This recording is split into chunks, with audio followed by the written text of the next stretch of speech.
the impeccable credibility, professionalism, and business savviness of BusinessDay.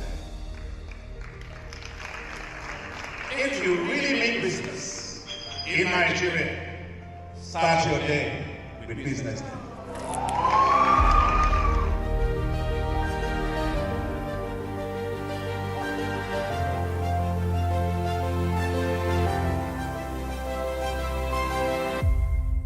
BusinessDay is West Africa's leading provider of business intelligence and information, delivering premium content across diversified media platforms, including online, mobile, and print. Since its inception in 2001 with a weekly newspaper production, BusinessDay has expanded its reach to provide exclusive content accessible through print, mobile, and online channels. Our premium offerings are further enriched with syndicated content from esteemed sources like the Financial Times, The Economist, and the Harvard Business Review. At BusinessDay, our mission is clear: to be the foremost provider of business and financial content, empowering readers to make informed decisions in Nigeria and Africa.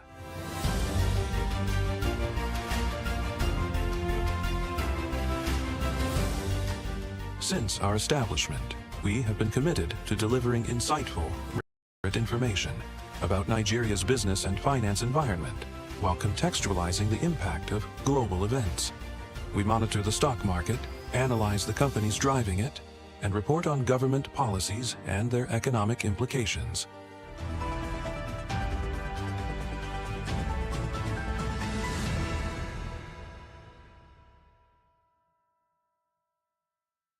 Good morning and welcome to the BDTV Breakfast News. My name is Elizabeth Musa. It's a pleasure to have you start your morning with us. Let's see what we have on the headlines this morning. Adeleke unveils Osun's 159 billion naira phase 2 infrastructure plans. 85 Nigerians stop in U.S. deportation camp despite orders. Over 8,000 telecom subscribers switched operators in January, says NCC. Trump orders 50% tariffs on Canadian steel and aluminium with immediate effect. Shell names Super Eagles final squad for World Cup qualifiers. We begin the news in Nigeria, where Osun State Governor Ademola Adeleke on Tuesday, the 11th of March, unveiled projects listed for execution under the second phase of his infrastructure plan. Adeleke assured that his administration would ensure speedy completion of the project, revealing that the state would expend a sum of 159 billion naira on the projects. The governor revealed that his administration would undertake the complete renovation of 124 primary healthcare centers in the state at a total cost of 2.7 billion naira. While 18 projects listed under the education sector would cost about 1.9 billion naira, among others. Moving on, the deportation process for the 85 Nigerians held in United States camps has not been carried out despite issuing deportation orders.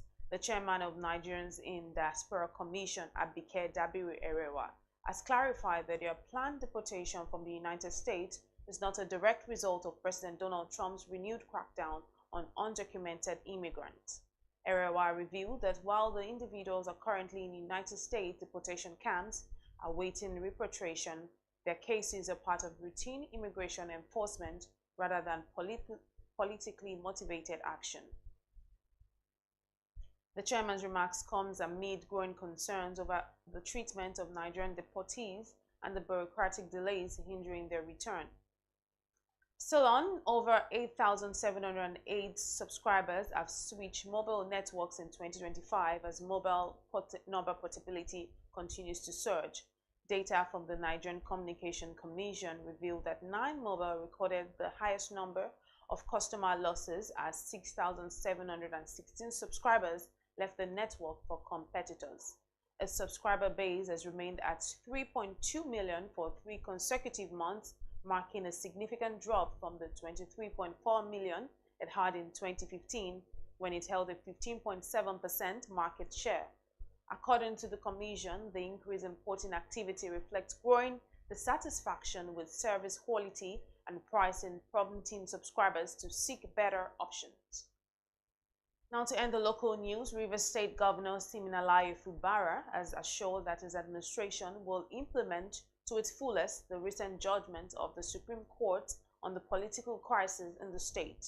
The governor's support group, the Supreme Council for SIM Worldwide, has also warned those planning to impeach the governor to refrain from such a plot as to avoid incurring the wrath of his teeming supporters. The governor, however, revealed that the interest and protection of Rivers State remains his priority despite the ongoing crisis. Fubara urged the people of Rivers State who believe in his administration to remain peaceful as they navigate the trial moments together. And on the foreign scene, White House officials say the United States will impose 25% tariffs on Canadian steel and aluminium rather than the 50% earlier announced by Donald Trump. The rollback comes after the Canadian province of Ontario revealed that it will temporarily suspend its plan to charge a 25% tariff on electricity it sends to northern U.S. states. This reversal comes after United States President Trump had said it would double tariffs on Canadian steel and aluminium from 25% to 50% in retaliation to the Ontario threat. According to the province's Premier Doug Ford, negotiations between his province and the Trump administration are ongoing, with United States Commerce Secretary Howard Lutnick inviting Ford to Washington. Also, Sweden has accused Russia of posing the greatest threat to its security due to its aggressive attitude towards the West. The Scandinavian nation's security service, SAPO, in its annual report, revealed that while joining the NATO military alliance has strengthened its security, it had also led to increased Russian intelligence activity. SAPO also revealed that the security situation in Sweden was serious, with foreign powers operating in more threatening ways with hybrid warfare alongside incidents of violent extremism. The head of SAPO, Charlotte von Essen, says there is a tangible risk that the security situation could deteriorate further in a way that may be hard to predict. And now to sports. Super Eagles head coach Eric Chell on Tuesday, 11th of March, announced his final 23-man squad ahead of Nigeria's 2026 World Cup qualifying fixtures against Rwanda and Zimbabwe. The coach also released an expanded provisional squad of 39 players last week. This will be his debut match since becoming coach of the three-time African champions. The squad consists of 3 goalkeepers, 6 defenders, 6 midfielders, and 7 forwards, with a mix of experienced names and new faces.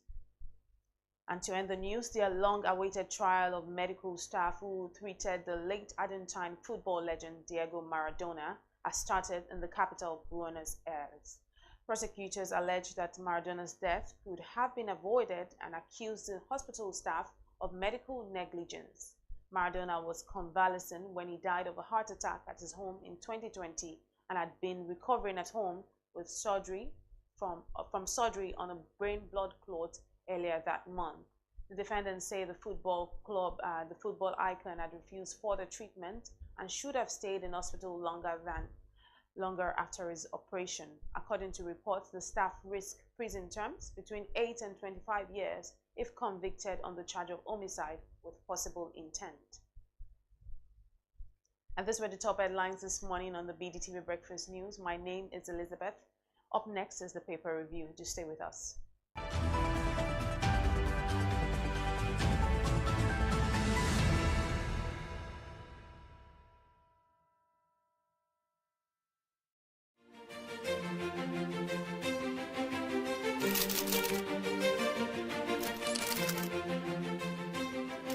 I am, of course, a great admirer of the impeccable credibility, professionalism, and business savviness of BusinessDay.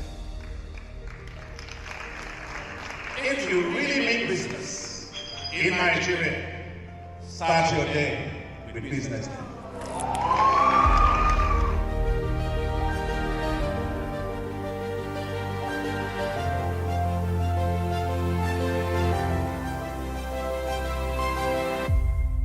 BusinessDay is West Africa's leading provider of business intelligence and information, delivering premium content across diversified media platforms, including online, mobile, and print.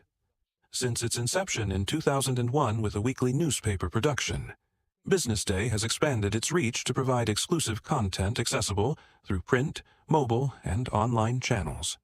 Our premium offerings are further enriched with syndicated content from esteemed sources like the Financial Times, The Economist, and the Harvard Business Review. At BusinessDay, our mission is clear: to be the foremost provider of business and financial content, empowering readers to make informed decisions in Nigeria and Africa.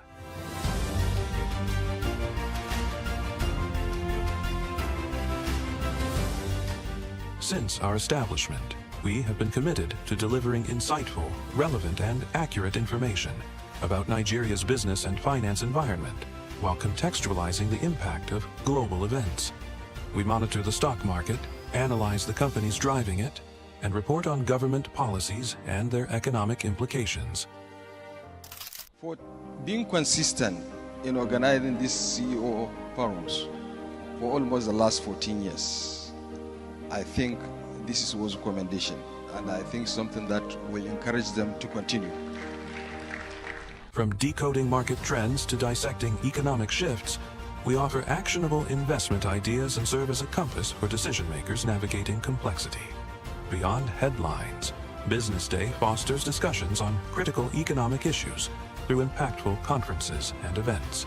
These platforms bring industry leaders together to share narratives that drive innovation and spark meaningful dialogues. Our events galvanize connections, bridging the gap between inspiration and achievement. For businesses seeking visibility, our strong digital presence offers unparalleled opportunities, with millions of followers across social media and a dynamic website attracting visitors from within and outside Nigeria. BusinessDay is the ideal platform to boost visibility for your products and services.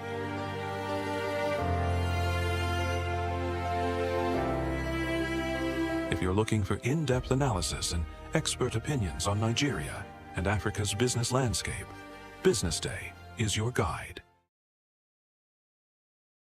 Now let's look at elected positions. It's a shame that it has fallen so drastically. There are just 4 women in the Senate, and there are, I think, 9 women in the House of Reps. So I think the first thing is, in terms of elected positions, political parties have to be intentional about supporting qualified women. And there are so many women that are qualified, professional women, highly successful women that can contest elections. So political parties have to go beyond, it's a free form. It should be a level playing field, and then intentionally encourage and support women that should contest into various offices. So it's a shame that from 27 when I was in parliament, now we have 9 women in parliament. The challenges are many. Money is a problem. It's very expensive to contest elections, and it's getting more violent, it's getting more dangerous. So, but if political parties say, listen, out of this number of seats, we want to encourage qualified, and I use the word qualified women, they can. So it starts with the political parties. In terms of appointments, of course, it's the decision of the leader to appoint women, and just have a level playing field. And I tell you, the very best women will come out and take positions that they're qualified with. My mother, of course, late Shadiat Abeke Irebobo. My mother impacted the values of contentment. Contentment is a virtue. If you're contented, you have it all. Contentment, kindness, sincerity, hard work. She'll always tell you that there's no alternative to hard work. So wherever you find yourselves, just work very hard. And don't see yourself as, I'm just a woman. You're a person. You have abilities, you have competence, so encouraging you to go out there and, show the world what you can do. So my mother remains my number one influence. Then on television has to be Oprah Winfrey, because Oprah Winfrey used television to change lives. So when I was on television, I learned that you could use television to change lives. And the late Mrs. Miriam Babangida, I worked with her for 5 years, and her Better Life program and the way she carried on also had an influence on me. So yes, those 3 women, my mother, Oprah Winfrey, and the late Mrs. Miriam Babangida. I think first progress is that we have survived. 5 years, here we are as a diaspora commission. And then today, diaspora is on everybody's lips. So we have put diaspora issues on the front burner. So you find that, I mean, people even have started taking even diaspora from us. Everywhere is diaspora, this, diaspora, that. Because we've been able to show that it's about human capital development. It's about connecting with Nigerians all over the world that are doing great things. Other countries cannot talk about their development without their diaspora. Nigeria should not be an exception. So we're glad that Nigeria is embracing its diaspora. There's still a lot more to be done. At the Diaspora Commission, we've come up with programs like the Diaspora Day, which brings diasporans together July 25 every year to share notes, share experiences, talk with one another and say how much more the diaspora can do and what more the government can do. We have the Diaspora Investment Summit, which creates a platform for the diaspora to say where they can invest in the Nigerian economy. And we're very proud of that too. And we have the diaspora investing particularly in healthcare, education, agriculture, food business, ICT and all that. And it's going to continue to grow. Of course, remittances, over $90 billion. But remittances goes to, basic things to take care of your family, healthcare and all that. We're also saying the diaspora should be a critical investment factor. So the diaspora remains very, very important to the economy of Nigeria. And we are building our data portal so that we can know where they are, register on the data portal. Data is very key. And we intervene wherever diaspora matters are common. And so basically, we've been able to engage with our diaspora. Look, there's so much more to do. We've done this for 5 years. There's so much more to do. And we hope that with better funding, we can do a lot more. But the key thing is engaging our diaspora for national development. I will continue to do that. And the idea is that Nigerians at home work with Nigerians in the diaspora to build this great country of ours. It's a partnership. It's a collaboration. And we continue to engage aggressively to get more of our diaspora to see what they can do back home. Some are just building capacity. Some are just giving back. Some are investing. Some are training younger ones. So there are many ways you can collaborate because whichever way, home will always be home.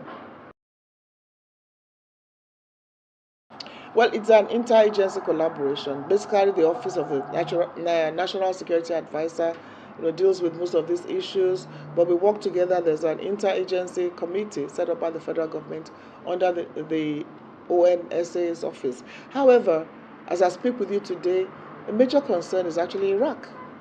Over 5,000 Nigerian women are stranded in Iraq. I just got another distress call just a few minutes ago about another Nigerian woman, being locked up somewhere. So my appeal is, we've said it before, beware of some places.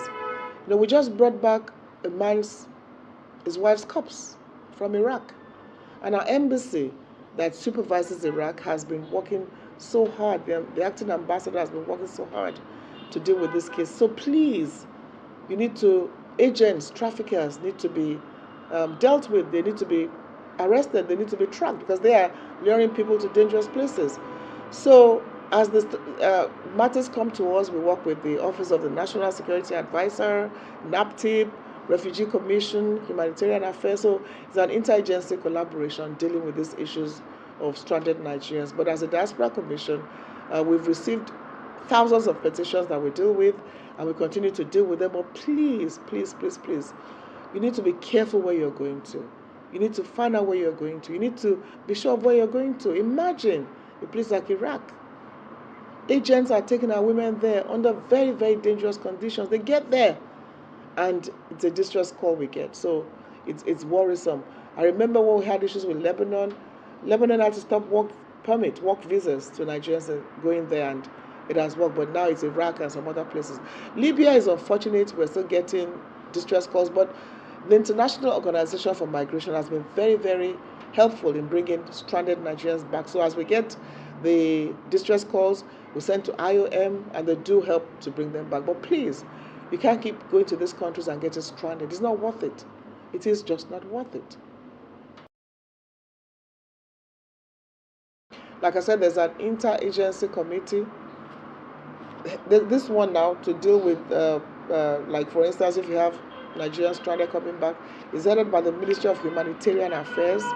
NITCOM is there, Refugee Commission is there, NEMA is there, Immigration, interagency collaboration, so that when the information gets in that they're coming in, the federal government will decide what they can do to support their return home. And then we have Office of SDGs and humanitarian and others. Those who want to get trained will be trained. Those who want to work, there are ways around it. So this is being dealt with by the Interagency Committee, headed by the Ministry of Humanitarian Affairs and Foreign Affairs. Well, the numbers that the mission has now, and they have communicated, I think it is something that already had deportation orders.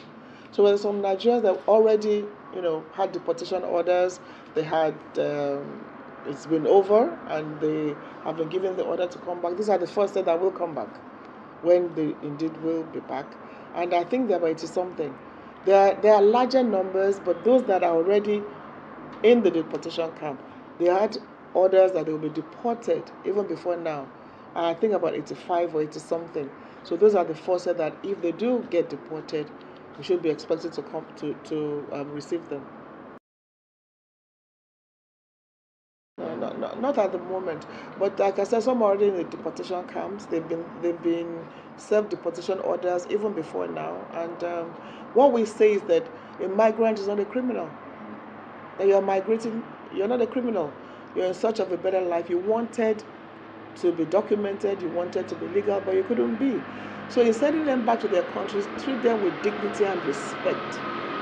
We're not talking of people who are in prison because they did drugs or committed a crime. It's a different thing. But these are just migrants seeking a better life.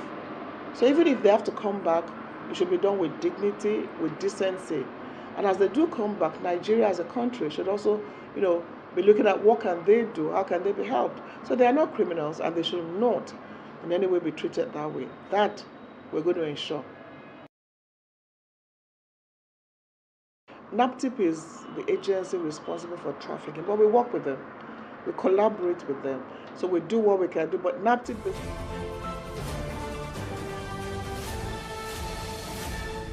You are watching Business Day Television.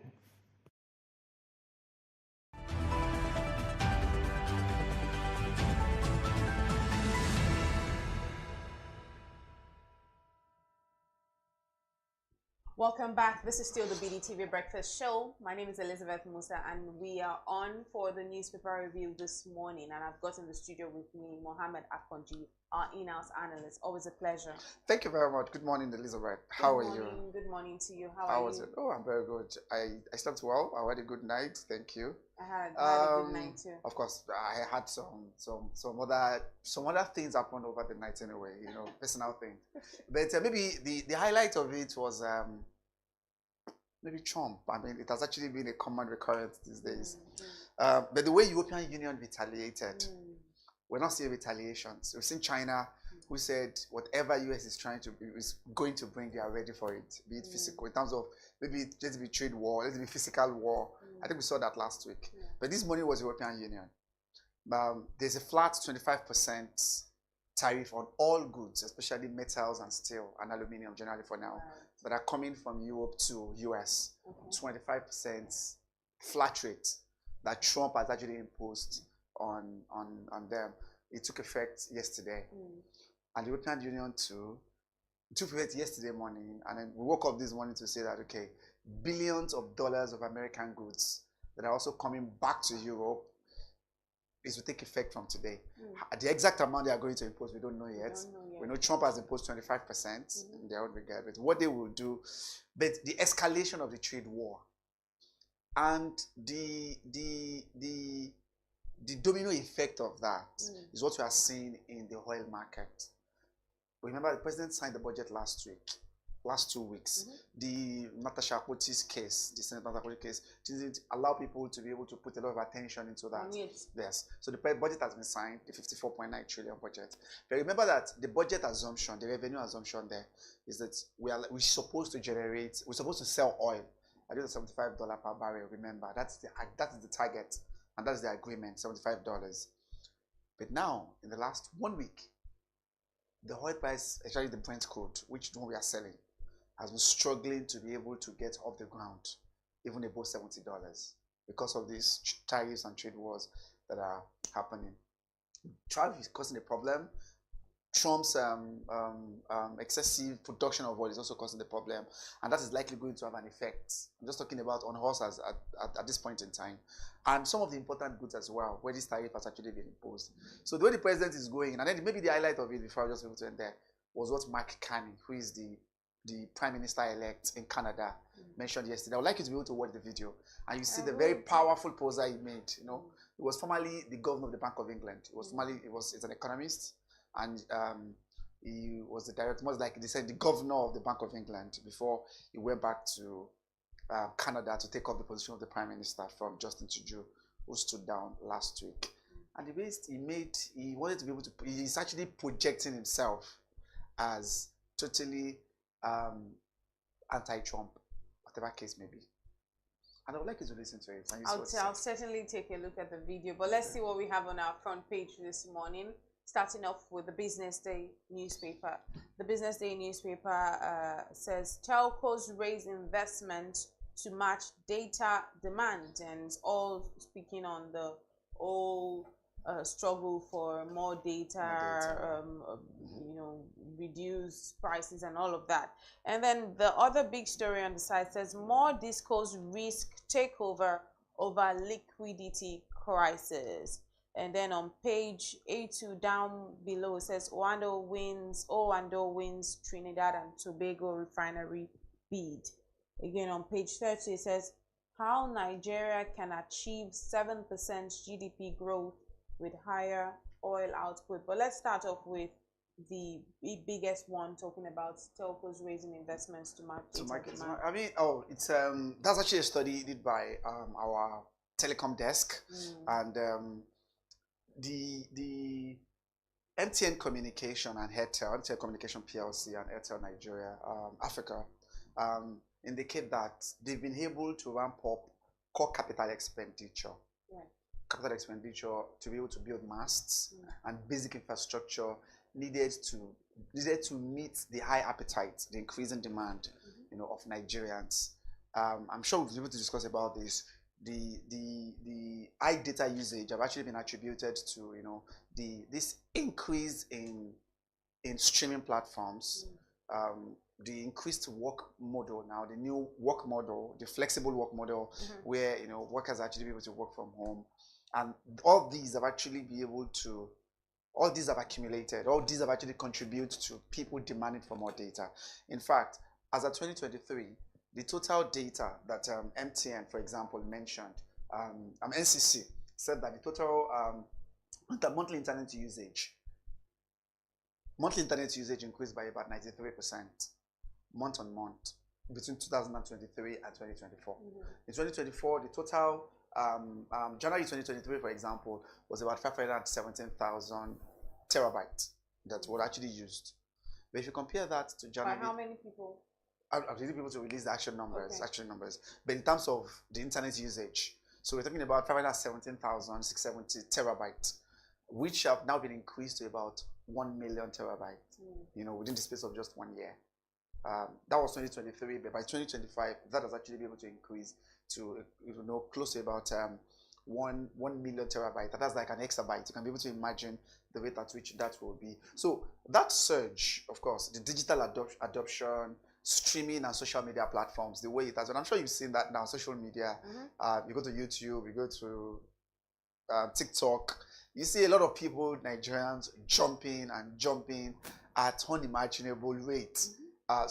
And all these requires use of data. So it is definitely unexpected. In fact, some industry watchers and expectations believe that maybe that has not fully captured the true state of reality, what they said there, that it should have been able to be more than what is there. And if you be able to look at that report, you know, MTN, Mr. Kaltoriola, in fact, gave a breakdown of what they recorded on a month-on-month basis in terms of internet usage. So they too have needed to be able to put a lot of investment, you understand, into fiber optics, into the broadband to ensure that as more people are actually coming in, the traffic is not so huge. You understand that the services can eventually shut down. So I mean, moving to 1 million terabytes, 1 million terabyte from of cost, 517 in exactly. 2023. That's a lot. That's like double the number. Double the number. That's doubling the number. So That's what I'm saying. Maybe some analysts felt like maybe it's even supposed to be beyond that.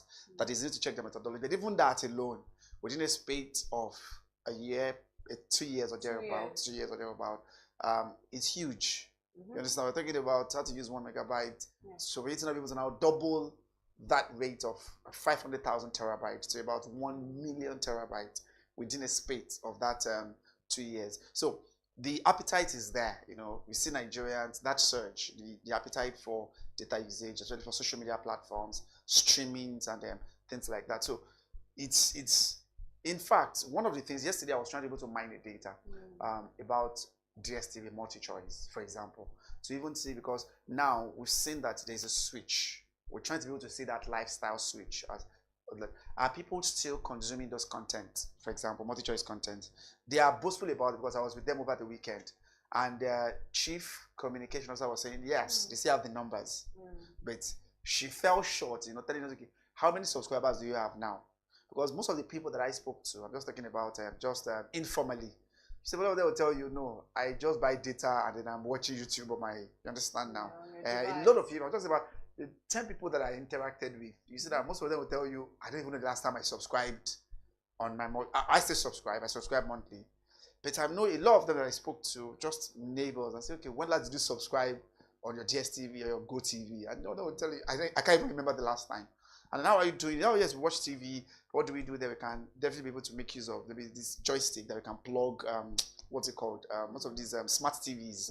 That we can just need to buy internet in a month, and then that is better for them. And even without so, but smart she was quite. People can connect. People can connect, exactly. So she was quite. I'm talking about the multi-choice chief communication officer. Okay. She was quite upbeat about the fact that no, we still have the numbers. You understand? Really? I'm just talking about that. So we're trying to be able to mine the data to say, okay, let's even look at the subscriber base of truly whether they have that, and then let's compare them in the last few years. So at the streaming platforms, yes, they too have their streaming platforms, but maybe they are using that. You know about Showmax that they have as well. So maybe they're using that to be able to, you know, cushion the effect. Thank you very much. Maybe cushion the effect or something. But you can see the upbeat in her, and that confidence that yes, the numbers are still there, because it's a reaction to the recent IK gain that they did 1st of March. You know, they just increase again. They keep increasing the prices though because of operational expenses. So I think that surge is there. So I'm talking about streaming platforms and social media have taken over, and then that I've actually explained why many Nigerians are now demanding more data to access those things.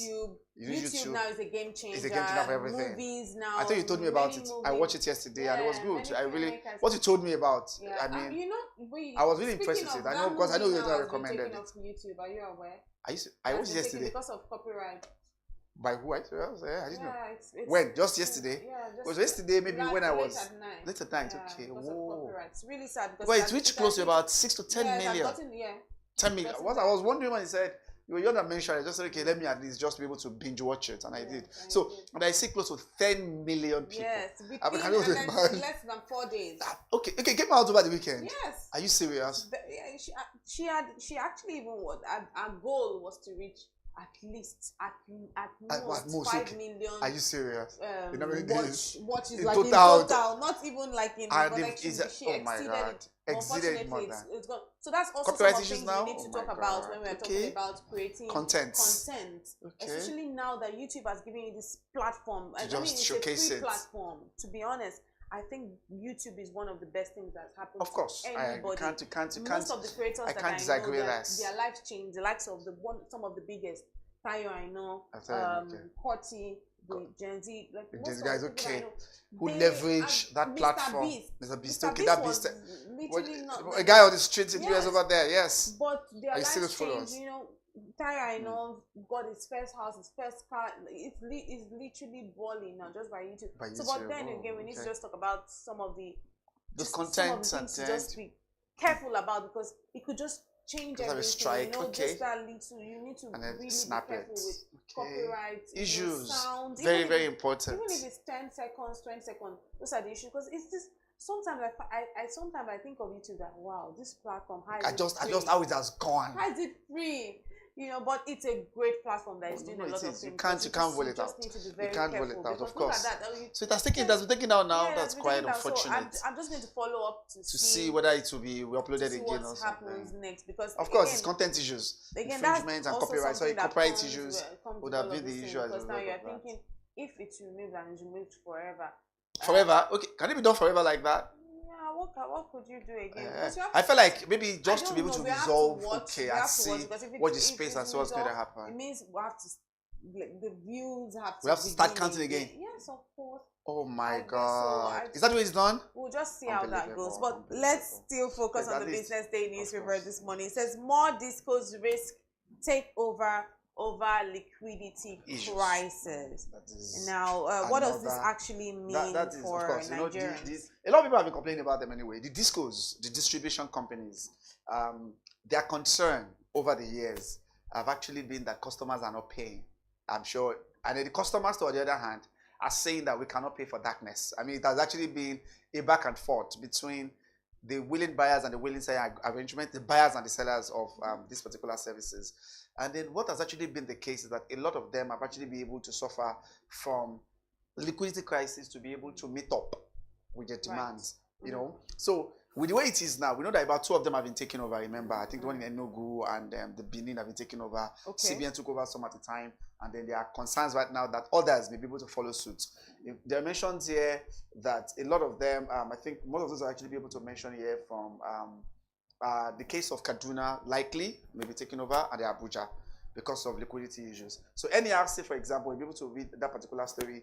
The regulatory body revealed that the discos, they billed customers a total of 238 billion in December 2024. That's the total. But out of the 238 billion, they could only recover 170 billion. So what happens to the rest? That's liquidity issues that are going to suffer. The rest now, and they have obligations to meet to the banks. Right. Once they don't be able to meet their obligations to the banks are actually at liberty. They have the latitude to be able to take over and seize their assets. And then that could be that could risk another challenge. And that's why takeovers is always coming in. And so that's December alone. If you look at subsequent months, if you look at the data, the fact sheet from NERC, you see that most of the bills that they send out there, they receive, in fact, there was a month they received just a fractional part. I think there was a month, that was in August, from that fact sheet, where they said 170 billion was sent out. All of them, all the 11, supposed to collect. And they could only raise less than 50 billion. I mean, in terms of what customers pay. So remember, so they believe they render the services, and the customers are not paying for it. But at the same time, the customers still believe that they cannot pay for darkness. Some have actually been able to switch away from the grid. Some will believe that I don't need to be able to use this. So the issue about, because I don't have a meter, people are piling up. You had what happened in Ikeja last week, Ikeja Electricity, right? That went to the Nigerian Naval Air Force, that went to the IKEDC to beat up some of their staff, to vandalize their properties. And you know how much they said the Nigerian Navy holds 86 billion naira. 68 billion naira. That's what they hold. Can you be able to imagine knowing that amount? Where would you even start from? I don't know. How they were able to get it out, I don't know. Was it 16 billion? Was it 16 or 86 billion? Was what they said? Not even million. Not million. Was it? So only God knows. When was the last time they paid? That's the question. So the Nigerian Naval Office in Ikeja, was it like they have not paid in like forever? Since it started. I don't know, because that's a question we'll be able to ask ourselves. Billion. Or is it because of the banding system that changed all those? Honestly, it's really outrageous. It's really posing a serious problem because just like was written here, it says that their inability to make a accurately measure and collect revenues on the services. Some of the biggest problems that they have because millions of customers remain on estimated billions, and that's what's discussing that. This also says something that we need to. The discos really need, I don't know how they're going to do it, but many people need to get on the prepaid, prepaid meters. I mean, on not on estimated billings. That will change a lot because a whole lot, not just a lot. For the most part of my life, I remember how paying electricity bills has always been a challenge for Nigerians because those days will come to people's gates to come and ask for money, and the reason and people hardly pay. You see how because they will feel like there was no light. Yes, people used to there was no power apartment, and they had like we need to see backlogs the of backlog, because backlogs then of you will see the bill. I remember then, okay. even as I remember then always like looking at, when I was younger, looking at the bills, I'm like, this is a lot of money. I will be able to, who will be able to pay this? Who is going to pay and this? somebody accumulated, and then you somebody just pay like a little amount. purchase, and so and the next one is coming in next month, and it added increasing the the burden corruption in that sector. Do you know why? Because most of the time those people come and then you tip them a little bit something, and then they go. And remember, it's not reflecting on the meter. It's not reflecting on the bill. You just say, okay, please, let me just give you 5,000, so that you go. And that will bring a lot to them, because again, I also understand that it's not my business. I also understand to that get the money. they That's don't what they feel. pay them properly. They owe salary, so it's just a whole lot of multifaceted challenges. Really, this story is really important, because so I kind of agree with 2 points you mentioned. One is prepaid metering. You know, the massive metering of Nigerians will go a long way in at least reducing, checkmating this liquidity. They have actually been a very, very big challenge.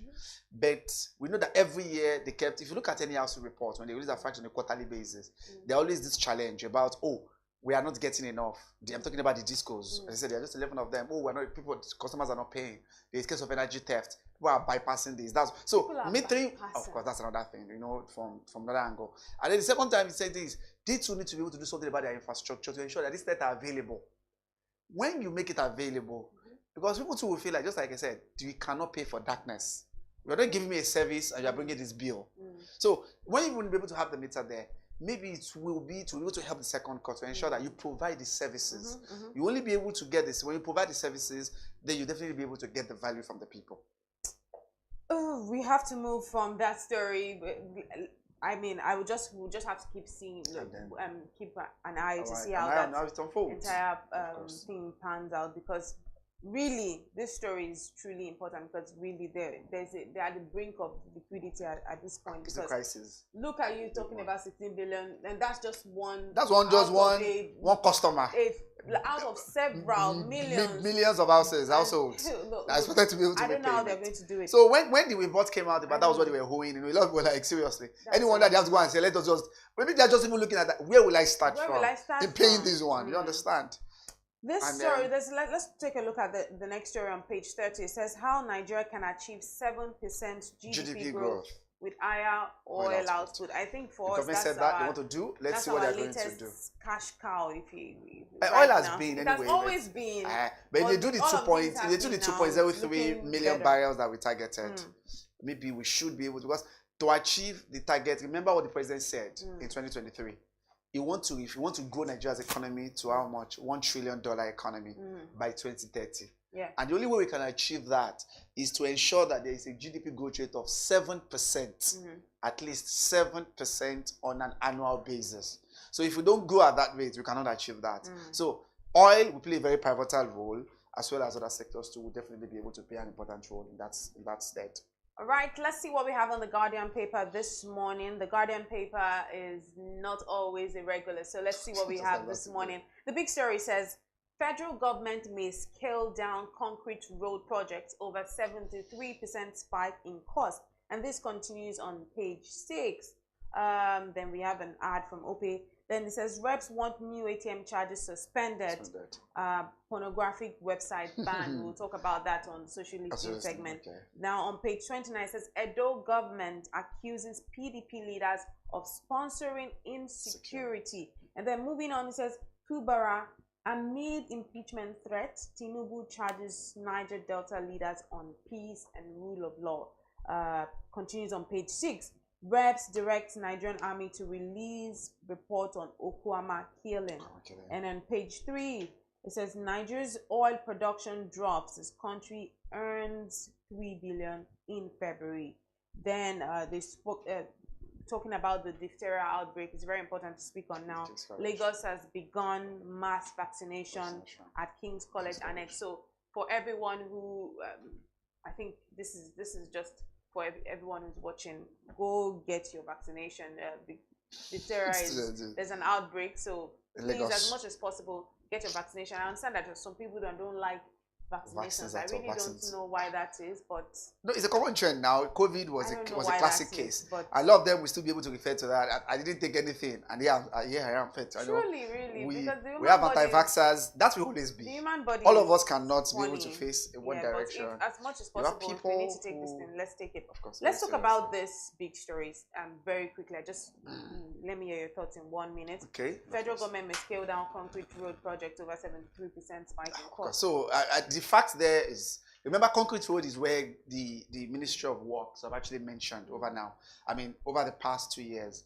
David Umahi in his ministry has said we need to move away from bitumen roads to concrete roads, which is actually what they've been building, what they've actually advocated. So which of the roads are the bitumen roads? Oh, of course. Those ones are the ones to be able to put paint in black. We'll be able to, the usual one, the common ones that we see have been the common trend. But now, the Lagos Calabar, for example, is supposed to be a concrete road. If you've been to Ajah to Lekki Ekpe Road, that road is now a concrete road. Oh, really? Yes, from Ajah to Ekpe, sorry, Lekki Ajah, that's what they call it anyway. So if you look at that this road, how about the Lagos Ibadan Expressway? What's that? Oh, that's also concrete road because they use some part as concrete. Then some part is also bitumen made. But so that was what he has said he wanted to be able to do because he used that in while he was in Ebonyi State. So, but now to do a lot of concrete, you need a lot of cement. To do a lot of that, more cement will be used in constructing concrete roads, and we all know the price of the bag of cement now. So, because of the spike in costs, that has significantly impacted the ability of government to be able to meet the obligation. And I'm sure our readers go into that, they will see a lot of details that the analysts, the Guardian have actually done in analyzing how those concrete roads have actually suffered very, very significant risk because of the 73% spike in cost. So the building materials have increased. The bitumen road, the asphalt road, thank you very much. They call them asphalt. The ones that you see with the black asphalt roads. So it's the opposite of this concrete road. So that is where they are going. They are going towards concrete road, away from asphalt. But yes, initially concrete road are very expensive, but they have longer lifespan compared to, because unlike asphalt road, you need to be able to maintain them every 2 or 3 years.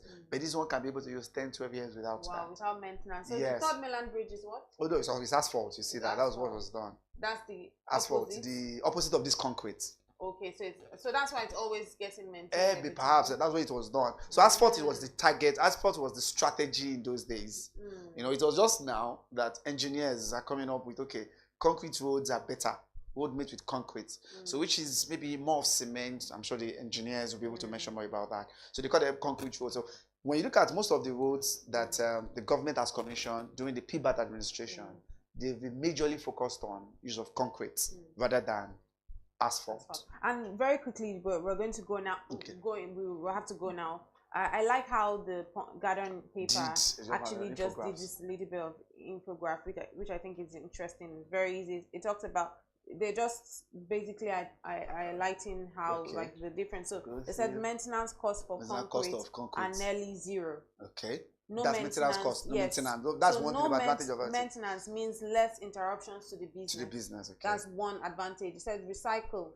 Concrete can contain recycled materials such as fly ash, slag, or recycled concrete aggregate. So at least it has that recycling. Temperature. Concrete's lighter color also results in a lower temperature for the parking area during the summer, reducing the heat island effect and lowering cooling cost for adjacent buildings.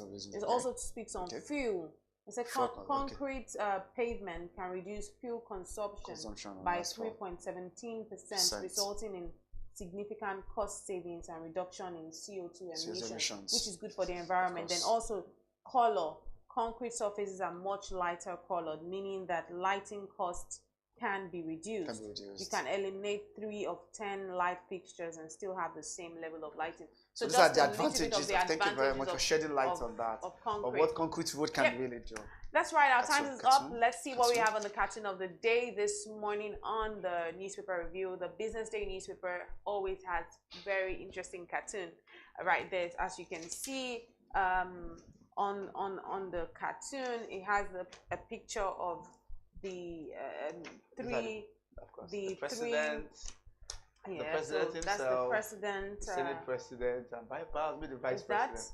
So they have binoculars, 2020 is it? binoculars. Are those binoculars? Of course, it's with binoculars. So what they are watching there is the year 2027. Okay. Look at what he said. So it says It's getting closer. It's getting closer, guys. Just one annual budget away. Then they are in the boat. They are in a boat. Of course. And the boat is a democracy boat. Okay. Yeah, so they are in Sailing the boat. So where? what does this mean? Okay. They're in a democracy boat and they're looking at 2027 which is next ahead election. with binoculars, and they're saying it's getting closer. Just one annual budget away. What does that really mean? So quickly, so one, remember 2027 is the next election. The first term of this administration will be over, and we're likely going to be able to have another election by 2027. So now I think what is actually telling us now is a lot of politicking have begun, right? Politicking here and there have started, and we've seen how politicians have been aligning, have been readjusting, and have been actually able to put their houses in together. So you see that here, you're just talking about maybe just sample of politicians, selected politicians who are all high in 2027 and strategizing in place, putting things in place. So I told you about Kebbi State Governor, was not last week. In fact, even though INEC has not blown the whistle yet on campaigns, the Kebbi Governor was actually going out to say, there will be no vacancy in Kebbi State, as well as none in Aso Rock. The same thing happened, was it not in Delta State? Right. One of the so you've seen campaigns, even though it has not started officially, we know it's going to start by next year. So what they're now saying here is we have one more budget to go, maybe to tell themselves, which is 2026 budget. After that 2026 budget, we know that, of course, the one that will be able to come will be able to include the preparation for 2027 election. And INEC will definitely tell us the dates. Hopefully by February next year, we should get it. What is this democracy boat refer to? It's not looking at it sinking. Because the boats, because you can't even see the DE side, but we know that it's a democracy. But so democracy is sinking, and they are in 2027. So maybe that's another thing. Maybe instead of actually thinking of salvaging the democracy, what politicians are really looking at is 2027. I mean, and that's what pictures tells 1,000 stories that one can really be able to bring. Pictures tells 1,000 stories. So it can be able to be that direction you look at. Because look at the way I didn't even look at it in that direction. That okay, look at this sinking, and then that could be another direction to say democracy is sinking. And politicians are thinking of 2027. You saw what Senator Natasha did yesterday. She has to go to the United Nations, Interparliamentary Union, to go and be able to make a case. I have my reservations about that. Definitely. We'll probably take that off. Maybe tomorrow. Behind the scenes. It's quite interesting. It's like, wow, it's gotten to this. Like, because in fact, she mentioned herself that yes, I am here illegally. Because of obviously the because in fact the case is in court here. She's not officially a senator and all of that, so she had to take that. She was quite emotional and teary about it anyway. I mean, we'll talk about that just like we'll have to take it off camera. Thank you very much, Thank Mr. you very Mohammed. much. Always a delight speaking with you. My and pleasure. This has been the newspaper review on the BDTV breakfast show this morning. My name is Elizabeth Musa. Keep watching.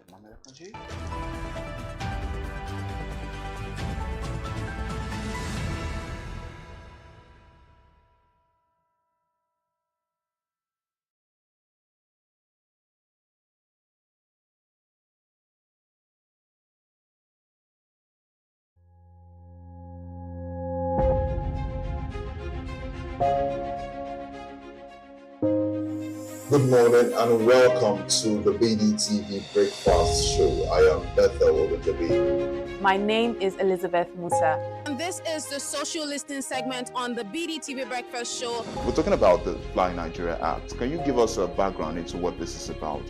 We are here today on the streets of Lagos, Nigeria, to gather opinion about a pressing issue. I go look at the cost of petrol. We get away from Nigeria with the suffer. The income is not really increasing, but the prices of items are increased. Nothing like service again. No. You only pray for that money to reach you that month. There's a lot of high pressure, a lot of stress. There's a lot of high targets to be met. I was quite strict. In my mind, I said, moving from my hand, my picking go spoil.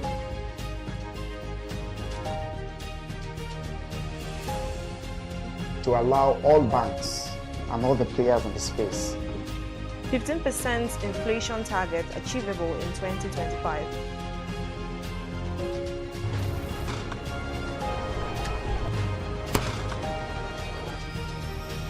The command and vision philosophy of both the Chief of Defense Staff, the Chief of Army Staff, and indeed all the service chiefs.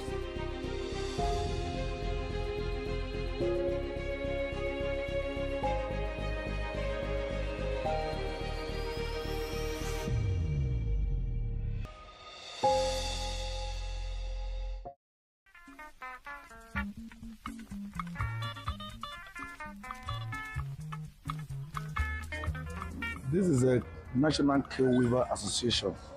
Normally, we call it Cane Village.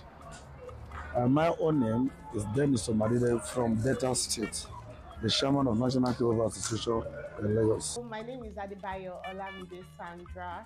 I run sanora.ng on Instagram, which is a rattan business.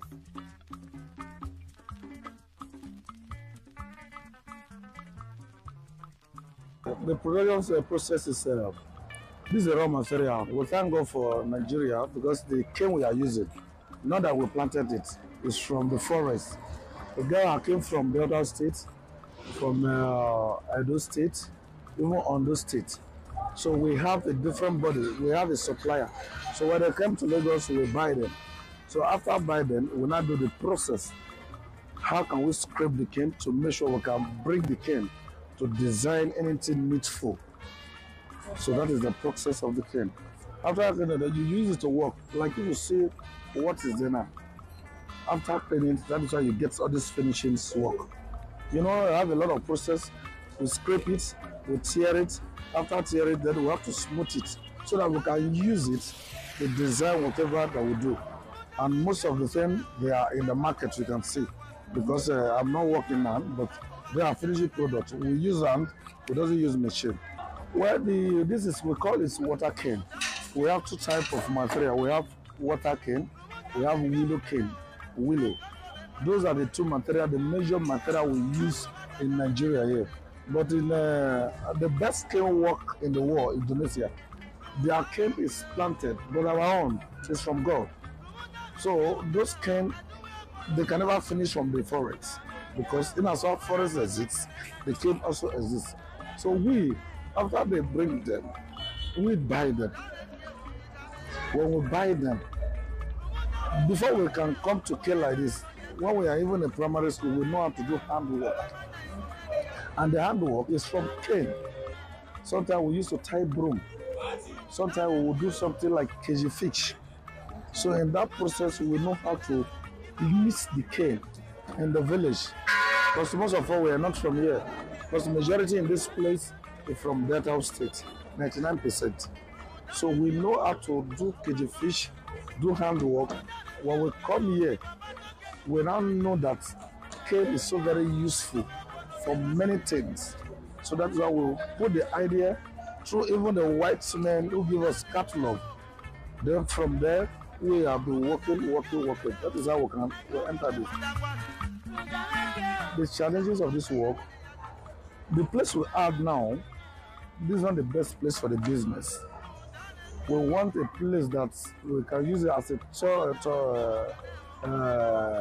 tour. When people came, they will come and see what we are doing. But presently now, based on Lagos State, there's no new place.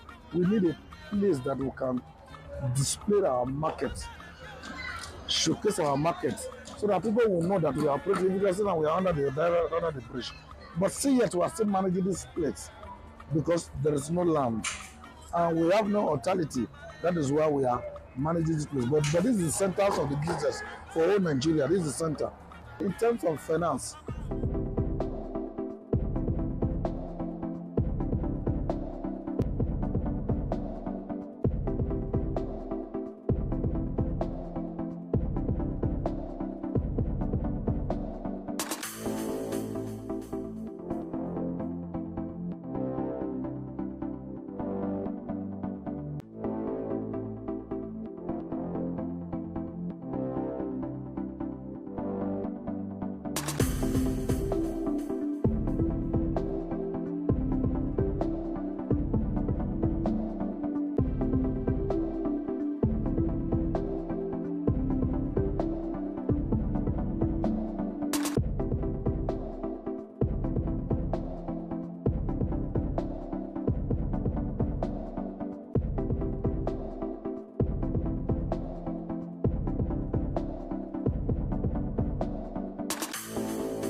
welcome to the big story here on the BDTV Breakfast Show. My name is Elizabeth Musa.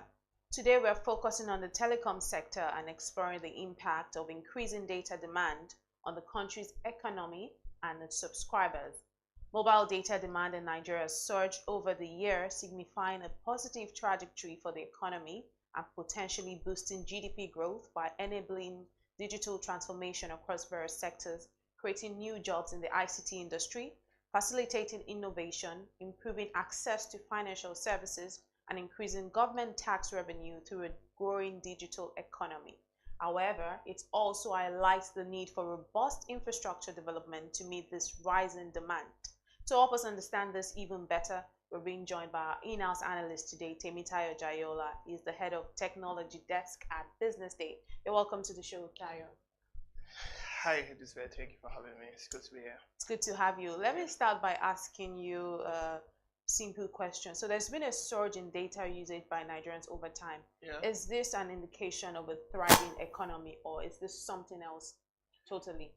So, yes, a thriving economy, yes, and something else also, yes. So, what we are seeing is we're seeing more people get access to smartphones, which it's an indicator of wealth in the economy because more people now can afford smartphones than people could about 2-3 years, even 5 years ago. So now we're having all of that happening.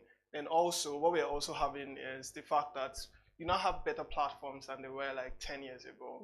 So yes, it's an indicator of economic growth because this data usage eventually boils down into the economy. I mean, through people are buying data, which becomes revenue for telecom operators, which also becomes a sort of revenue for the GDP because you get taxes from this amount. So yeah, it's an indicator of economic growth, but also something else entirely. I mean, technology is at a better place than it was 10 years ago, a decade ago.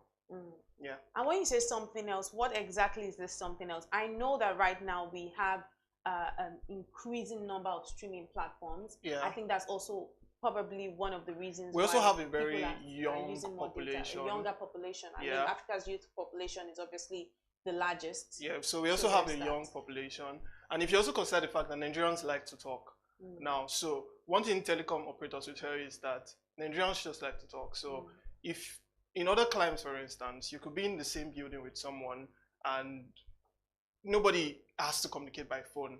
I mean, probably just send a text message or probably just send a WhatsApp message. But Nigerians, I mean, the same building in Nigerian will call you. I mean, it's raining. You can see the rain, but in Nigerian will still call you and say, hey, can you see the rain?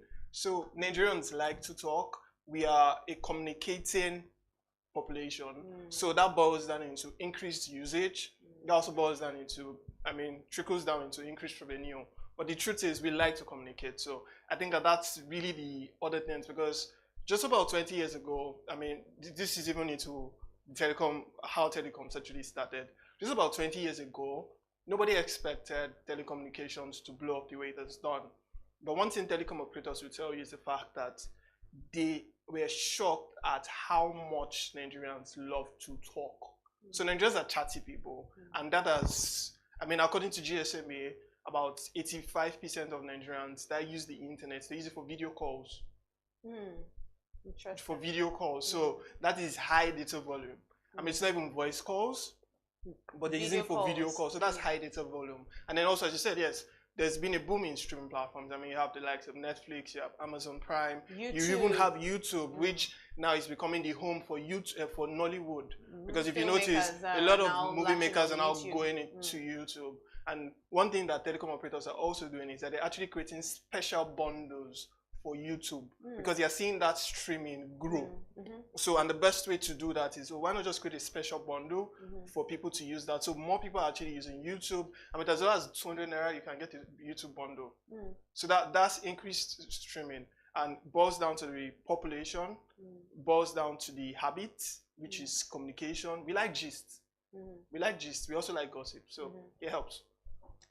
Right, and despite the surge in data usage, which also means more money for the telcos, investment in infrastructure has been poor. So what does this say about the telcos themselves? So I'll be careful with saying that investment in infrastructure is important because nobody sets up shop to run at a loss. So nobody does that. So, but in the last 1-2 years, telecom operators have also been feeling what I would call Nigeria. So in the last 1 year alone, the value of the naira has fallen by about what? It's fallen from just about 400 to it's about 1,500 naira now. And inflation has risen to double digits, proper double digits. So these are indicators of an economy that is going through hardship. What has happened is that while everything has been happening, telecom operators have not been able to adjust their prices to the realities of the market. So price of Gary has gone up. I mean, probably used to buy Gary 100 naira, now that Gary is probably 300 or 400 naira for the same quantity of Gary. The price of bread also has gone up. I mean, bread I probably used to buy for, say, 500 naira 2 years ago is probably 1,500 naira today. But while all of these increases were happening across the economy, telecom operators had to keep prices at the same range because they are a heavily regulated industry. And what that means is you cannot just wake up and just say, I want to increase price. Your regulator, that is the Nigerian Communications Commission, they have to approve this price increase. So over the last 2 years, telecom operators have not been able to get a price hike. So what they just did was they just focused on already existing infrastructure. So I use a road analogy to actually just explain this. Lagos in the 80s, for instance, the number of cars on Lagos roads were fewer, but there was also traffic. But then those roads were, you say, they were probably enough. Now imagine that from 1980 till 2025, Lagos did not build any new roads. Lagos did not do anything in terms of road infrastructure. And now imagine what has happened with the number of cars on the road. So the number of cars has increased, but your road infrastructure has not increased. And that's what has happened with telecom operators. So every year you need to continue investing in your network because you're having more people use it. So it's more like a pipeline. If you don't expand that pipeline, you're going to have congestion, which, I mean, in layman terms, traffic on the road. So if you don't expand it, there's that congestion. But they cannot afford to do that, and they've not been able to afford to do that for the last 2 years. So what that has translated to is the fact that they just kept that road, that tiny road that they had, while more people are still trying to funnel through that same road, but they've not been able to expand that road. So what that has translated to is bad network, terrible service coverage. I mean, sometimes you want to use data. I mean, you pray to God for it to go through. So I think that I would say I'm not trying to blame the telcos. I'm also not trying to blame the economy also. I'm just trying to be as realistic as possible. The fact that they just have not been able to afford to invest in the infrastructure. I think that's just the truth, that I cannot afford, if I cannot afford to do it, I don't do it. And that's just happened. So let's talk about this terrible network and all of these challenges that you've mentioned. You know, at the start of this year, if I remember correctly, we had the telcos say they have to increase their data prices and all of that. Where are we on that now? Where are we? Yes, where are we? And what do you make of it? Also, too, in the past few months, especially when you get on social media, when you go to comment sections for telcos, you are seeing people complaining constantly about the poor network. And this says something because, like they say, this one is not a meme. Like, it says something. So isn't this sort of a disservice to subscribers who spend so much to buy data? And if you're spending so much to buy data and you have to go through a struggle, there's nothing as frustrating as a poor network. If I'm speaking to you on the phone now and I can't hear you, I'm doing a video call. You said it rightly that many Nigerians do a video call. You're laughing in the heat of everything and then it disconnects. Isn't this a disservice? And also, where are we now when we're talking about the whole data price increase and all of that? So try not to do like an history class here, but no, you can go ahead. So this is something that telcos have been pushing for like the last 10 years. Since 2013, they started this agitation for increased prices because the economy over the last 10 years has actually been very bad. And now, as of January 20, they got this price, they got the approval in principle. but they could also not immediately implement that increase. So as I said, it's an heavily regulated industry. So what happens is, okay, the NCC has announced that, okay, we've approved prices, but now what you're going to have to do as a telco is you're going to send to the NCC your new prices. So the NCC still also need to give approval to you personally before you can approve those prices. So that took about another 2 weeks.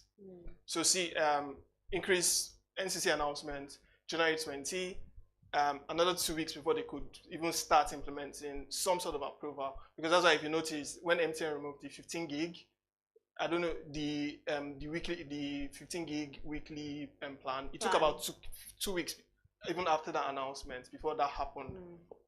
So now that has happened, you now have new prices. So let's say new prices, they kicked in towards late February, mid-February, late February. So automatically, network quality is not going to improve because most of this money has not even started coming in. So during MTN's recent investors call, one of the managers said that, oh, they're already seeing people slow demand because of increased prices. So what that means is even the money that you've increased, you're not getting as much yet.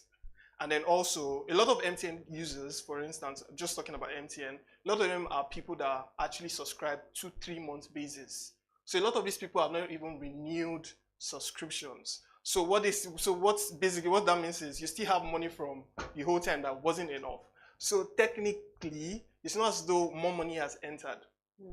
So, and then you're trying to expand road that has been like this. You want to expand it to this way. So it's going to take time before that happens. So I think what that means is it's not going to be rocket science, even though the NCC has already given a 3 months period. Okay, the NCC has said, we've increased tariff, okay, you must give us better network. And then we're giving you a 3 months deadline. Operators have said, okay, we can achieve that. But in reality, what is going to happen in the next 3 months is probably your calls get better. But will they get smoother? Maybe not. Because it's still going to take a lot of time.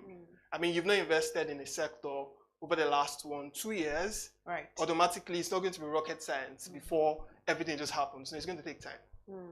So, and not to put you on the spot or anything, do you think that this tariff increase, do you think that it's justifiable by the telcos? The numbers justify the tariff increase. The numbers justify the tariff increase because let's even just talk basic numbers. MTN, biggest telecom operator in Nigeria with 87 million subscribers, just declared a loss of 400 billion rather. Just MTN alone. Now imagine what that means for the likes of Airtel, what that means for the likes of Globalcom, and what that means for the like of Nine Mobile. If the biggest player is declaring a loss of 400 billion, and this is despite making record revenue of just 3.36 trillion, if I'm not mistaken. So what that means is there's not enough money in the sector, and this is a capital-intensive sector. This is also a very highly dollarized sector. So what that means is a lot of inputs that are coming into this sector, they are imported. So if last year or just 2 years ago I was spending $2,000 on importing something, this year I'm spending that same $2,000, but in Naira terms, it means I'm spending about ×3 of what I was spending last 2 years. So according to Toriola of MTN, all of these costs had increased about 300%. So realistically, they were even pushing for a 100% increase in tariff prices because they're like, you can't just give us a tariff increase as a gift. Now you need to give us prices that are market reflective. If it doesn't reflect the market reality, it means that we cannot really do much because diesel prices have increased. And as we all know, base stations, they run on diesel. Imagine your base station is running on NEPA. I mean, imagine what will happen. It means that maybe every 1 hour, base station is down and everything is down. But they have to run on diesel so that there's uninterrupted power supply. So that is heavy expense. I mean, one telco says every month they need to spend about 300 billion naira. Just every single month. They have to burn through about 300 billion. And they were not getting it as of last year. So if you check the likes of MTN, even Airtel, you see that they were borrowing a lot. They were borrowing a lot just to keep the lights running. So, I mean, reality is if you run a business and you're not making as much, what that means is you're going to have to look for a way to make more money. And if you don't get that way to make more money, you just first fight for your survival first before you even fight for growth. So I think 2024 for telcos was a year of survival. It was not even a year of growth. It was not a year of doing anything. It was just a year of, okay, let us try to survive and see what happens next. Everybody slowed down on capital expenditure. Everybody just slowed down on everything that they were doing. They just calmed down. I feel like last year was a year of calming down, if we can say that. So yes, the numbers justify these increases. I mean, the losses, the fact that input prices had increased, diesel, everything had gone up. Now, economically, did it make sense? I mean, I will also speak as a Nigerian because I think that that's what the concern is, the fact that the prices of everything in the economy is just going up. It's going up, and then it's not like the earnings are particularly increasing. So if you have to spend more when it's not like the earnings are increasing, then there's a problem. But then we also need to be careful because we also don't want to, how do I say the word? We also don't want to, we also don't want a sector that is private driven to be subsidizing consumption. Because unlike the government, for instance, where for like the longest time they could afford to pay fuel subsidies, they could afford to shield people from the reality of the oil sector, of the global oil sector. They could afford to do it for like a period of time. I mean, now they can't afford to do it, it has gone off. But so we cannot expect people like MTN or Airtel. I mean, they still have shareholders. They still have to invest in network. I mean, it's not a business that you set up shop once and okay, you're good for life. You know, it's a business that every other year you have to invest. I mean, in 2 years, between 2022 and 2023 alone, MTN spent about over ₦1 trillion naira, just 2 years on capital expenditure. I mean, now imagine every year you have to spend that amount of money. And you are not making that same amount of money. It means, I don't know, but it means that if the tariff increase had not happened, what would have happened is once in a while you want to make a call and a lot of times it's not going to go through. Really? If the tariff increase had not happened, that's what would have eventually happened because telcos already getting to the point where they couldn't even afford to buy diesel. Because what you say about a lot of calls you're trying to make not going through, it's actually happening at the moment. Yeah, so that's what I'm saying. That it's going to, happening. I'm saying it's going to take time. So it's more like for the longest time you didn't get something. Now you've just gotten it. It's not the day that you get it that things will automatically change. I mean, it's not the day that you start earning, it's not the day that you start earning 500,000 that you can buy a car. You probably need another 6 months before you can afford to buy a car. Yes, you're earning 500,000 naira today. You feel like you're rich, but you cannot take that 500 naira to the market to go and buy a car.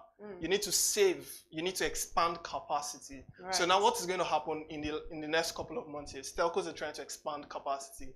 For instance, MTN alone, once there were indications that tariff was going to go up, and then once they started balancing a couple of their books, alone in 3 months, MTN invested over 200 billion in their network capacity. And all through the year, from January to December, so from January to September, they had only invested less than 300 billion. So that's to tell you that now telcos are seeing the fact that, oh, okay, we are going to start seeing a little bit of market reflected prices. So now they are investing back. I mean, we're probably going to see network improvement this month, next month. I mean, I don't speak for the telcos, but because what we also do as journalists, we also try to hold them accountable. Right, exactly. And speaking of all of this, where we're going from here, you know, they've obviously been given a 3-month deadline to improve their services, which you've correctly stated. But do you actually see the telcos meeting this deadline, or are there factors that you think can work against them meeting this deadline? So factors, I would say that the major thing, what they needed the most was the fact that they needed more money to come in.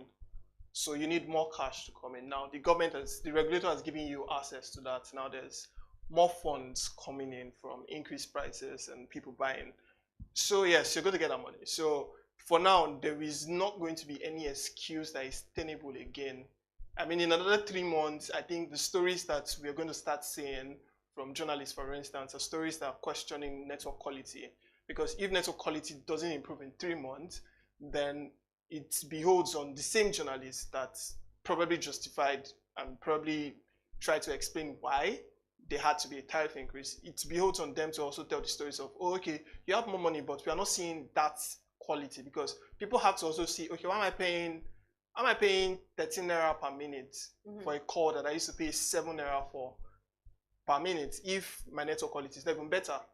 I mean, it's just like you move me to Bande, and rather than give me 20 hours light, you're still giving me 10 hours light, and yet you want me to pay 200 naira, over 200 naira per unit.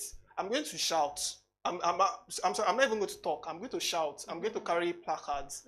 I'm going to come to your office and I'm going to shout. It's the same thing that's probably going to start happening in the next 3 months, because we're going to start seeing stories where we need to hold telcos accountable also, because something that the NCC has said consistently in the last 2-3 months is the fact that service quality in the country has to get better.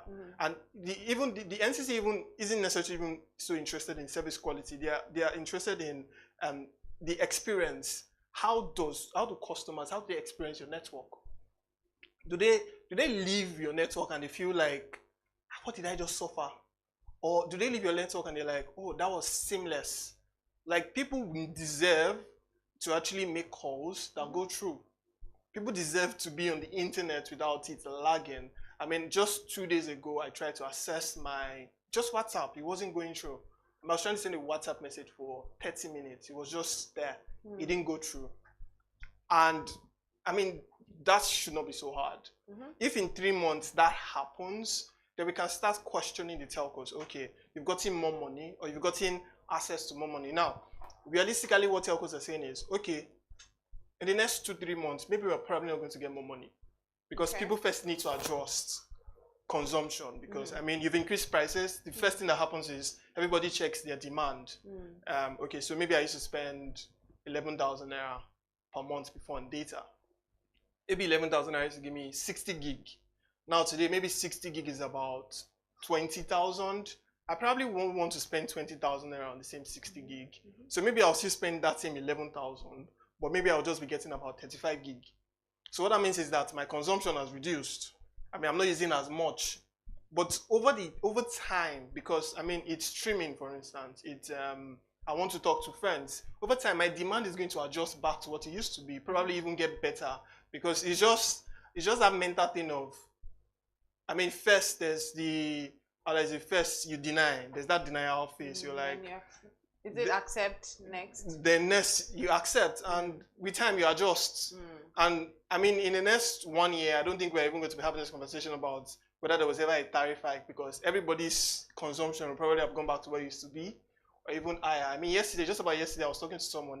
They still told me that they bought 120 gig of data, and I looked at them like, okay, that's nice. Because I mean, it's been a while I've heard people say it since this happened that they've gotten that volume of data. So yes, so for maybe for the first 2 months, you're going to get contraction in demand. People are not going to, I mean, use as much of your services as they should. But in another 1 year, in another 6 months, you're going to be getting that balanced demand back.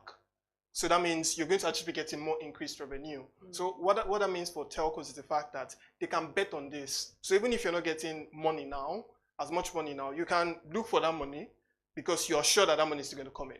So you can look for that money, use it to expand your network, and once quality of experience gets better, what that means is you're getting all your money back, all your investments are coming back. So yes, so to the question, I mean, we're just going to need to hold them accountable, because there's a KPI, let me just use the word, there's a KPI that we're going to use to measure this increased tariff. And what's this KPI increased?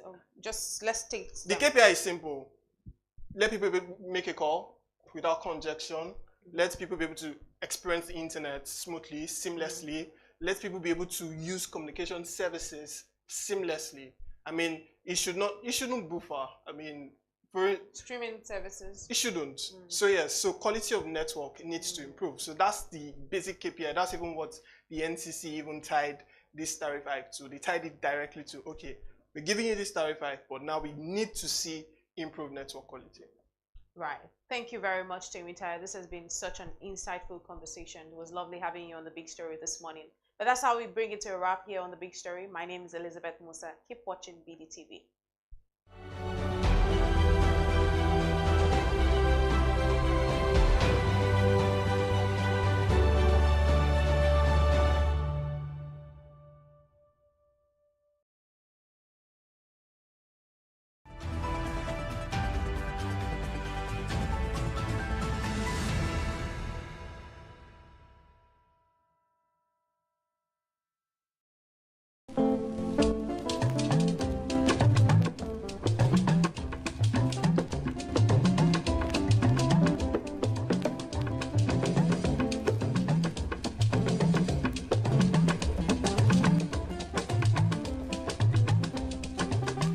This is the Craftsmanship Chronicle series on Go Local, and on this episode, our focus is on wood, trees in our hood. Kemi Michael here, your Yoruba named Akwa Ibom girl, welcoming you to Go Local. Now, Go Local is a podcast where we delve deeply and explore our nation's local uniqueness. Go local, buy local, and together we stay global. As we get into it, do also grab a cup of your favorite drink and a snack you would love to munch on. Oh, and make sure to make it a Nigerian snack and get ready for an amazing ride. Since humans first realized they could make use of the materials they found in the vicinity, wood has been used and altered by us. People eventually learned about the special qualities of wood as they utilized it to satisfy a wide range of human requirements in peace and conflict, farming, and industry. Throughout history, trees and their wood have been essential to human existence. Since ancient times, wood has been one of our most vital building elements, used for construction as well as for production of tools, weapons, and furniture. Wood has historically played a key role in a lot of areas, and we Nigerians are part of that history. For this episode, I went to the Itamaga sawmill in the Ikorodu area of Lagos State, where I was able to speak with the General Secretary of the sawmill. My name is Alhaji Kabiru Adegboyega Ibrahim, and this is Sogidowo sawmill Itamaga. So I'm the secretary to the association, General Secretary to the association, Sogidowo Plant Marketers Association of Nigeria. Here in Nigeria and around the world, we have several uses of wood, such as agricultural purposes, for making musical instruments, for carving religious figurines, to create household furniture, for casket production, for fortification, as well as for a source of energy supply, for example, our firewood and general logs for fireplaces. The wood production in Nigeria has specific process, and I will leave the explaining for the experts. The woods normally come in 2x6. That is for roofing.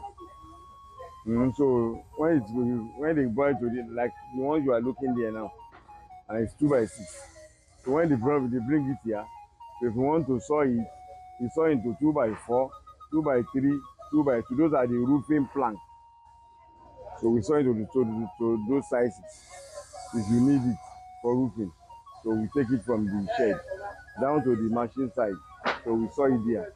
If it is roofing, so we saw 2x4, 2x3, 2x2. So for facing board, that one is 1x12, 1x12x12. So now like the one that they are putting down there. So that is 1x12x12 for facing board. So after you roof, to facing board, so you cover breeze or whatever. So that's what they use that one for. So to seal the roof with the ceiling. So that's what they use it for. Just like other industries, the wood industry sure has its challenges. The challenges we usually face is the problem of this marine police or guard or whatever. You know, they are extorting us too much. You know Nigeria, that's Nigeria system, corruption. After we will have saw wood, process it, take the license, but we usually collect approval for wood, any wood cut. After that, if you pass through the water, if this marine police or whatever see you, they will still collect money as if you never collect any paper. So that's the Nigerian problem. So we face many challenges, yeah? At the same time, after they are coming from the river, the canoe bash, those the trucks that are coming into the sawmill, those are the policemen on the road, trying to collect something, collect money. Those are the challenges we have. Vegetation of Nigeria can be broadly classified into two types, that is, forest and savanna. Now, according to Statista in 2021, Nigeria exported forest products amounting to nearly $109.7 million US. Most of these products were roundwood and sawnwood, amounting to roughly 52.4 million and $8.1 million US, respectively. Other main exported forest products included paper and paperboard. The wood always come from Bayelsa State, Ondo State, Edo State, and from Oyo as well. But the one coming from Oyo, that's 1 by 12 by 12, and at times 2 by 12. But 2 by 6 wood for roofing normally come from Bayelsa, Edo State, Ondo State, and at the same time from Ogun State, Ogun Water side. The customer you have, if it is an old customer, you must have a relationship. He can call you on phone and place order. So you call transport for him. When you've concluded with him for the quotation of the wood, so if you help him process it, you call transporter to transport it. So they will take it down to him. Or some do come inside to the market by themselves. So they will negotiate price, buy the wood, call a motor to pack it. Because the transporters they have their own association as well. According to the United Nations, Nigeria has the highest deforestation rate in the world, with an estimated 3.7% of its forests lost every year. That's what I'm saying, our problem here. And these forestry people that are supposed to be handled at Ministry of Agriculture. Wherever they cut timber, supposed to plant it back immediately. They don't do that. In a question of say 5 to 10 years now, there will be the issue of a wood scarcity. Those places that I'm talking the other time, Bayelsa, Edo, whatever. If you want to get wood now, it's very, very far to the upland, to the river itself, to the swamp itself, too far. That's why the wood is very hot now. This is a call to action to the Department of Forestry, Federal Ministry of Environment. We in Nigeria are losing our trees and we need a solution to this loss. When one tree is cut down, I believe 10 more should be planted in its stead. Wood in Nigeria plays a very vital role, and leaving our forests to chance of the trees growing on their own accord is very risky.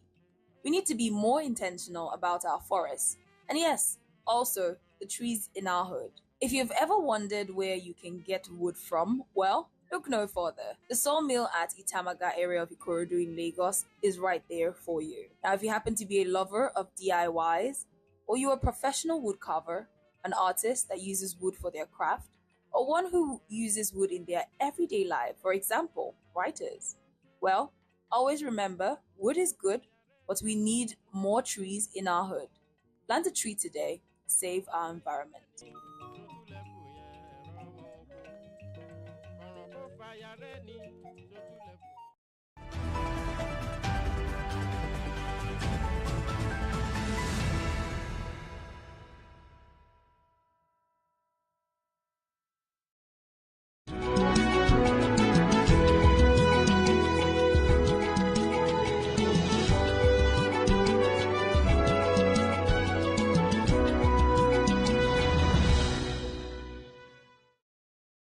American stocks are getting hammered. They're calling it the tariff-fueled sell-off. Anxiety concerning growth in the world's largest economy is extending a 3-week stretch of volatility, and the transition to a more private sector-led economy may be jolting already bubbled markets. Meanwhile, the trade war took another turn as the Canadian province of Ontario imposed a 25% surcharge on electricity exports to America. Last week, the tech-loaded Nasdaq entered a correction while the bellwether S&P 500 closed below its 200-day moving average. That's a closely watched support level for the first time since November 2023. Hello, welcome to Global Business Insights, where we look deeper at the main business stories. Our deep dive is on how the uncertainty is affecting oil and gas markets.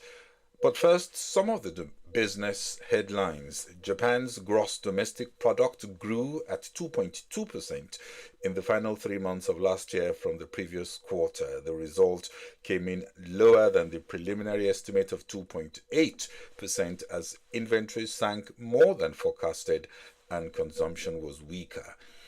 The value of retail sales in the United Kingdom increased 1.1% year-on-year in February, below the 2.4% average of the previous 3 months. Non-food sales registered zero growth in February compared with the same month in 2024, also below 2.5% average annual growth in the previous 3 months. When markets are hyped up, as had been the case after the US elections, correction is inevitable, especially as even before the polls, many had predicted this was in the horizon. Tariffs, policy shifts, and all the associated uncertainty spurred this correction, and analysts have to make the determination if the drag is short-lived and could be a buying opportunity for the long term. My sense is to be very close to the data, which so far has not signaled a recession.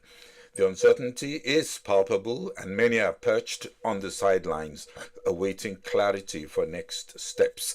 The prediction that after the trade negotiations and when volatility abates, we could see a new normal and equilibrium informed by a changed dynamic. But we have to see whether that prediction is true, or a protracted trade war could hurt, not just immediately, but irreparably the economy, such that we begin to see what looks like a recession. We are now in correction mode. That is 10% down, and some say 20% bear market. That's down 20% is impending. The mood could be boosted by a tax cut bill before the end of the year and an upbeat capital market with a lot of activity stepping up with the soft touch regulatory regime. That would also help sentiment. But the timing, impacts, and the long-term recovery trajectory from all these interventions, even the capital inflows and efficiency gains, are all longer-term wins.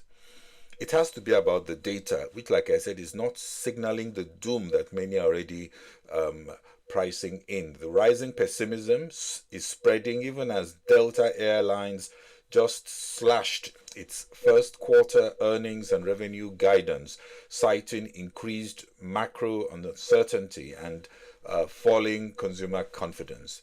First quarter revenue growth forecast was dropped to 3% to 4%. That's less than half its earlier forecast, and earnings dropped to 30 cents to 50 cents a share from an earlier forecast range of 70 cents to $1 a share. Social media platform X yesterday saw an unusual surge of outages, which it says could be the work of a large group or even country. Reports of outages soared to nearly 40,000 over the previous 24 hours. Elon says he suspects Ukraine is behind the cyber attack, even as geoeconomic battles apparently are taking a different turn. Musk also says running his businesses while working closely with the White House hasn't been easy amid the plunge we now see in Tesla stock. Adena Friedman, Chief Executive Officer at NASDAQ, says there is a healthy pipeline of U.S. initial public offerings, but investors are looking for more certainty as they try to navigate all the changes. Where are these IPOs? A few in the technology space. CoreWeave, that's an artificial intelligence startup backed by NVIDIA, has signed a 5-year cloud computing contract worth $11.9 billion with OpenAI ahead of a stock market launch. The deal gives OpenAI a stake in CoreWeave, issuing shares worth $350 million to the ChatGPT maker through a private placement at the time of its initial public offering. And in Nigeria, the Nigerian National Petroleum Company Limited has clarified its stand about the crude for Naira sales arrangement with Dangote Refinery. It stated that the contract for the sale of crude oil in Naira was structured as a 6-month agreement and subject to availability and will expire at the end of this month. More news from Nigeria. The Minister of Finance and Coordinating Minister of the Economy, Mr. Wale Edu, yesterday at the KPMG Arise News 2025 budget event, reaffirmed the government's commitment to fiscal discipline, revenue mobilization, and an improved investment climate. He also highlighted projected GDP growth of 4.6% for 2025 with a long-term ambition of 7% annually, which he said is crucial for poverty reduction and sustainable development. And in South Africa, Finance Minister Enoch Godongwana was summoned to meet the ANC's top officials to sell his finalized proposal on the budget. That was yesterday. The Treasury is said to have just a few days to finalize the budget statement after a stalemate.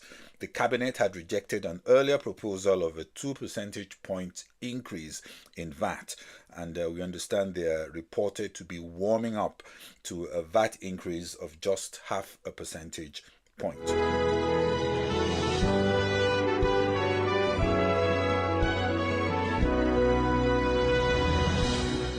Our deep dive is on how the geoeconomic uncertainty is affecting the oil markets.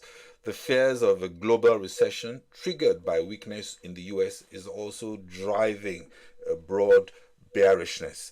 On the supply side, Baker Hughes Chief Executive Lorenzo Simonelli confirmed what many of us suspected, which is that US oil and gas producers are likely to boost output primarily from improved efficiencies rather than new drilling and higher spending. This also echoes comments by ExxonMobil's upstream president Liam Mallon, who recently dismissed the notion that US producers will dramatically increase output, adding last week that a radical change is unlikely because the vast majority, if not everybody, is primarily focused on the economics of what they're doing. Focus on economics means responding to the numbers and market dynamics and not to prodding by the US administration. According to a recent research note, with oil prices declining over the past 2 years, oil companies are borrowing more to keep their shareholders happy. Bloomberg in late October reported that most super majors are borrowing heavily to fund share buybacks and will struggle to find funds to dramatically increase their capital expenditure to drill more. Indeed, banks are less climate conscious but still cautious on the longer term implications as the taps are not fully opened to push major expansions in drilling, given weaker margins that come with lower prices. Last week, U.S. crude oil inventories also saw an increase of 3.6 million barrels during the week ending February 28, according to the latest Energy Information Administration data. There are important variables stoking uncertainty and impacting sentiment. First has to be economic growth momentum. Second is demand from major buyers, China and India, and supply from OPEC Plus and the US. Third is the geopolitical risk premium associated with instability in Europe and the Middle East. Any of these variables can upend the best projections, as analysts conclude that the risk is more towards lower prices, also as the general uncertainty sours risk appetite and more weight on the sidelines for clarity, a common reaction amongst traders these days.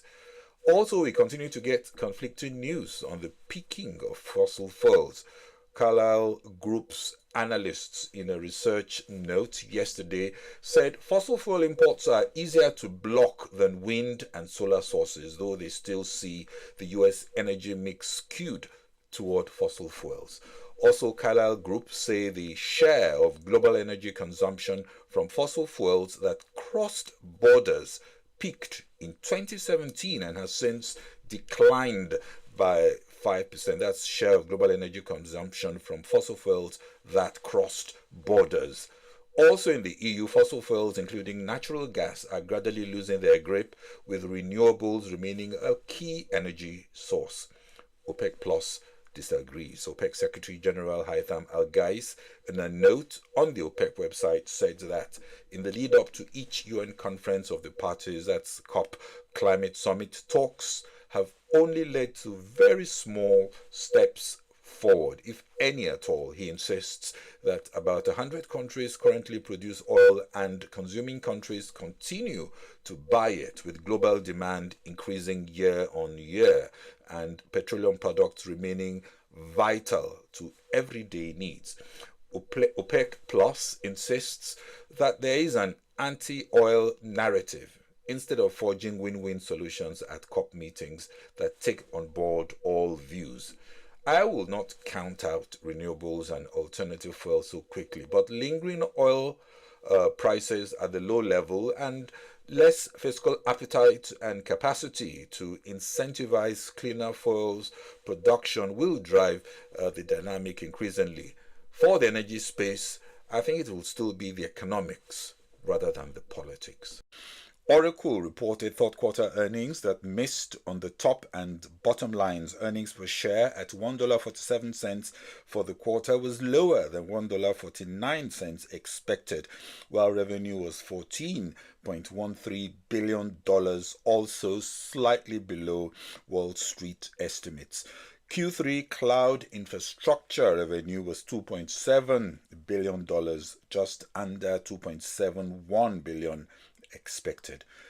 Volkswagen today reported a 15% year-on-year drop in profit due to higher costs and extraordinary restructuring expenses.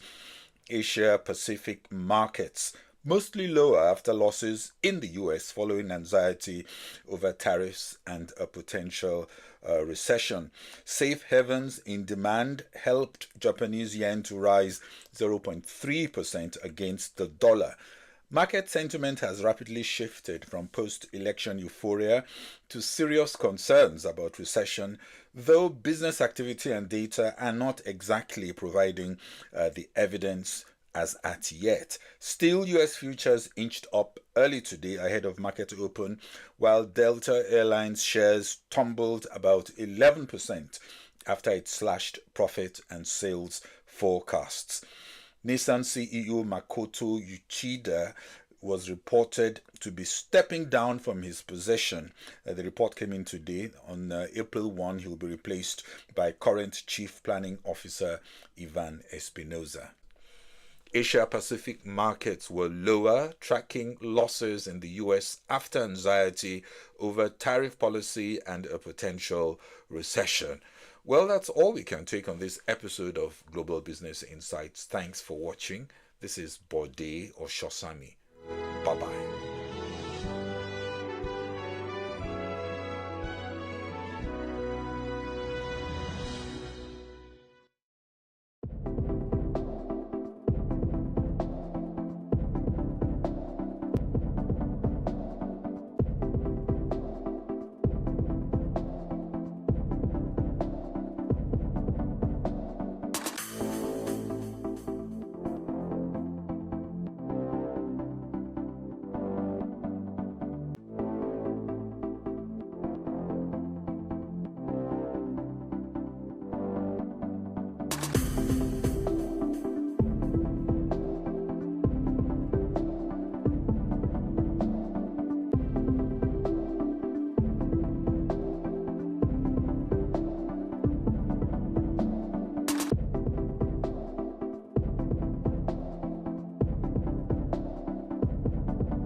Hello and welcome to the BDTV News Update. My name is Elizabeth Musa.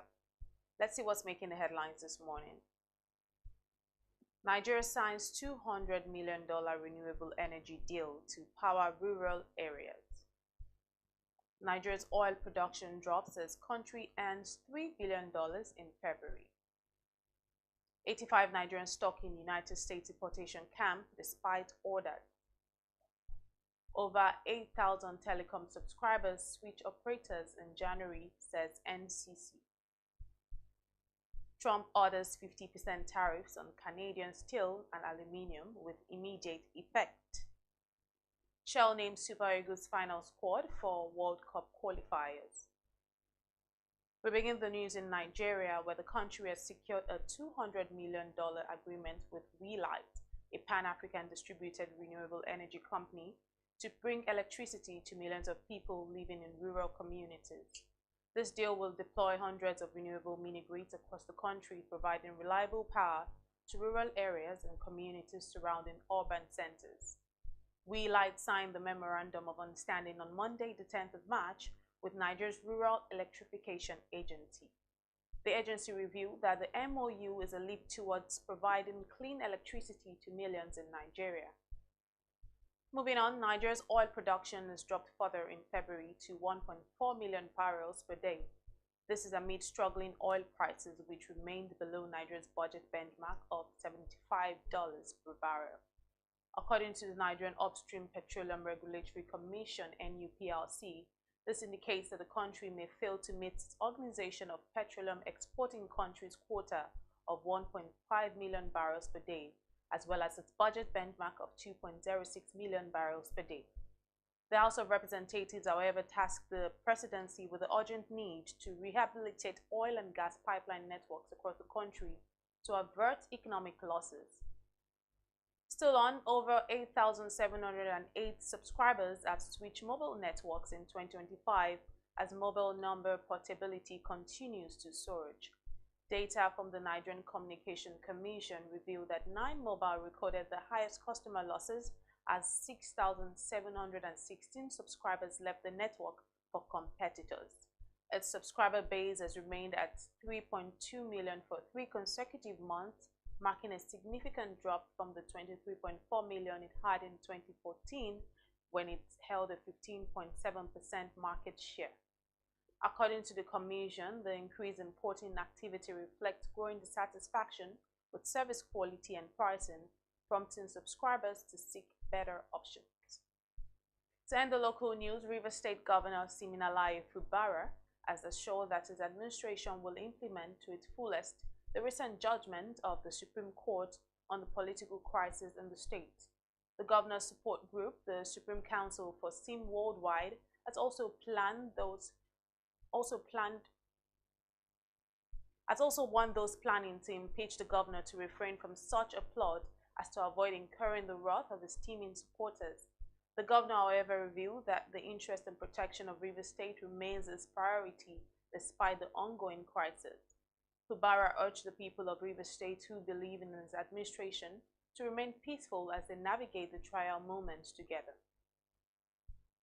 And on the foreign scene, White House officials said the United States will impose 25% tariffs on Canadian steel and aluminium rather than the 50% earlier announced by Donald Trump. The rollback comes after the Canadian province of Ontario revealed that it would temporarily suspend its plan to charge a 25% tariff on electricity it sends to northern U.S. states. This reversal came after United States President Trump had said he would double tariffs on Canadian steel and aluminium from 25% to 50% in retaliation to the Ontario threat. According to the province's premier, Doug Ford, negotiations between his province and the Trump administration are ongoing, with United States Commerce Secretary Howard Lutnick inviting Ford to Washington.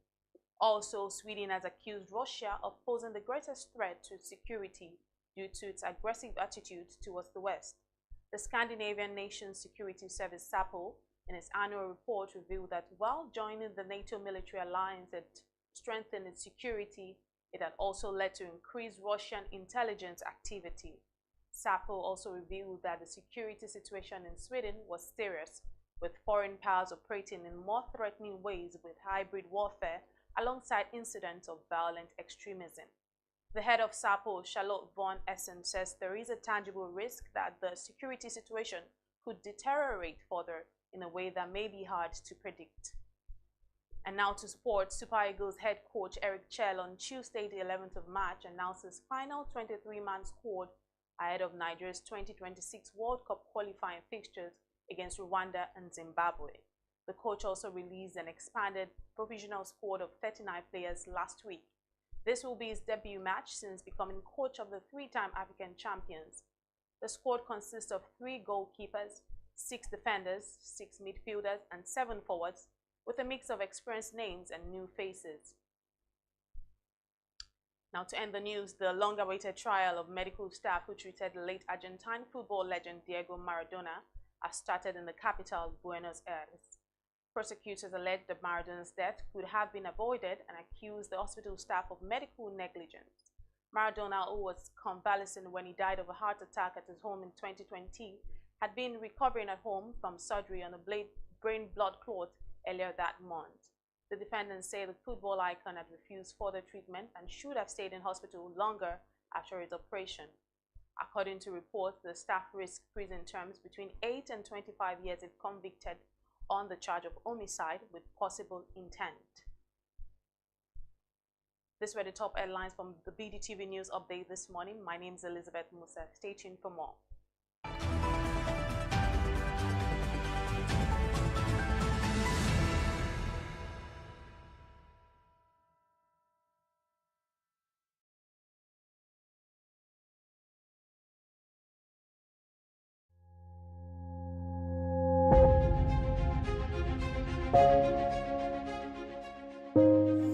Good morning and welcome to the BDTV Breakfast Show. I am Bethel Ogunjobi. My name is Elizabeth Musa. And this is the social listening segment on the BDTV Breakfast Show. We're talking about the Fly Nigeria Act. Can you give us a background into what this is about? We are here today on the streets of Lagos, Nigeria, to gather opinion about a pressing issue. I go look at the cost of petrol. We get very Nigeria with the suffer. The income is not really increasing, but the prices of items are increased. Nothing like service again, no. You only pray for that money to reach you that month. There's a lot of high pressure, a lot of stress. There's a lot of high targets to be met. I was quite strict. In my mind, I said, moving from my hand, my picking go spoil.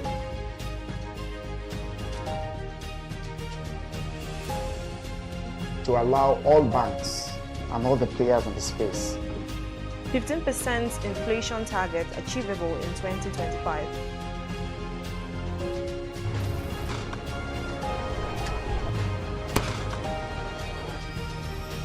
The command and vision philosophy of both the Chief of Defense Staff, the Chief of Army Staff, and indeed all the service chiefs.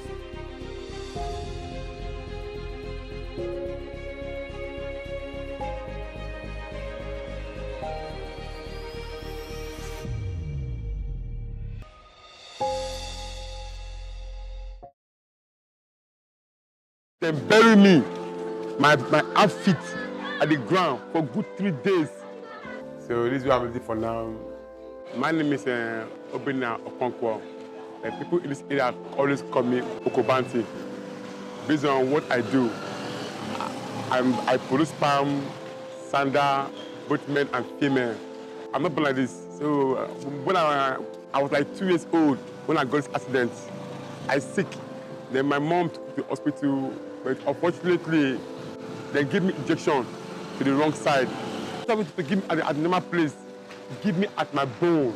It now weak me. My mom cannot back me with one wrapper. He used 3 wrapper to back me. Because she said I cannot be able to sit down again. I only, you know. So she has to do everything possible to make sure that I'm okay. So according to my mom, what she said, she took me to those people that do agbo. That's a native medicine. She said they bury me, my outfit at the ground for good 3 days. You know, then do some maintenance to make sure that I can be able to sit down. Because according to her, she said I cannot sit down. I don't, you know, because I'm weak all over. My mom tried everything possible to make sure that I'm okay. I don't like going back to my past because it do hurt me. Due to each time I go back on it, make me shed tears. But that one doesn't bring me down. I'm still pushing on. Based on, I believe that this is not the end of it.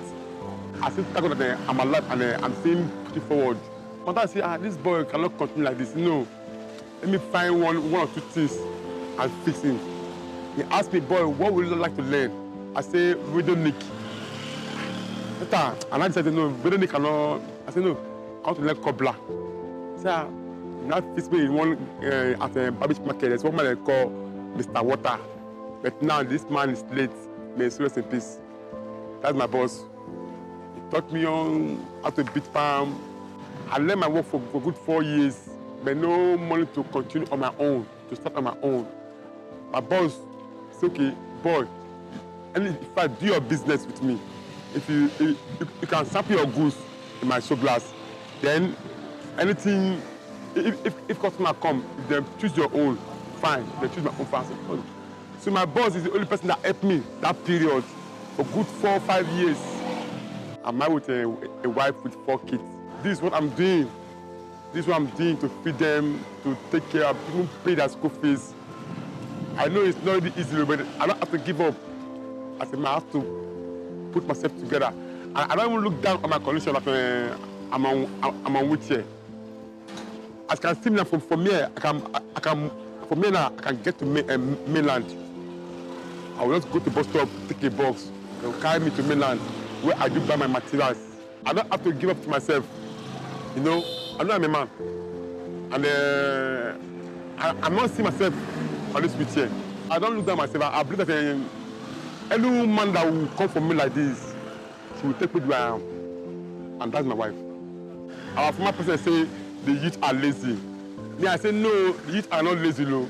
If they can come outside and walk around the street, they will see people like me and say, no, this bros, man, you're not lazy. I'm not lazy. If I'm lazy, my woman will not accept me. My dad do everything possible to take good care of us. So when I lost him, I have no option. And I have to buckle myself and engage my hustle. Because this is what I'm doing. Not for the time. So I said, no, I rather stick onto it. And this hustle as it pay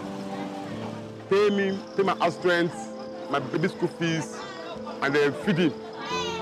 If market goes well, I can make like normally 6 to 7K. And if it's like a month end, when people have got a salary, I can make like 16 to 17K. That month end, but it's per day, 7K, 6K. And due to the expensive, and I have to save to buy more materials. Normally, if I do just to build, it can be like 7 PS or 6 PS by day. If I do repairing, and I can be like 3 PS. 1 pair of shoe here, it contains 4K. Depends on the sole. If you want normal foreign sole, it's 4.5. Normal Nigeria sole is 3.5. One guy came to me here, meet me. He said, bro, you know where your shoe don't reach? I said, no. He said, I travel to Dubai. The farm where I wear go, my friend carry him. Now I come back, close to my mom. I said, no, I must pick one again. And I said, bro, now God, he said, bro, where your palm reach, you go reach here pass. I say, amen. So I'm not feeling bad. I know if it is God, I'm not looking at myself. I don't say it is God. I just have to that way. Because if I do pardon, I didn't wait. God, no, I do. I know, just in fact, it is God. Just on God. So this is what I'm ready for now. So I'm simply forward for a better place. They asked us to leave. And they even give us they give us now till this December that everybody should leave. Where are we for? Although you don't used to Leko, but water used to come out from ground. From ground. Even as you can see through the passage, you will do that water you do enter. If rain fall heavy now, all this passage will flood you. All the even me say, but I don't have any option. And my friend will back me in. Yes, they do back me in. Because I can't crawl inside that water. They have to back me. Then early morning, I will call them, they will come and pick me out again. Normally, people do show me love. But like I say, I'm not begging. Because I believe that why would I beg? If you give me 100 naira or 50 naira, now I cannot solve anything now. If I walk, people come, patronize me, give me like 4, 5, 4K. I know I can be able to meet up for the day. But 50 naira, 100 naira, no. This one cannot even help you to anyway. So that's why I believe in my hustle. Say, look at it be, my hustle will pay me. My name is Sarah Okonkwo. Was in the business already before I saw him. I love him. That's why I married him. I've been roughly 2004. I've been here, so people know me, both small and big. People know me. And the time of month now, like this period now, so we just come, they will buy also like 1 dozen, 12 pieces. So I can't travel. So we still come say, bros, I beg, check for me, I'm going to sell. I will help them bring the price down. Instead of giving them 4, 5, I will give them 3, 5. 3, 5. They actually, if they eat 1K or 5, you know bad. So on me, business they buy and bunch my hand. I don't go to feel them. So if I get like 1K on each palm I sell, I'm okay. Because the reason why I'm doing because I'm not paying for shop. But if I pay for shop, I will add money. I will sell it normally the way people other are selling it. My name is Obina Okonkwo, and people do call me Okobanti. Based on the way I'm doing my own thing, and then people say, upon this man on a wheelchair, still doing something, how much more them? Then they are okay. So my daily activity low, he encourage them. He say, if this man on a wheelchair can do something like this, how much more we can do more better than him? So that's why that name come out, that Okobanti.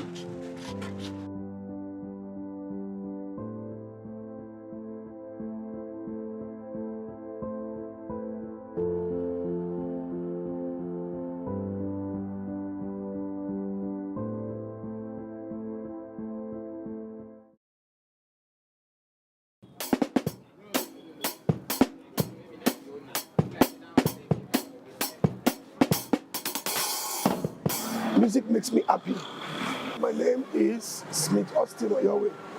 I'm from Delta State. I was born like this. My daddy abandoned me. Dad cannot accept me.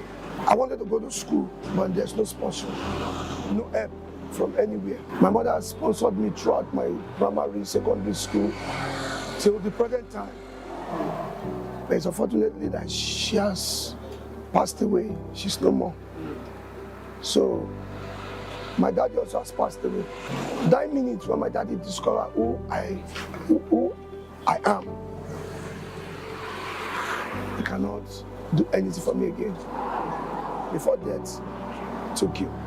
But all what I am today is the grace of my mommy and to Almighty God.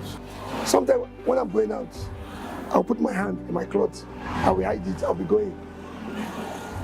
But after some time, I say, why am I hiding my hand? It's this hand that people used to look at, and somehow the hand used to attract people to me. And I stopped, I said, I will not be doing it again. And since then, anywhere I'm going to go, if I enter into any church, any gathering, when I come out like this, people will look at me. Not me, they are looking at man that, look at this man, he's coming to the stage with some musician, what can he play? I have never one day regretted the way God created me.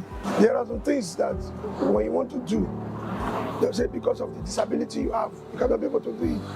But I find out that I can be able to do it with my, not even a disability, with my ability. I find that I can be able to do it. There's nothing that I lay my hands on that cannot be able to do it. But which some people that have the two hands cannot do. So it's there I begin to know that there is something special about my ability. I don't say disability, it's part of me. First, I went to a technical school in Sapele. I discovered that anything that got spoiled, like electronic stuff, television, radio, mic, all those things, I discovered I can repair it. So repairing is on its own. Why? Music stuff to play instrument is on its own. So there are different things I combine together to make the name Uprising Music. So it's a different section there: repairing, rentage, and music school. To me, I cannot say I can play some certain instruments. Any instrument I see, and I've known what they call do re mi inside, I can play it. I can play the bass guitar, I can play a wire guitar, I can play drums, I can play conga, I can play the lead a little bit, I can play accordion, I can play trumpet, I can play agidigbo, this local instrument.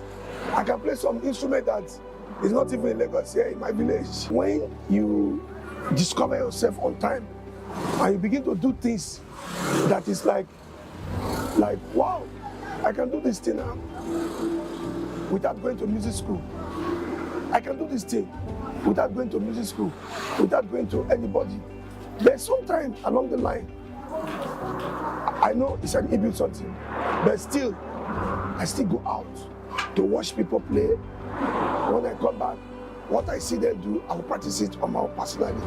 So it makes me to improve in any instrument I lay my hand on. Since I came to Lagos, 1989, December, I decided to face music fully because I don't think if I don't do music, I cannot be happy. Music makes me happy.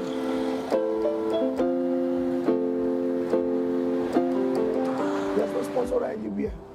There's nobody that will sponsor you in anything you put your hand to do in Nigeria. It's only when you come out with something and some people discover you and they believe in you, it's there you can see sponsor. But when I started my own, there's no sponsor. What I did then is this. Because if God is with you, you have the whole world. I can repair. I want to buy this guitar. I don't have the money to buy guitar. I may go to shows. I told you I don't go to show again. I may go to shows with some big musicians. Maybe I play keyboard, I play drums. The money they paid me, I don't spend anyhow. I'll save the money. When I save the money 2 to 3 times, I can be able to afford a guitar. The first guitar I bought in my life was 1,500. I was so happy doing it because I know that one day, God will raise me up. There is not much challenge. It's like what the Bible used to say, he that is in me is greater than he that is in the world. He that is in me doesn't need rehearsal. He that is in me, he doesn't need any help from human being. But sometimes we do need human help. There's no advice you can give to anybody because everybody is wise in Nigeria. Sometimes I have some blind in my school here. They can play drums, they play guitar. They brought them from disability home. They are still in my school here. I have their videos. Like my school have all their videos about all my students' performance. I have them. I have some special students here. Some time ago, I've removed some of them from the street. I call them. I can see you passing every time. Why can't you come and play 1 or 2 instruments? I will not even ask them for money because I have something in me that said, do it for them. But some along the line, when they started doing it, before you know, you never say they will jackpot. They will jackpot. So my advice to people out there, don't let yourself down. Don't look at yourself that you cannot make it. Don't look at yourself that you are nothing before somebody. The very moment you discover yourself, start doing something. You can make it.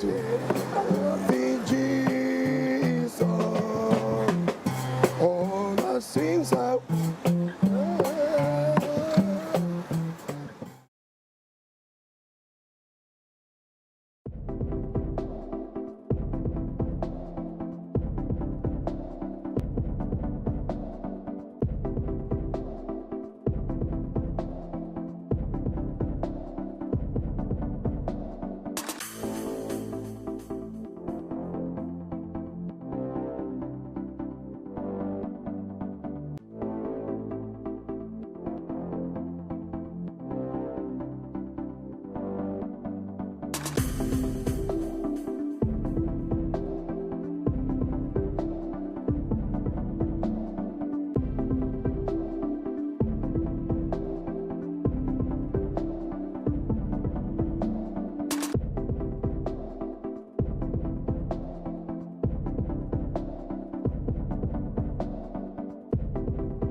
This is the Business Day television broadcast.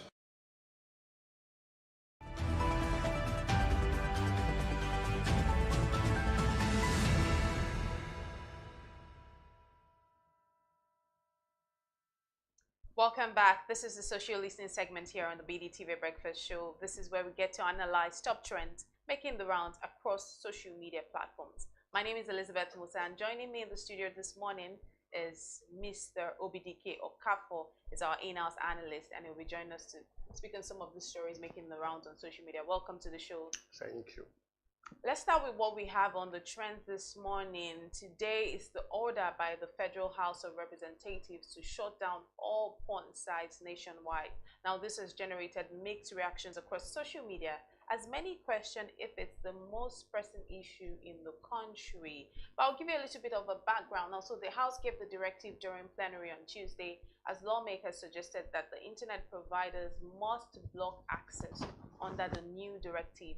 Now, a member representing the Faskari Kankara Sabua Federal Constituency called Dalhatu Tafoki sponsored this motion, and he called it a step to protect societal values. Of course, since this news broke yesterday, it's been making the rounds on social media with so many people, so many reactions to it. But I mean, there are different how will I say it? There are different layers to this story. It's not as as direct as it sounds. But let's take a look at some of the reactions on social media, and then I'll come back to you, Mr. Obidike, to speak on this conversation.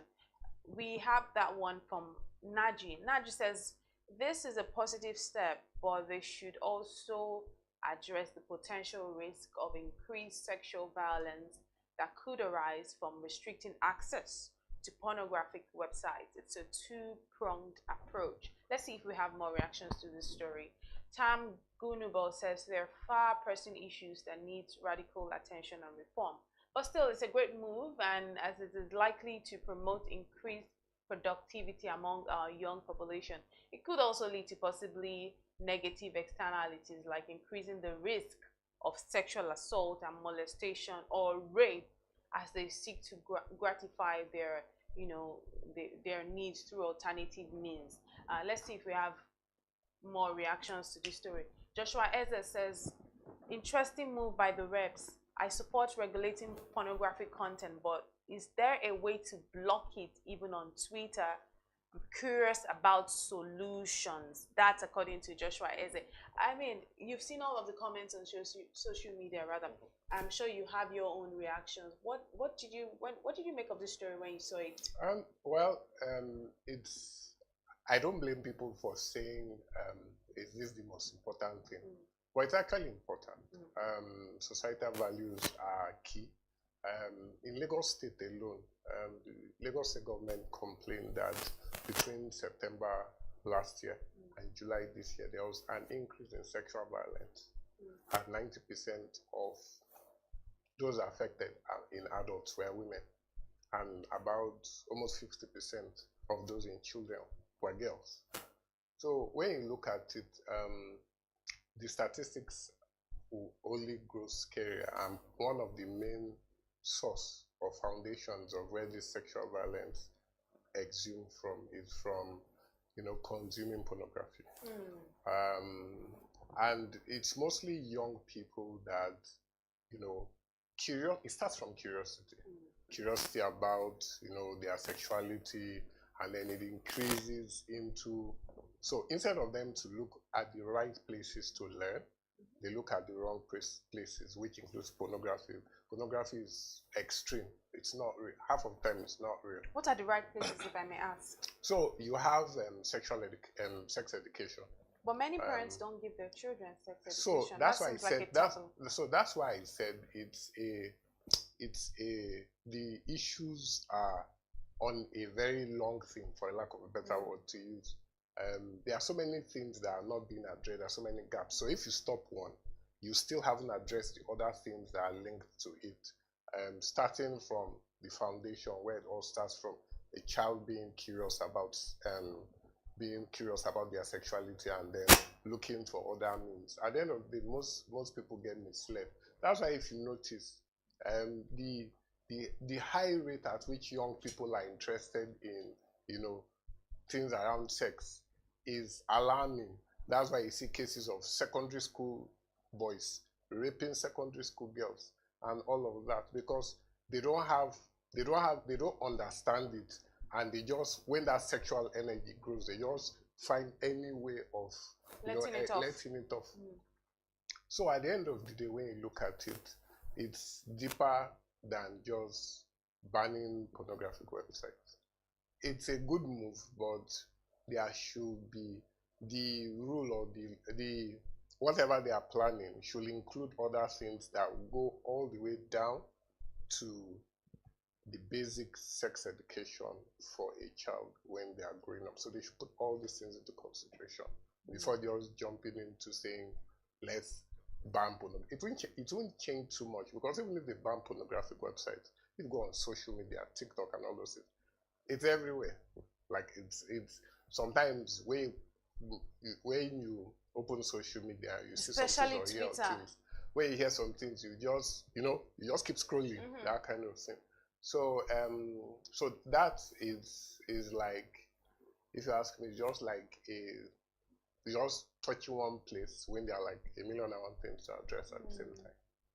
I hear you when you say that there's so many layers that they need to address. I think parents also need to realize that they need to not shy away from sex education anymore. I know you're a parent. I'm hoping that you take the time to, you know, educate your children. I've actually started. Because I remember when I was growing up, I know that there were some conversations that just seemed like we never had. It wasn't even like a thing that it just seemed like we never had. We just kind of learned. Thankfully, some of us just went to schools that, you know, these conversations, we have it. Again, not even directly. Maybe it's a few lecturers that, teachers as are them that will probably, you know, talk about certain things. But it was always in an indirect manner. You know, African culture, it seems like, oh, we're doing too much to, you know, speak on certain issues. So I remember some teachers would probably say things like, all these boys and girls that are doing this thing, if you do this, you get pregnant, all those type of things. It wasn't even a conversation which was had directly. And then I know that we also have to, I know that during our biology classes as well, when our teachers would lecture and they'll say these things like X and Y and all of that stuff, they used to use indirect means to, you know, make sexual quote conversations. Again, at those time, it wasn't even as if they were even doing it from the point of sexual education. They were always making us, I will be honest with you, with the way they went about it, they would even make you curious to know what they're saying. They were doing it like something like some sort of thing that, you know, a coded thing that is sweet, that everyone. So it wasn't like, oh, this is this. Oh, when they're saying all those, because I can't remember clearly now, but if I just remember when my lecturer then, I keep saying lecturer, when my teacher then would say X, Y chromosomes, and then he would start talking about certain things. And I know some naughty boys then, some of my naughty classmates would probably say, sir, is there, you know, there's some kind of question, and the man will say, Petrus, I'm not answering that question. And then, you know, everyone will just be like, it seems like you're now more curious, you know. And then after the class, you know, everyone is saying so many things that you realize, like, so where did they know all of these things from? So it would have been better if the man is more open to speaking about it, you know, in class, than, you know, trying to just scheme around it and making it look like some untouchable when we were younger, they will tell you, if a boy touches you, become pregnant by mere touch. How that makes any sense? Didn't make any sense to me. But these days, people learn everything on social media. Everything. And social media should not be your parent or your teacher. But unfortunately, social media is the parent of a lot of young people. I like how you said unfortunately, because it has become a problem, because what we have is what we are having out there now are young people that don't listen to what, you know, their parents would say. They don't necessarily, they are taking all of their training from social media. And we've seen how how the detrimental effect of that on our society, because there are people now that are very impressionable young adults that they don't have a mind of their own. They're moved by, you know, some of the quote thoughts leaders. And who are your thoughts leaders on the social media? Who are those people that you're looking up to, in terms of that you're seeing them and you're listening to them, and you're, because let me talk, social media has a way of just helping you form some sort of ideals. It helps you form some ideals. You don't even know you're taking it on. So when this person says this thing and you're following this person closely, you begin to think that way. You begin to do. Now people don't even necessarily listen to what their parents have to say and all of that. And of course, we know there's boarding schools. How many times do you even get to really, you know, spend with your children? So again, I think that at the end of the day, the foundation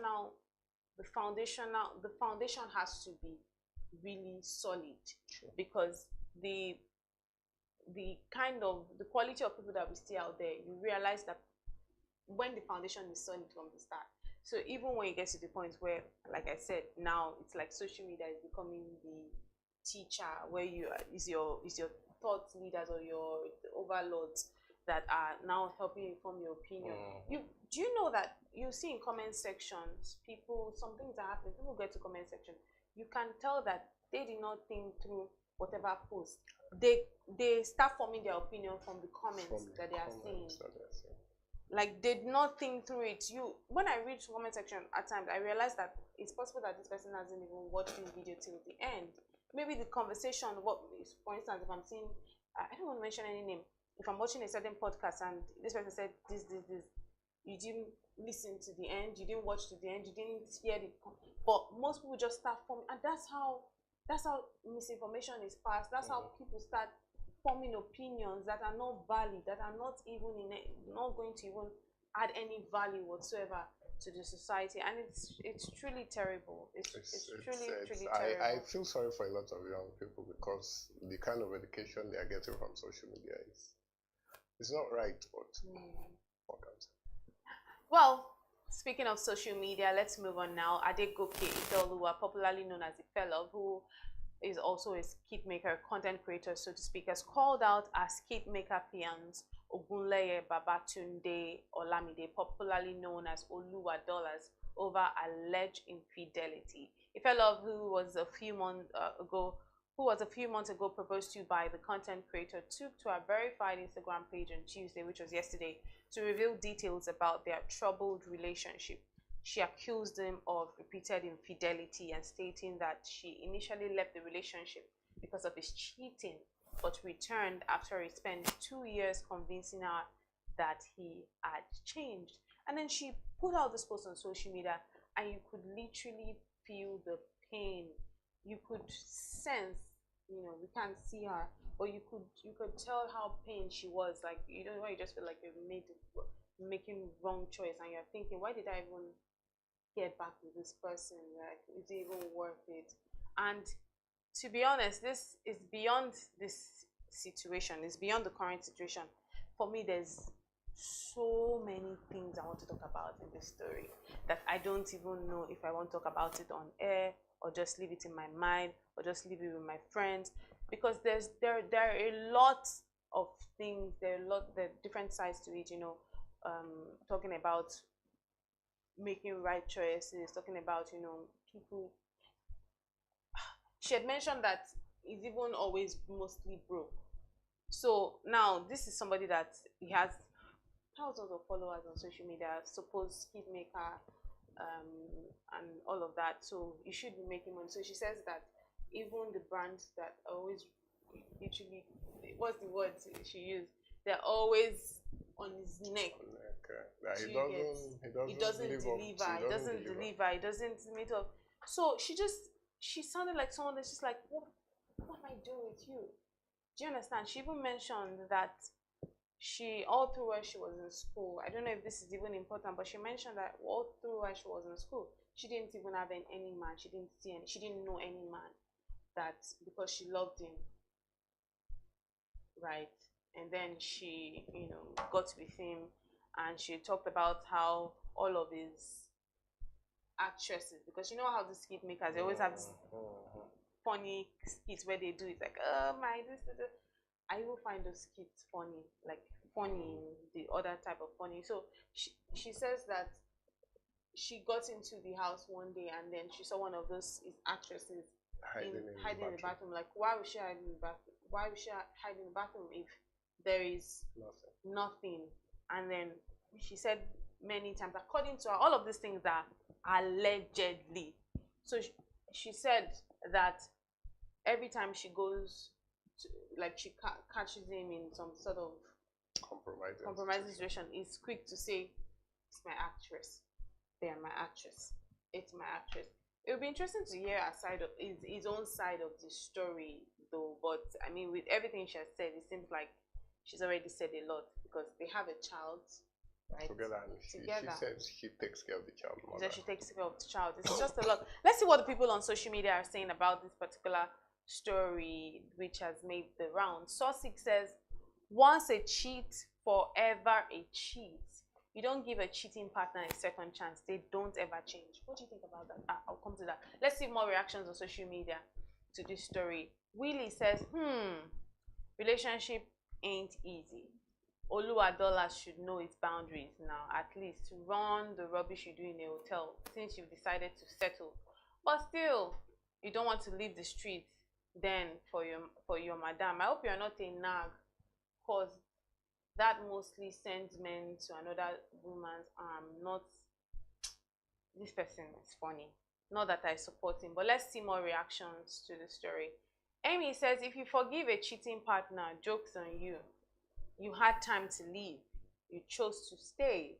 And now that it looks like he has fallen in love with someone else and probably not going to marry you, then he's broke and you're not done. Sorry, but it's what you chose. Wow, Amy, wow. So that's how people are reacting. You can see the myriad of responses to that story. One person says, once a cheat, always a cheat. I mean, when it comes to topics of relationship, matters of the heart like this, I find it very, it seems like very delicate ground for me, because that's one area that you need to be really careful when you're speaking, because you never know, like some of these things you never know, but you never know where you like how things could hit you, like because life happens, right? So this person is saying that, oh, she wants a cheat, always a cheat, remember to a cheat partner. When emotions are involved, things happen. People find themselves, when the person comes and says to you, it was a mistake, I don't even know how it happens, you are this, you're that, and they show you all signs of this, you might not know. I don't like to be quick to say, why would you go back? Yeah, it's somehow, but sometimes when emotions are involved, you could find yourself back in situations where you were not expecting. Well, one thing I would say for sure is she loves the guy, and it's out of that love that you see. But does he love her? So that part of him loving, okay, he loves her to an extent. Why did I say that? Why did you say so? Because for him to constantly pursue her for 2 years to come back to him. 2 years is not a long time. No, what I'm saying is, trust me, if he had no interest, he wouldn't even bother. But for the fact, really? yes, he wouldn't even bother. But because maybe there is a connection, this is a connection, emotionally and all of that. So he's like, let him just, keep going back and all of that. But like I said before, all these things are foundational. I've worked a lot of, I've seen some of the Oluwadola's skits. And when I see these skits, most of these skits don't. I'm always like, I only watch them because in my mind, I'm like, all these people that they are talking about this person, let me just see what this person. And I look at it and I realize that most skits have the same themes. It's about women, it's somehow related. At the end of the day, it's still related to seeing women as sexual objects. It's ridiculous. So when you look at it at the end of the day, will you be surprised that what the wife says, when you look at the skits have been, seeing women as sexual objects, it gives some credence to to what what she's saying. I'm not siding anybody, but the truth is, half of the time when a woman comes out to complain, people always lean towards the woman and all of that. But based on observation, do they always lean? Because those comments we read, what I was seeing were people that were saying that are actually saying, why did she go back, to him once you're a cheat? So the bottom line is they are still leaning towards her, but they are angry with her for going back. They are saying, we are happy you're going now, but you wouldn't have even gone back in the first place. That's a summary of what they are trying to say. And then when I saw all of this, the question I wanted to ask, I know Oluwadolas sometimes use his mom in his skits. I know there was once I saw, because sometimes I just sit past in favor, I just keep moving. And when I saw like Oluwadola's mom, something, I was like, his mother. So in my mind, I'm like, if the mother is involved in what he does, I think parents shouldn't get carried away by their children's success or money. Because I think that Nigerian parents, that's their problem. I feel she should have, helped, balance things out. But irrespective of what a parent does, an adult is an adult, and an adult to do what an adult will do. But you remember what I said to you about the foundation, right? Yes, it's part of the foundation. Always from the foundation. Many times I always have conversations sometimes with a couple of my friends and my siblings, and then we talk about the fact that so many of the things that now, some of the decisions we make, or some of the things we do or don't do, we say that, you see that my mom doesn't see me every day to say, oh, this thing, what you're doing is not nice. But it's because of how we've been grounded from, the start.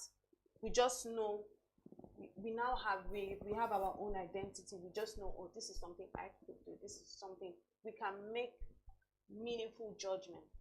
So when you're saying her right now, she said, if she didn't do it from the start, like, how is she going to do it? Because there's so many parents now that I realize that they don't even question income. True. The moment you start giving them XYZ amounts, you become the favorite child without even suddenly, if they had a favorite child, because parents, I know you don't like to say that, oh, this is your favorite child, but suddenly, if they had this person, which was, or if they were just being, they are tilting towards it. Oh, may God bless that. Where is it coming from? They don't know, because it also tells you something about our society, that our society, the poverty has eaten deep, that people are now moved so much by money. So look at his name, Oluwadola. It's like the moment he started making some sort of hitting money, I don't even want to make conclusions, but I can imagine how, like, in his home, in his house, people that come from like very humble background, you just go and you're like, oh, living la vida loca. Many people will be hailing you like, oh, we came from the trenches. I remember when we were starting, question the source. I mean, not even question the source, like just focus on your own. There's so many people that will start comparing, so you don't even know what this is. You don't, like, I'm not one person that thinks, oh, because you have money, then everything you say is yeah and amen. Do you understand? I have to see your values and what you stand for, right? So even if I see all the content creator, how Nigerians, you see comment sections and you see people say anything and they say, how much money do you have that you're seeing this thing? Oh, what does that have to do with anything? Is money now the standard for value? No, but content creators actually make a lot of money from YouTube and everything, and from social media. One of the things I pointed out from what you said was the fact that when he has money, he just tends to blow it off. Which is understandable, because at the back of his mind, when he blows the money, he can always go back to where. But that's also something that we need to talk about, because they've often spoken about money habits. True. That some of the things that we do, how we spend our money. Again, I'm still talking about this foundation thing. So if you come from a place of not having, it's two things. If you come from a place of not having at all, and you start giving them, oh, this is something I could do, this is something we can make meaningful judgment. So the moment you have, you think, oh my God, all the things that you always idealize. Like when we're young, you see people with some kind of like, and you always want it. You just feel like, let me spend it, let me just do it. There's that. There are two extremes to it. Then there are the people that, oh, because of that, they get very protective of money, stingy. You don't even want to spend. You've seen those kind of rich people that is like, oh, what's going on? So, but the bottom line is people need to find a balance, and all of these things, it comes from the ideals that you're brought up with. Because yeah, when you now start making money, you don't want to be the person that blows it off because you're like, oh, all the things that I've always had. When I remember, I used to see people in range. Now I can buy a range, and then you do not even make any investment, nothing in place. Yeah, money will always come back, right? If you're doing content, if you're doing this thing, you would always make money, but you also have to know how to spend your money judiciously. Because again, it's not a stable income. No, it's not. Right? It's not a stable income. It's an income that comes it comes in a very huge, like a large chunk. But you could also, because then that's when you know that, oh, you need a waterbed. When you've never thought about it. I mean, suddenly when when you're very rich, there's so many luxuries that you start seeing as a necessity, that before that time you were not seeing as a necessity. So all of these things also go back to some of the ideals and how we just were brought up, some of the things that formed us. It just helps us to strike a balance. I totally agree with you. The one thing I'll just say is most young people look up to celebrities, entertainers, influencers, right. And then people on social media as people who they look up to for inspiration, how to live their lives and all of that. But I think young people should, they need to get new role models and live all that, because half of those things, some of those people, the lifestyle that you see on social media, it's fake. It's not even real. So it's important that they understand these things so that they don't always put themselves in trouble. Bro, you've spoken well. I mean, this conversation, we could go on and on and on and on. But back to the story itself. I'll just be looking to see how this entire thing pans out, because there's really nothing that we can say. We're just going to speak, and that's why I like the areas that we've touched in terms of just talking about foundations and all of those things, because just come and analyze the fact that her partner is cheating on her and her ranting was not just enough. There are deeper angles to the story, which we've spoken about. So thank you very much, Mr. Obidike Okafor, for your time this morning. It was truly a joy speaking with you. And that's how we bring you to wraps on the social listening segment here on the BDTV Breakfast Show. My name is Elizabeth Musa. Keep watching BDTV.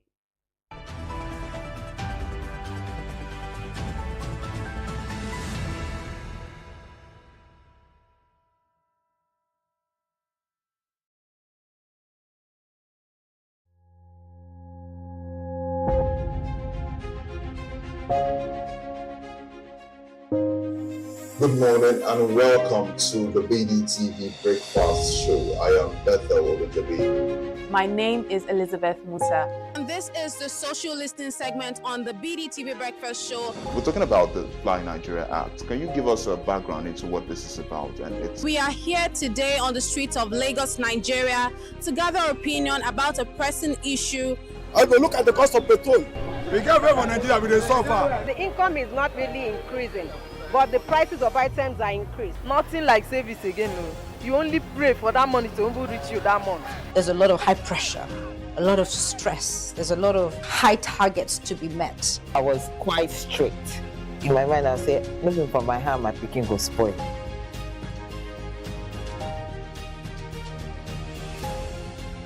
To allow all banks and all the players in the space 15% inflation target achievable in 2025.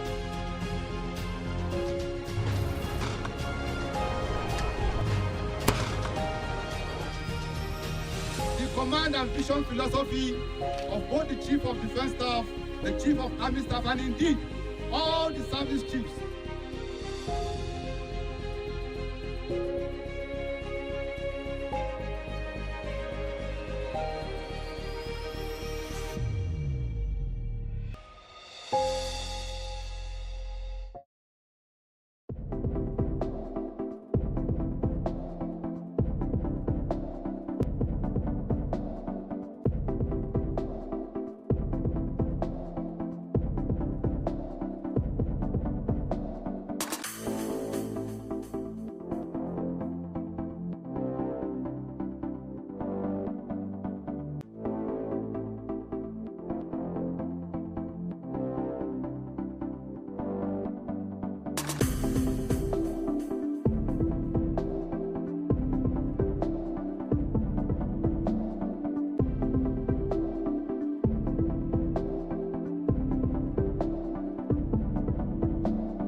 The U.S. administration lifted its suspension of military aid and intelligence sharing for Ukraine, and Kiev signaled that it was open to a 30-day ceasefire in the war with Russia, pending Moscow's agreement following talks in Saudi Arabia. Geopolitics has become a major driver under the unusual cloud of uncertainty. Meanwhile, Trump has said markets are going to go up and they're going to go down. But you know what? We have to rebuild our country. Hello, welcome to Global Business Insights, where we look deeper at the main business stories. Our deep dive is in America, where the president yesterday met with 100 businessmen at a round table, and all the related issues as sentiment in the United States remains low. First, the business stories. The latest U.S. Small Business Optimism Index released yesterday posted a decline for the second month in a row, falling by 2.1 points to 100.7. Business uncertainty soared to the second highest level in the 50-year history of the NFIB survey. The New York Federal Reserve Bank's Federal Survey of Consumer Expectations also found that 27.4% of households expect their financial situation will be worse a year from now, the highest level since November 2023. Bank of America's aggregated card data also found that credit and debit card spending per household declined 2.3% year-on-year in February compared to 1.9% rise in January. Restaurant spending also saw a decline last month. That is a category typically that holds up pretty well amid previous slowdowns. It's still all about America and tariffs and the uncertainty from Trump policies and lack of clarity on what has been described as an adjustment by the Treasury Secretary.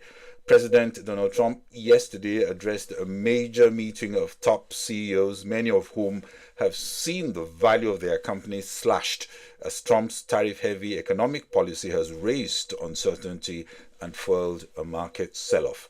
Trump spoke to CEOs at a regular meeting of the Business Round Table, which includes the heads of Apple, JP Morgan Chase, and Walmart. The event followed a private Trump meeting with technology company executives at the White House. Analysts have been giving tips for businesses in America. Most important, they say, stay below the radar and then stay true to your mission and values, and of course be flexible to change your tactics as required by the context. Elon Musk may have hundreds of billions of dollars to lose, but most other businesses will not. A combination of market challenges and a lot of public anger has hurt the Tesla brand of late. Yesterday's Tesla stock experienced its largest sell-off in the last 4.5 years as its shares shed 15.5%. Trump has come out to support Elon Musk, including buying a Tesla car. Are we in a period of transition or jolted by policy missteps as decades of free trade agreements are being renegotiated and the tariffs are being hiked, paused, rehiked, cancelled, and negotiations all going on at the same time, creating a flux and volatility which traders are not too pleased with? They've priced in pretty much a worst case and making adjustments in this atmosphere of uncertainty. Last month, we had 25% tariff on all imports of steel and aluminium into the US from all countries. Later, those tariffs were raised to 50% for Canadian imports of the metals after Ontario placed a tax on US-bound electricity. Now it's being reported that after Ontario agreed to suspend that surcharge, both have agreed to talk. With Canada and Mexico, the US imposed 25% across-the-board tariffs on March 4, only later to pause on goods and services compliant with the United States-Mexico-Canada Agreement, USMCA, until April 2nd. Trump also threatened tariffs on the EU, while for China, the tariffs and retaliations also came. Now we have 20% tariffs on Chinese imports. China has slapped back so far 15% tariffs on US farm goods such as chicken and pork. And then reciprocal tariffs are still on the cards. The effect of all this is a volatility and the end of any premium from the euphoria of the election that we saw in November. The mood is full of anxiety as analysts consider the chances of a stagflation and reduced economic growth forecasts are coming down, and we are seeing major market moves taking the Nasdaq, S&P 500 and Dow Jones all on the back foot, and at best a cautious wait and see mode. Yesterday, we got some labor market data. The U.S. job openings and labor turnover survey, that's JOLTS from Bureau of Labor Statistics, showed job openings totaled 7.74 million at the end of January, above analysts' expectations of 7.63 million, and also higher than the revised 7.508 million positions reported in December. Not the type of numbers predictive of recession, but then many of these numbers are yet to reflect the current mood. While today's JOLTS report offers further evidence that the jobs market started the year in decent shape, clearly there are headwinds which may have emerged more recently. Later in the week, we will get two key inflation data providing more clues on price movements and how the Federal Reserve Rate Setting Committee might act. More specifically, February's Consumer Price Index is expected to show price increases moderated during the second month of the year. Headline annual inflation is expected to come in at 2.9% in February, just slightly under January's 3% annual gain. Later, in a part of the business roundtable that was closed to reporters, Trump vowed to speed up approvals in environmental agencies and cut tax rates to 15% for companies making products in the US.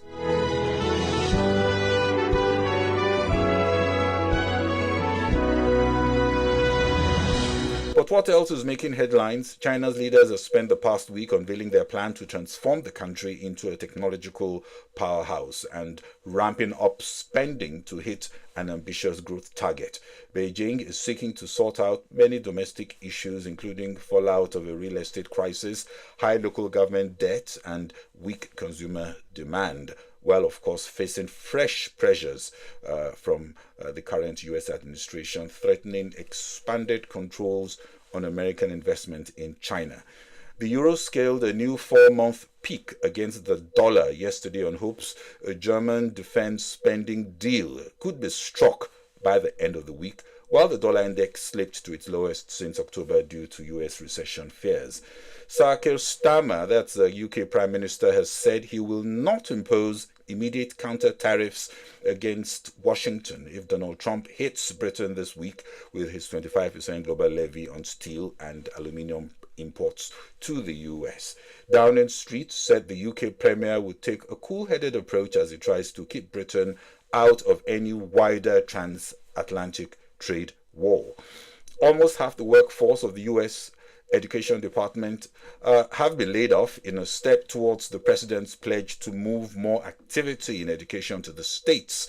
The Education Department announced it would lay off more than 1,300 workers. Canada's Energy Minister Jonathan Wilkinson said late Tuesday that it may impose non-tariff measures, including restrictions on oil exports to the United States, if trade tensions with Washington escalate further. And according to Mona Monzer, that's the communications coordinator at Transparency International, climate change impacts are felt most intensely by women and systematically marginalized communities of the global majority, especially those on the front lines of the climate crisis. To change this, she says we need a gender-responsive climate financing framework that prioritizes the unique needs and strengths of these communities. Gender-responsive climate financing also aims to ensure that funds for climate adaptation and mitigation address the unique challenges faced by women, girls, and marginalized communities. In Nigeria, the CBN is bucking the past trend and said to be selecting directors through a transparent process facilitated by consultants. Showing good example, the CBN reportedly engaged the global consultancy firm PricewaterhouseCoopers to conduct the selection process for the directors from among top officials of the bank who applied following an internal advertisement to ensure only the most competent are elevated. The central bank recently recruited 16 new directors through a highly competitive process and not through arbitrary promotions. These appointments took effect from March 3 and it affects critical departments of the apex bank such as monetary policy, trade and exchange, banking supervision, payment systems and consumer protection, among others.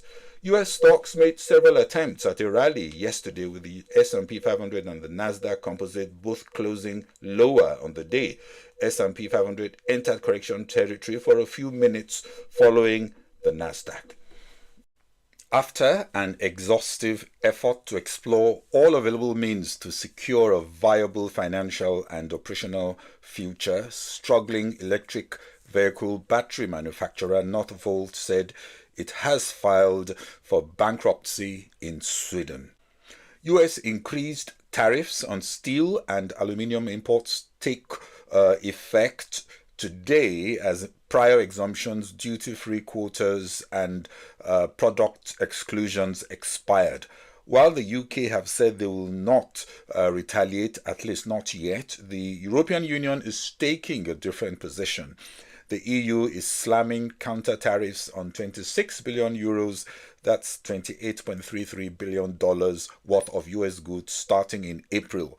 This, they say, they must do to protect their businesses and consumers. Hong Kong's Cathay Pacific Airways posted a marginal 1% rise in its full-year profit, driven by higher passenger volumes and lower fuel prices. Net profits came in at 9.89 billion Hong Kong dollars, that's 1.27 billion US dollars for the full year ended December 31, 2024, compared with 9.79 billion Hong Kong dollars reported a year earlier.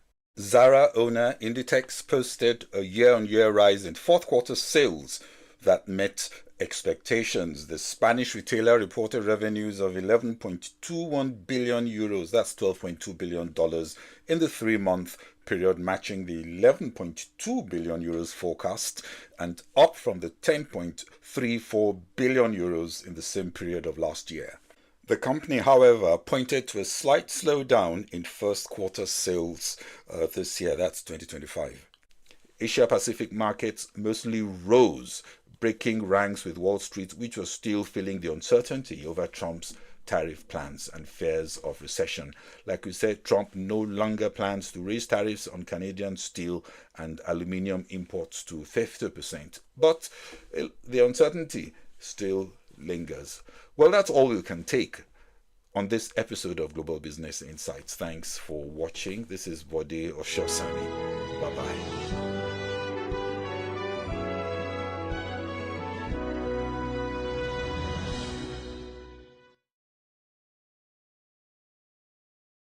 Now let's look at elective positions. It's a shame that it has fallen so drastically.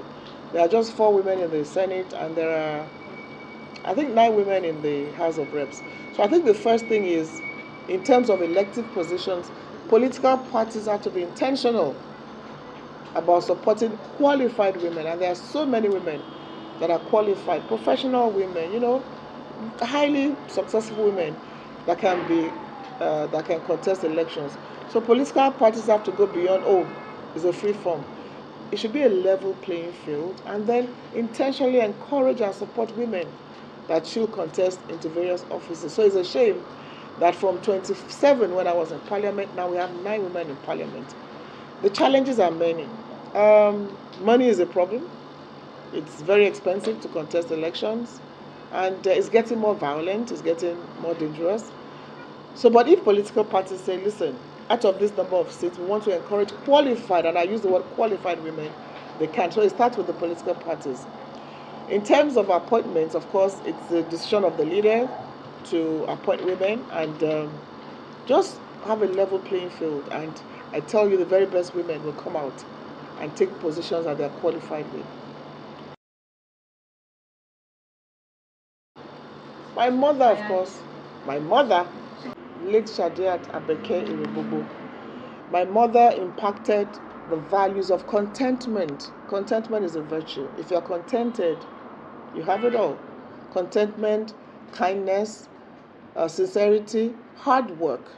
She'll always tell you that there's no alternative to hard work. So wherever you find yourselves, just work very hard. And don't see yourself as, oh, I'm just a woman. You're a person.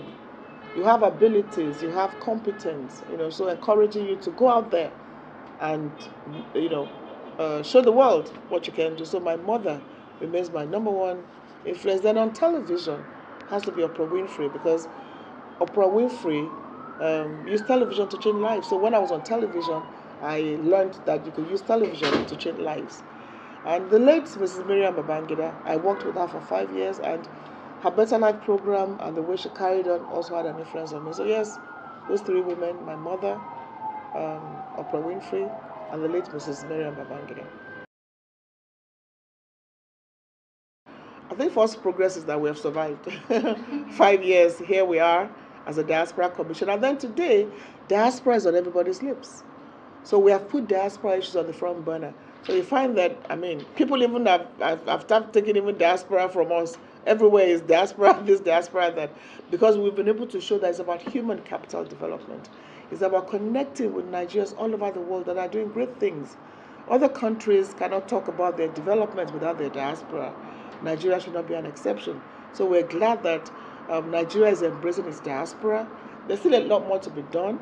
At the Diaspora Commission, we've come up with programs like the Diaspora Day, which brings diasporans together July 25 every year to share notes, share experiences, talk with one another and say how much more the diaspora can do and what more the government can do. We have the Diaspora Investment Summit, which creates a platform for the diaspora to say where they can invest in the Nigerian economy. And we're very proud of that too. And we have the diaspora investing particularly in healthcare, education, agriculture, food business, ICT and all that. And it's going to continue to grow. Of course, remittances, over $90 billion. But remittances goes to, basic things to take care of your family, healthcare and all that.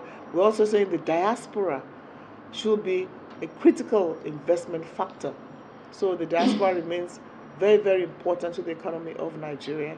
And we are building our data portal so that we can know where they are, register on the data portal. Data is very key. And we intervene wherever diaspora matters are common. And so basically, we've been able to engage with our diaspora. Look, there's so much more to do. We've done this for 5 years. There's so much more to do. And we hope that with better funding, we can do a lot more. But the key thing is engaging our diaspora for national development. I will continue to do that. And the idea is that Nigerians at home work with Nigerians in the diaspora to build this great country ours. It's a partnership. It's a collaboration. And we continue to engage aggressively to get more of our diaspora to see what they can do back home. Some are just building capacity. Some are just giving back. Some are investing. Some are training younger ones. So there are many ways you can collaborate, because whichever way, home will always be home. Well, it's an interagency collaboration. Basically, the Office of the National Security Advisor deals with most of these issues, but we work together. There's an interagency committee set up by the federal government under the ONSA's office. However, as I speak with you today, a major concern is actually Iraq. Over 5,000 Nigerian women are stranded in Iraq. I just got another distress call just a few minutes ago about another Nigerian woman, being locked up somewhere. So my appeal is, we've said it before, beware of some places. We just brought back his wife's corpse from Iraq. And our embassy that supervises Iraq has been working so hard. The acting ambassador has been working so hard to deal with this case. So please, agents, traffickers need to be dealt with. They need to be arrested. They need to be tracked, because they are luring people to dangerous places. So as matters come to us, we work with the Office of the National Security Advisor, NAPTIP, Refugee Commission, Humanitarian Affairs. So it's an interagency collaboration dealing with these issues of stranded Nigerians. But as a Diaspora Commission, we've received thousands of petitions that we deal with, and we continue to deal with them. But please, please, please, please, you need to be careful where you're going to. You need to find out where you're going to. You need to be sure of where you're going to. Imagine a place like Iraq. Agents are taking our women there under very, very dangerous conditions. They get there, and it's a distress call we get. So it's worrisome. I remember when we had issues with Lebanon. Lebanon had to stop work visas to Nigerians going there, and it has worked. But now it's Iraq and some other places. Libya is unfortunate. We're still getting distress calls, but the International Organization for Migration has been very, very helpful in bringing stranded Nigerians back. So as we get the distress calls, we send to IOM, and they do help to bring them back. But please, you can't keep going to these countries and getting stranded. It's not worth it. It is just not worth it. Like I said, there's an interagency committee. This one now to deal with, like for instance, if you have Nigerians stranded coming back, is headed by the Ministry of Humanitarian Affairs. NIDCOM is there, Refugee Commission is there, NEMA is there, Immigration, interagency collaboration, so that when the information gets in that they're coming in, the federal government will decide what they can do to support their return home. And then we have Office of SDGs and humanitarian and others. You know, those who want to get trained will be trained. Those who want to work, there are ways around it. You know, so this is being dealt with by the Interagency Committee, headed by the Ministry of Humanitarian Affairs and Foreign Affairs. Well, the numbers that the mission has now, and they have communicated, I think it is something that already had deportation orders. So there are some Nigerians that already, had deportation orders.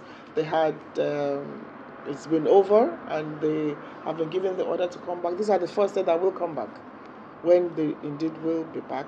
And I think there are 80-something. There are larger numbers, but those that are already in the deportation camp, they had orders that they will be deported even before now. I think about 85 or 80-something. So those are the first set that if they do get deported, we should be expected to come to receive them. Not at the moment, but like I said, some are already in the deportation camps. They've been served deportation orders even before now. And what we say is that a migrant is not a criminal. That you are migrating, you're not a criminal. You're in search of a better life. You wanted to be documented, you wanted to be legal, but you couldn't be. So in sending them back to their countries, treat them with dignity and respect. We're not talking of people who are in prison because they did drugs or committed a crime. It's a different thing. But these are just migrants seeking a better life. So even if they have to come back, it should be done with dignity, with decency. And as they do come back, Nigeria as a country should also, be looking at what can they do, how can they be helped. So they are not criminals, and they should not in any way be treated that way. That we're going to ensure. NAPTIP is the agency responsible for trafficking, but we work with them. We collaborate with them. So we do what we can do, but NAPTIP basically is the agency that should check trafficking, ensure that the agents are arrested, and they are doing that, actually. Agents need to be arrested. They need to be, named and shamed. We need to see them. We need to see them go to jail. But we collaborate with NAPTIP. For instance, through our diaspora in Ghana, the head of the diaspora community, almost 106 trafficked girls have been returned back to Nigeria with the help of Mrs.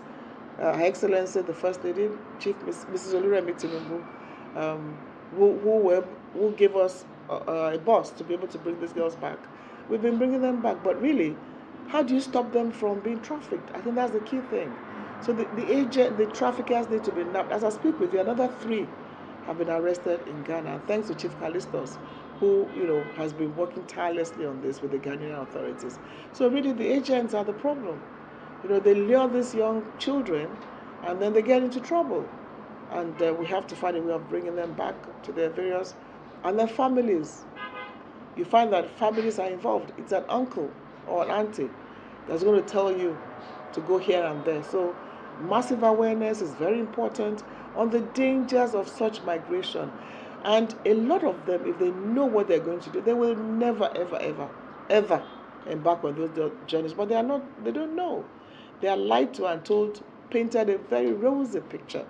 But you know what? If you survived that 10 years ago, not anymore.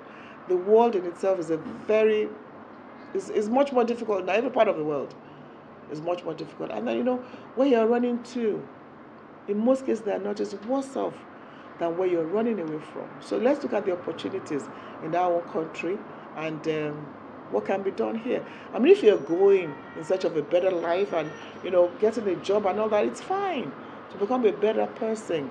But what's the point of going and then we're bringing back your body bag or hope with hopelessness? Nigeria too has to do what it has to do. An enabling environment for jobs to be created so that there can be more jobs. If you build more SMEs, more people will have jobs and all that. So that has to be done. But at the same time, those who are going, know where you're going to and be sure that you're not going to a worse place than where you're living. And massive awareness with you, Business Day, with the media. It's important that we all take it as a project. Massive awareness will save maybe the next person that wants to go on the next dangerous journey.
are watching Business Day Television.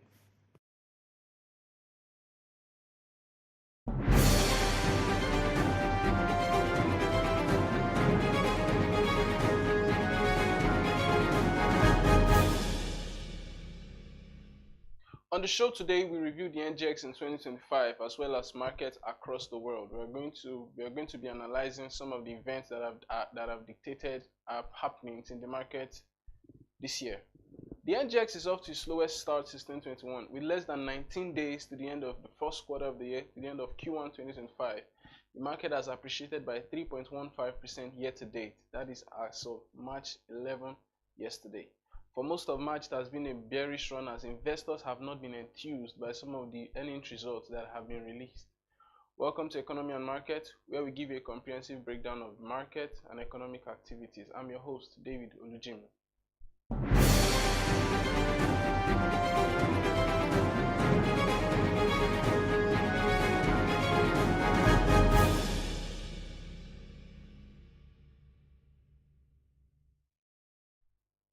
Let's get straight into it with a comprehensive market review. This year, the market has produced, that's the NGX, the Nigerian Exchange, produced a year-to-date return of 3.15% as of March 11, with the all-share index at 106,167.75 points.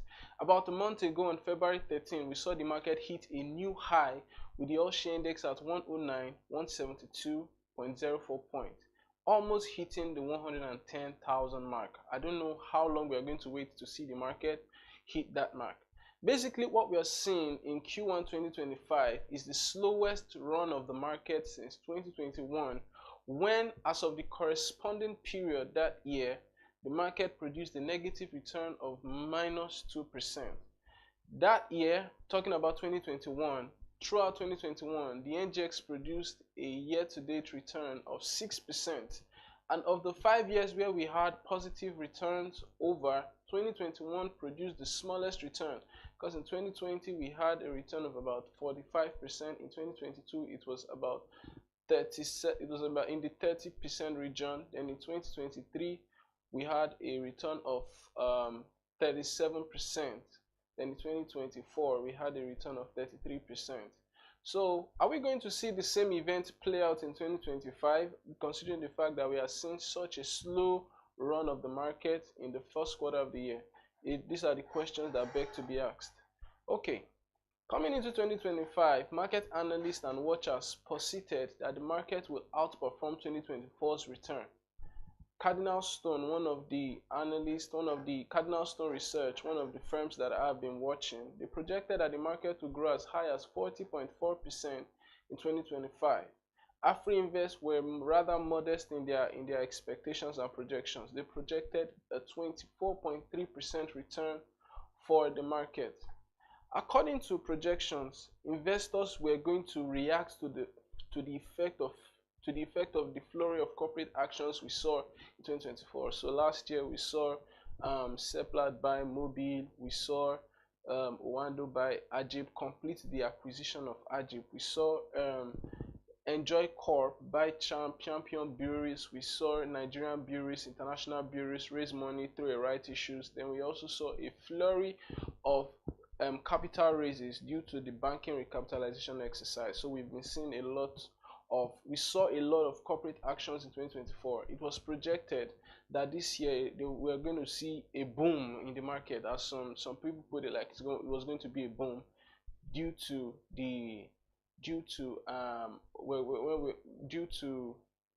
all of these actions coming together to roost, like chicken coming together to roost. But where we are seeing coming into this year, as we slowly get to the end of Q1 2025, is that investors are not moving that way, especially due to the fact that the fundamentals are not tilting a lot. The fact is that the fundamentals that will drive investors' confidence in stocks are not showing that these companies are performing superlatively. So here is one thing about Nigeria. In the Nigerian Stock Exchange, you can have good results, but to drive the market, you need to have superlative results. So what we are saying is that earnings results are good, but they are not superlative. For example, we saw Dangote Cement post a net profit of 505 billion naira. However, it did not tilt the market. They are still going to pay 13 naira dividends, but it did not. It failed to tilt the market in the ways that we were expecting it to. So, and now one other thing that is also adding to the that is also limiting the influence of, that is also limiting the actions of investors in the market, is the continued losses of multinationals.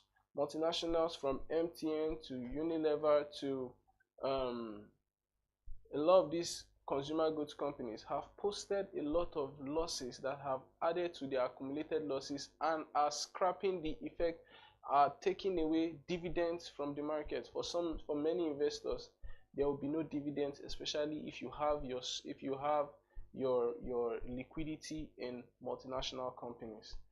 Apart from that, we now have a fixed income market that is sapping market liquidity fast and sharp. This year, we have seen subscriptions to treasury bills hit 11.6 trillion naira. That's about 10 times the amount of trade value that we've seen on the NGX this year, or about that figure. So we've seen that the high yields on T-bills, the high yields on treasury bills, the high yields on OMO bills, open market operation bills issued by the CBN has been causing a lot of investors to focus more attention on the fixed income side of things rather than the stock market side of things. So basically, all of this gives a mental picture. The yields we are seeing the yields we see on our fixed income market is giving us a mental picture of where investors, both local and foreign, want to put their money. Although yields are coming down in the market, so we have been seeing yields consistently drop for all of 2025.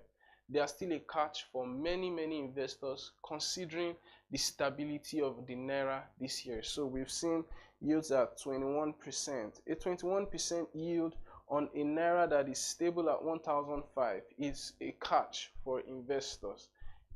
If you're going to invest $2,000 on a, or let's go higher and say institutional investors are probably going to put in $1 million on T-bills at 21% over the space of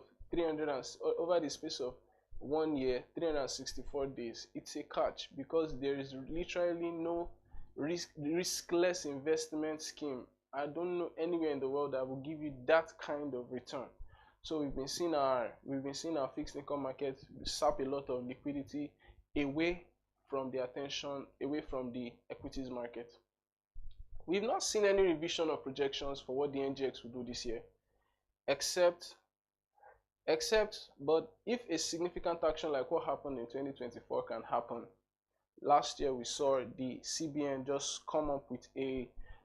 came up with a recapitalization announcement towards the end on the 29th day of March, and that action literally slowed down the stock market in the ways that were not unimaginable. All of the banking stocks began to crash. So if we can see any such action, we may see a boom in our market.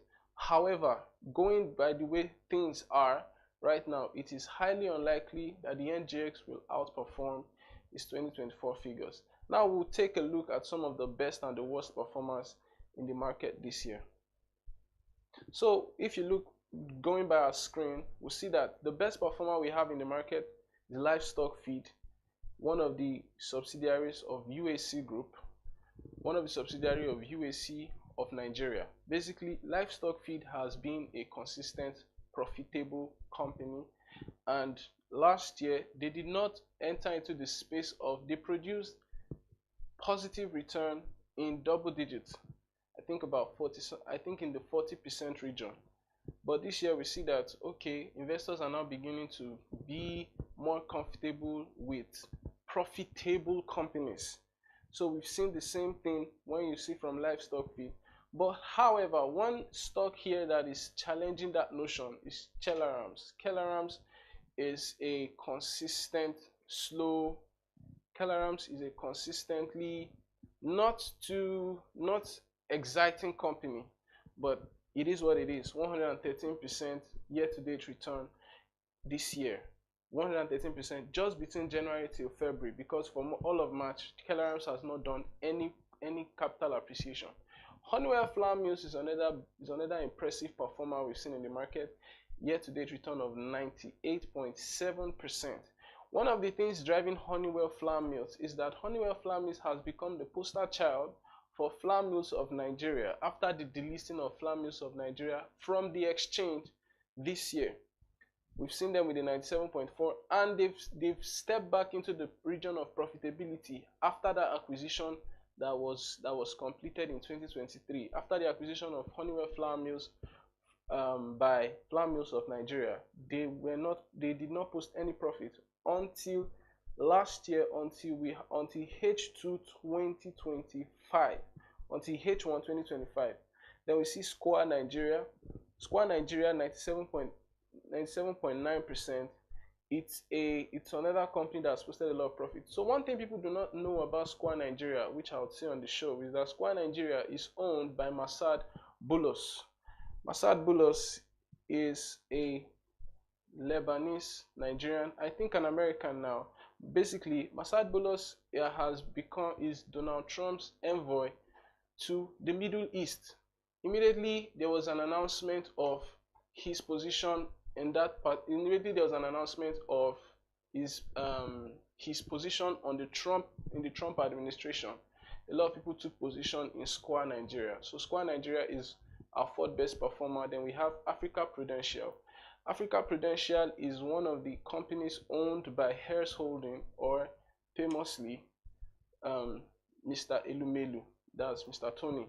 Then UPDC has also performed excellently. Then another stock that, just like Honeywell, is another subsidiary of Flour Mills of Nigeria, Northern Nigeria Flour Mills, which has also performed quite exceptionally.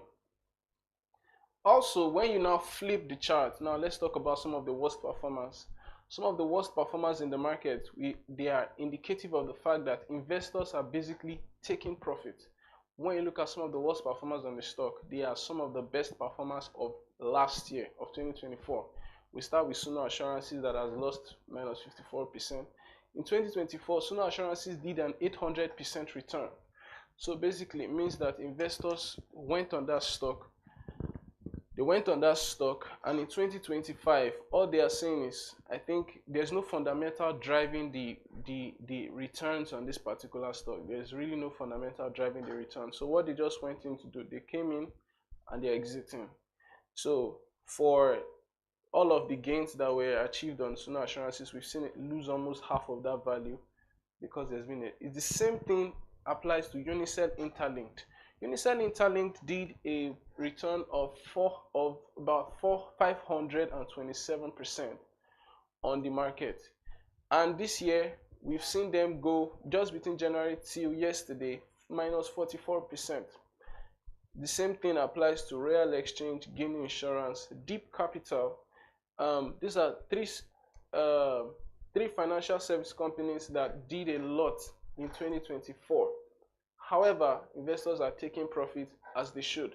We've seen that same trend is visible on Veritas Capital that has done negative 18.5%. Veritas Capital too went up about 500% last year, but however, investors are beginning to exit some of the positions. Despite all of the trades, when you observe the market, you discover that there is a bulk of trade the bulk of the trade in the market are on financial services stocks. Now let's look at some of the most actively traded stocks. These actively traded stocks were based on the average trading volume of these stocks between January till February. We see Access Holdings with an average trading volume of 44.4 million shares per day, followed by Universal Insurance with 23.4 million shares. They are followed by ICO, Zenith Bank, FBN Holdings, UBA, Fidelity Bank, Sterling Holding, GTCO, and Jais Bank. Of all 10 of the most actively traded stocks in the exchange, 8 are banking stocks. Then we have 2 which are insurance stocks. Basically, for these 8 that are banking stocks, Access Holding has successfully raised capital. Zenith Bank successfully raised capital. Fidelity successfully raised capital. Sterling Holdco raised capital. GTCO raised capital. Basically, they have all issued additional shares on the exchange. So one thing that we can also look out for is in the fact that there's improved liquidity for these stocks. And when you look at all of it, BusinessDay wrote a report stating that people who invested in these capital raises last year are primed to make a killing in the market because of the premium, because of the way the share prices, the market prices have done a premium on the offer prices of those additional shares. So we see that for a lot of investors, a lot of investors have been going all out with these particular stocks to make money, some to take profit, some also to position themselves for further capital appreciation. Another thing that we have to pay attention to is the fact that people are taking position on these shares, and for some of them, they have hit their all-time high in 2025. GTCO hit its all-time high this year, the share price of 62 naira per share. We saw the same thing happen with Zenith Bank, hit an all-time high. All of these stocks have shown that the investors have confidence in these stocks. One, because of their successful capital raises. Also, because they have the potential they are potentially the most profitable companies listed on the exchange this year. Financial services industry has been a huge contributor to Nigeria's GDP growth, and the same thing we have seen in the market. Investors are taking positions on all of them.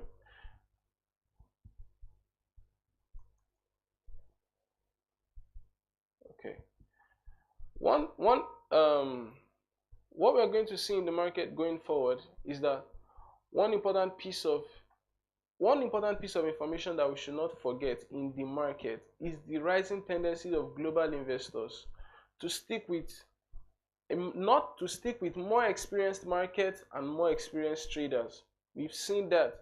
So let me explain why. From COVID period up to 2020, we saw massive government spending through monetary financing. Monetary financing in the term of there was a lot of money printing. That's the word. Not just in Nigeria. In fact, it is reported that 40% of all US dollar in existence were printed between 2020 and 2022. In Europe, there was a huge amount of euro printing, and we saw the same thing in Nigeria. And as monetary financing happened, this spending heavily reflected on stock market.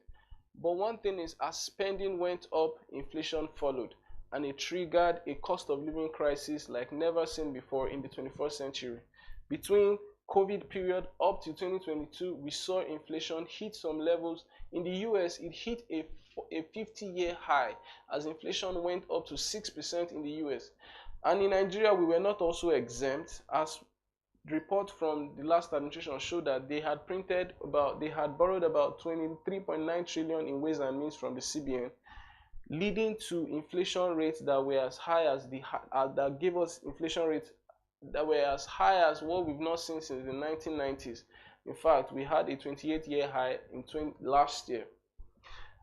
Basically, as monetary authorities started to try to curtail the effect of this inflation, there was a cutting down on public spending. Public spending regularly trickles into private capital. So we saw a cutting down on public spending, essentially meaning a cutting down on private capital. And for emerging markets such as ours, we'll be seeing it is not untoward, it is not strange, it is not out of pocket for us to see a drop in foreign portfolio participation, especially in our equities market. But basically, let's move on from our local market and let's take up some of the global stock market indices. We've been seeing a lot happening in the global stock market indices. We saw S&P. The S&P 500 is at minus 5.05% year to date. The Dow Jones Industrial Average, which is the index of the 30 most capitalized companies in America, is at minus 30. Nasdaq is at minus 9.57% down from the start of this year. Basically, some of the trends driving it, we see Donald Trump's tariff push has seen has seen companies being wary of has seen consumer spending being dropped down. We've seen a lot of American curtailing of, we've seen American government curtailing on their public spending also under Donald Trump, and is greatly affecting their stock market. However, in Europe, we've been seeing the trend is quite opposite.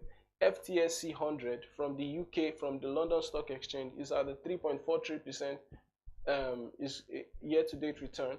The DAX index, which is the index that tracks the Munich stock market, is at 13.17%. The CAC 40 index is at 8.63%. Euro Stocks 50 tracks the top 50 companies across Europe, 9.18% year-to-date, even outperforming the NGX. And in Africa, the South African Stock Exchange, we've seen the JSE All Share Index hit 3.56%.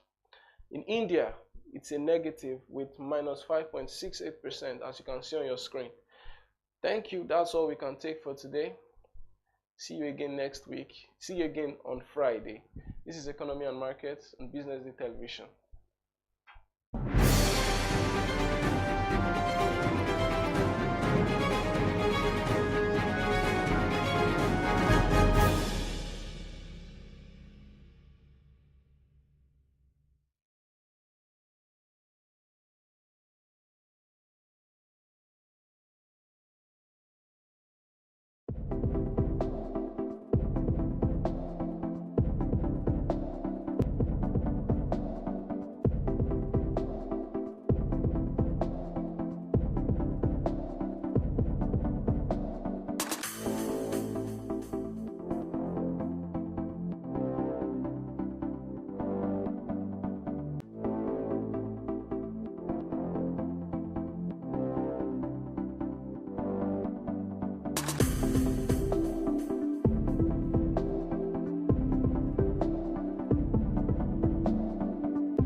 watching Business Day Television.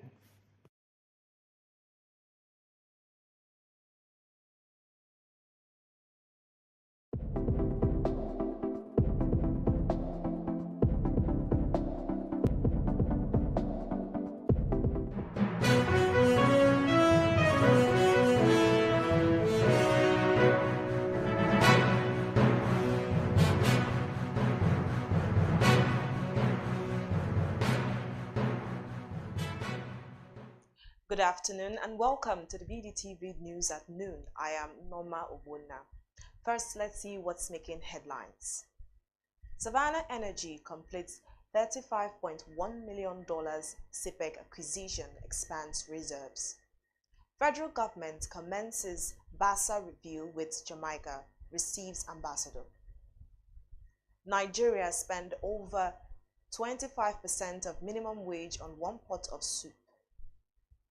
US set to present 30-day ceasefire offer to Russia. Super Eagles determined to secure 2026 World Cup ticket, says Osimhen. We begin the news in Nigeria, where Savannah Energy PLC has completed its acquisition of Sinopec International Petroleum Exploration and Production Company Nigeria Limited, CPEC, a year after its initial announcement. CPEC holds a 49% non-operated interest in the Stop Creek oil and gas field and 51% owned by Savannah's affiliate, Universal Energy Resources Limited. The company revealed that the acquisition boosts Savannah's reserves and resources by approximately 30%, increasing from 151 million barrels of oil equivalent to 197. The Chief Executive Officer of Savannah, Andrew Knott, says the acquisition aligns with one of their core business priorities for 2025. Moving on, the federal government has commenced the review of the Bilateral Air Service Agreement, BASA, agreement process with Jamaica.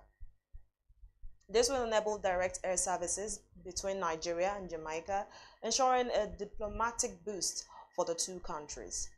The special advisor to the president on media and communications, in a statement, revealed that the minister is leading this process from Nigeria's end, while Lincoln Downer, the Jamaican ambassador to Nigeria, would lead the push for the North American country. The statement showed that the two leaders discussed this position on Tuesday, March 11th, when Jamaica's ambassador visited Keyamo on his Abuja office. To end the local news, a minimum wage earner in Nigeria will spend 25% of his salary in a pot of stew, as the average cost of preparation rose by 121.5%. According to the Price Pally 2024 Stew Index report, this highlights the country's deepening food crisis.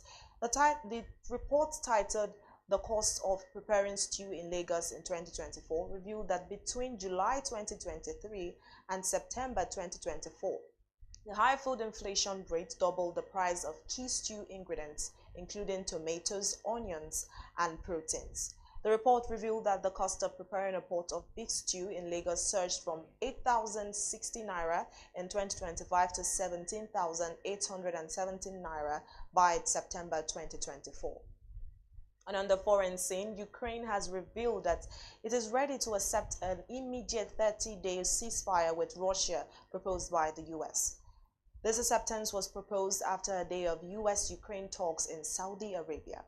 U.S. Secretary of State Marco Rubio says he would present the offer to Russia, stating that the ball is in their court. While Moscow is yet to publicly comment on the issue, Ukraine's President Volodymyr Zelensky said it's now up to the U.S. to convince Russia to agree to the positive proposal.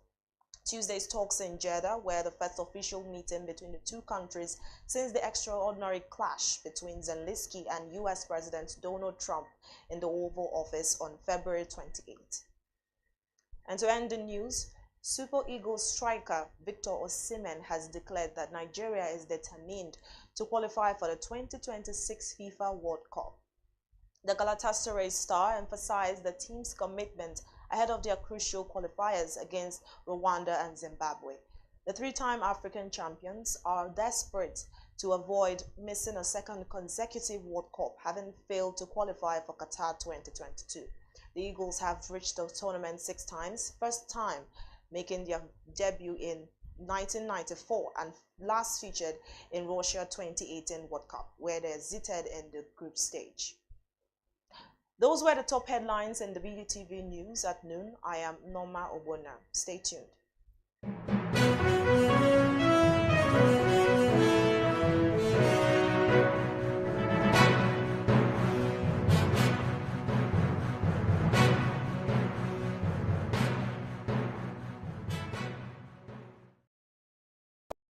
Attention business leaders. Want to make informed decisions?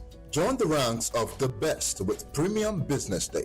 Access in-depth analysis and expert opinions to stay ahead.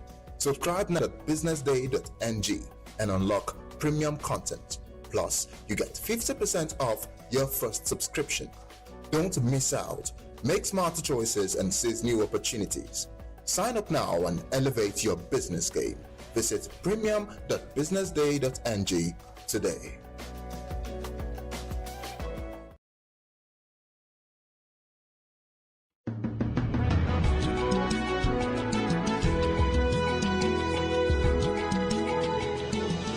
Hello, this is Bode Oshosami on Global Business Insights on BDTV, where we bring ideas and discussions on the business headlines.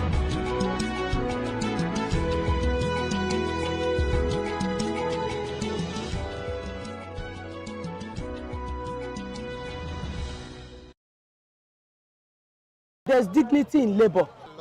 Everything in life is about perseverance.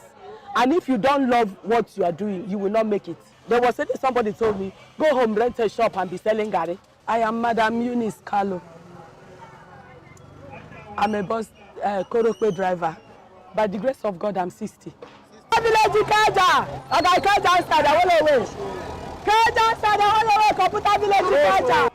I fly Egbeda to Ikeja on daily basis.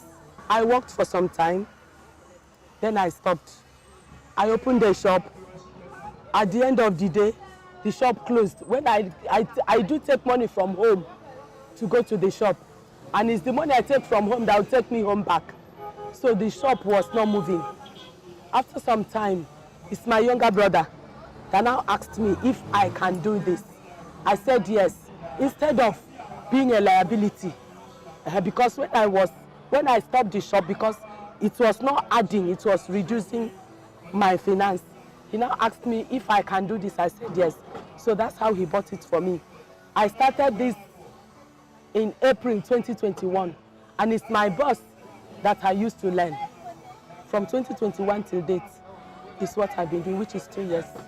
It depends on the money somebody is expecting on a daily basis. But for me now, the work now, well, I think last year it was fair.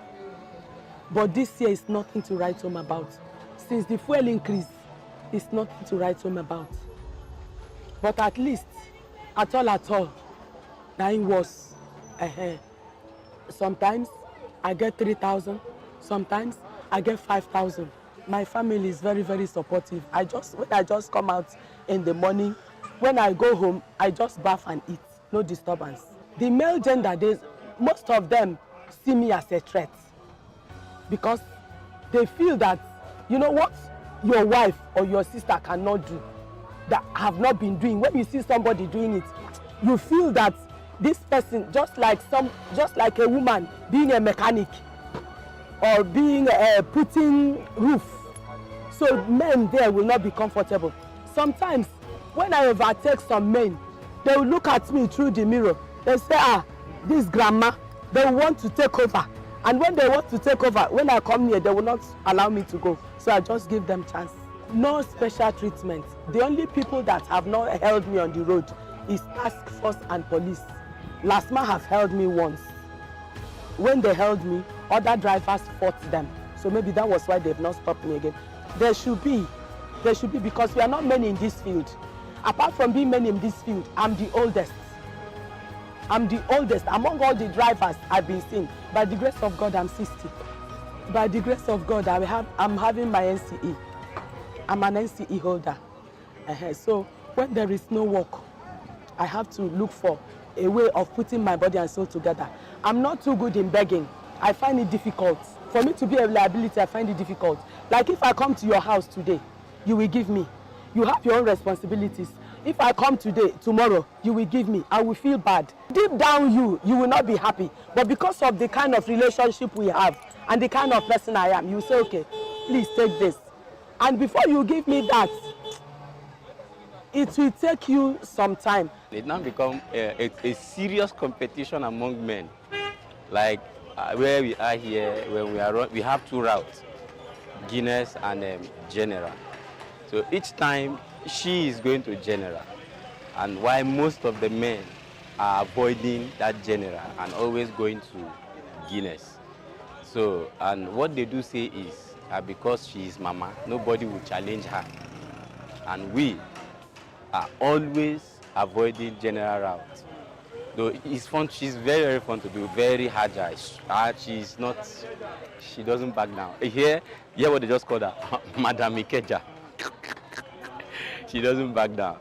As a human being, I feel bad at my age doing this.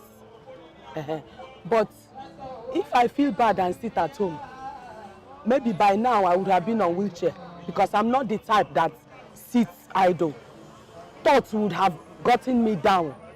Thoughts of this or that. But by the grace of God, with what I'm doing, I'm using it to foot some of my bills. Not all, but some of my bills. I'm using it to foot it. There's one thing in life. Determination is very, very important. When you are determined on what you want to do, you will have challenges. If my mind is not made up that I'm doing this work, I would have been frustrated out of it. Drivers, they talk anyhow. Passengers, some will tell you, why are you doing this?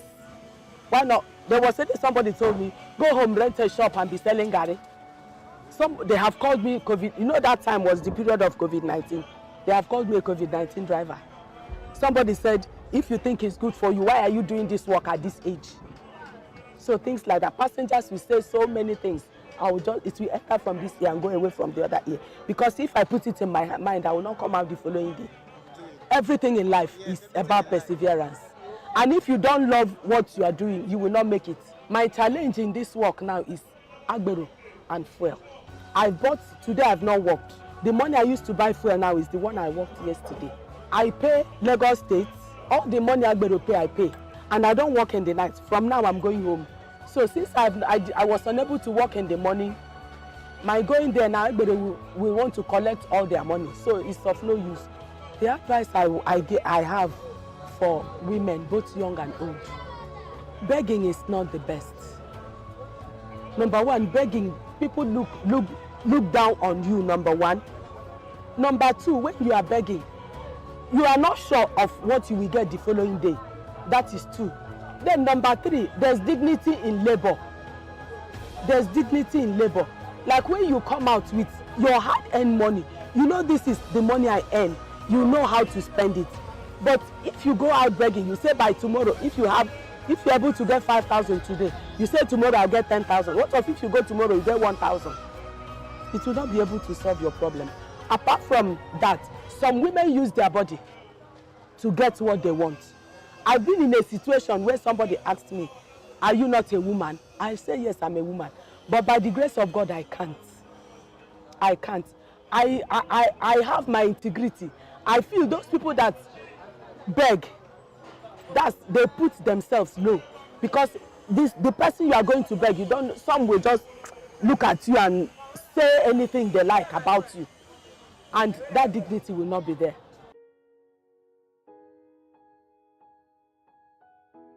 They bury me, my outfit at the ground for good 3 days. So this is what I'm ready for now. My name is Obina Okonkwo. People in this area always call me Okobanti. Based on what I do, I produce palm, sandal, both men and female. I'm not born like this. So when I was like 2 years old, when I got this accident, I sick. Then my mom took me to the hospital, but unfortunately, they gave me injection to the wrong side. They told me to give me at the normal place. give me at my bone. It now weak me. My mom cannot back me with one rapper. He used 3 rapper to back me. Because she said I cannot be able to sit down again. I only, you know.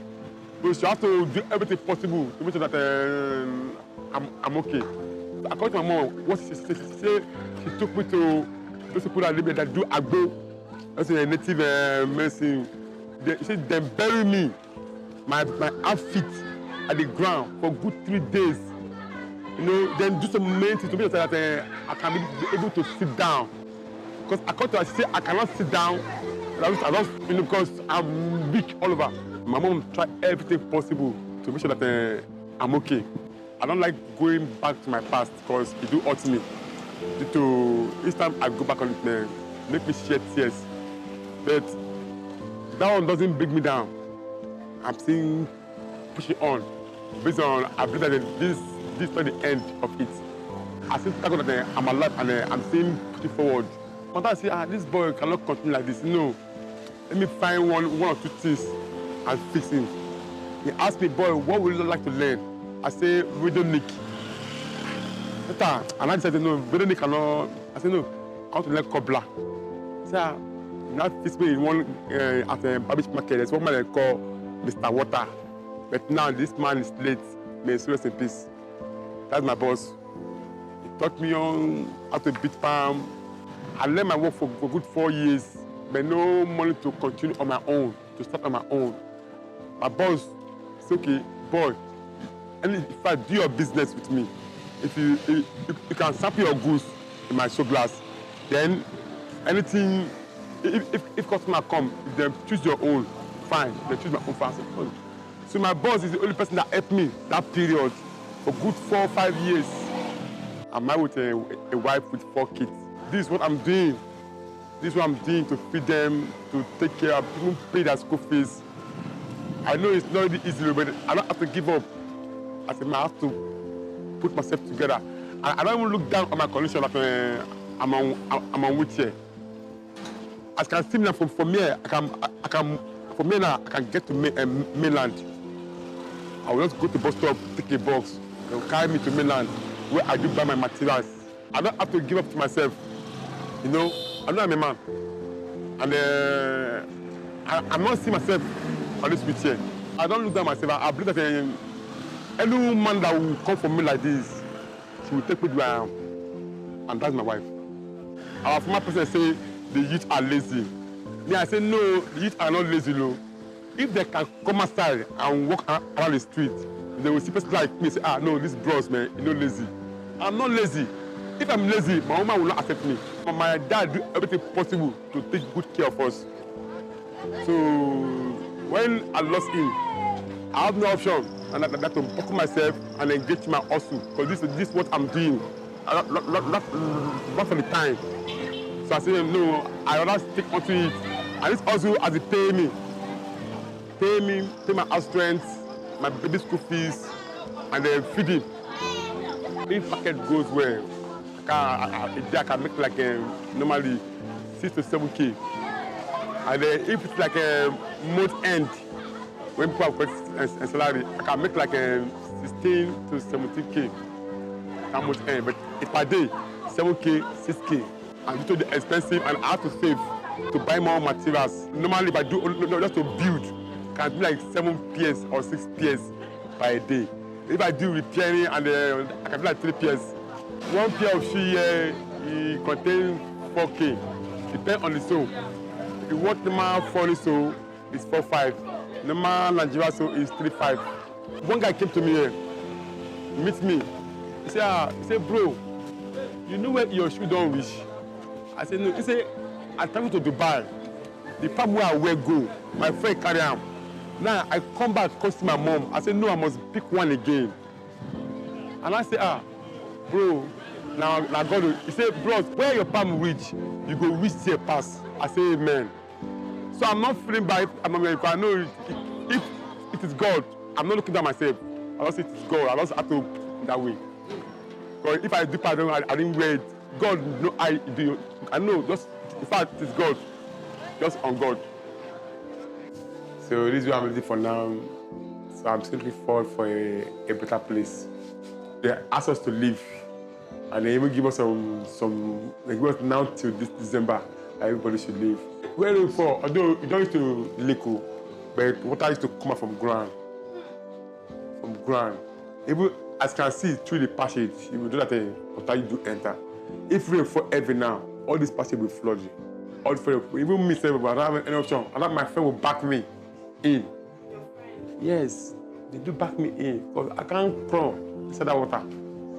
They have to back me. Then early morning, I will call them, they will come and pick me out again.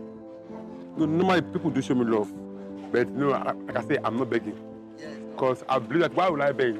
If you give me 100 naira or 50 naira, now I cannot stop anything now. Because I believe if I walk, people come, patronize me, give me like 4, 5, 4K. I know I can be able to meet up for the day. But 50 naira, 100 naira, no. This one cannot even help you anyway.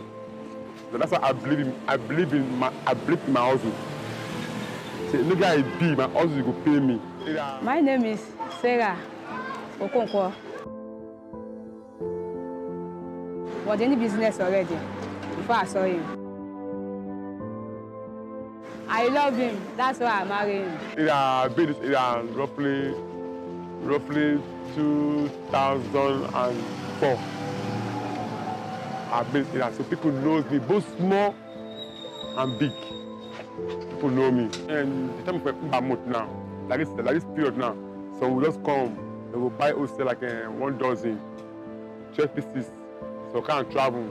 So we still come say, bros, I beg, check for me, I'm going to sell. I will help them bring the price down. Instead of giving them 4, 5, I will give them 3, 5. 3, 5. They actually, if they eat 1K or 5, you know bad. So on me, business they buy and bunch my hand. I don't go to feel them. So if I get like 1K on each palm I sell, I'm okay. Because the reason why I'm doing because I'm not paying for shop. But if I pay for shop, I will add money. I will sell it normally the way people other people selling it. My name is Obina Okonkwo, and people do call me Okobanti. Based on the way I'm doing my own thing, and then people say, upon this man on a wheelchair, still doing something, how much more them? Then they are okay. So my daily activity low, he encourage them. He say, if this man on a wheelchair can do something like this, how much more we can do more better than him? So that's why that name come out, that Kokobanti.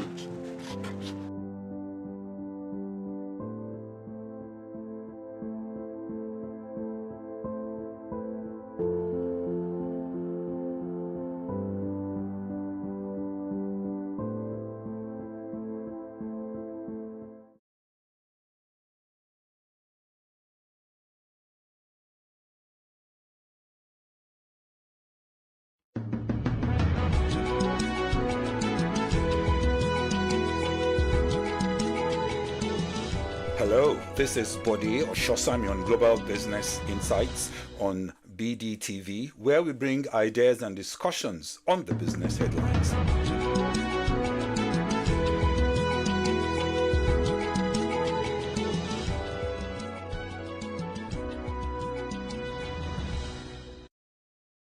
Attention business leaders. Want to make informed decisions? Join the ranks of the best with Premium Business Day. Access in-depth analysis and expert opinions to stay ahead. Subscribe now at premium.businessday.ng and unlock premium content. Plus, you get 50% off your first subscription. Don't miss out. Make smarter choices and seize new opportunities. Sign up now and elevate your business game. Visit premium.businessday.ng today.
watching Business Day Television.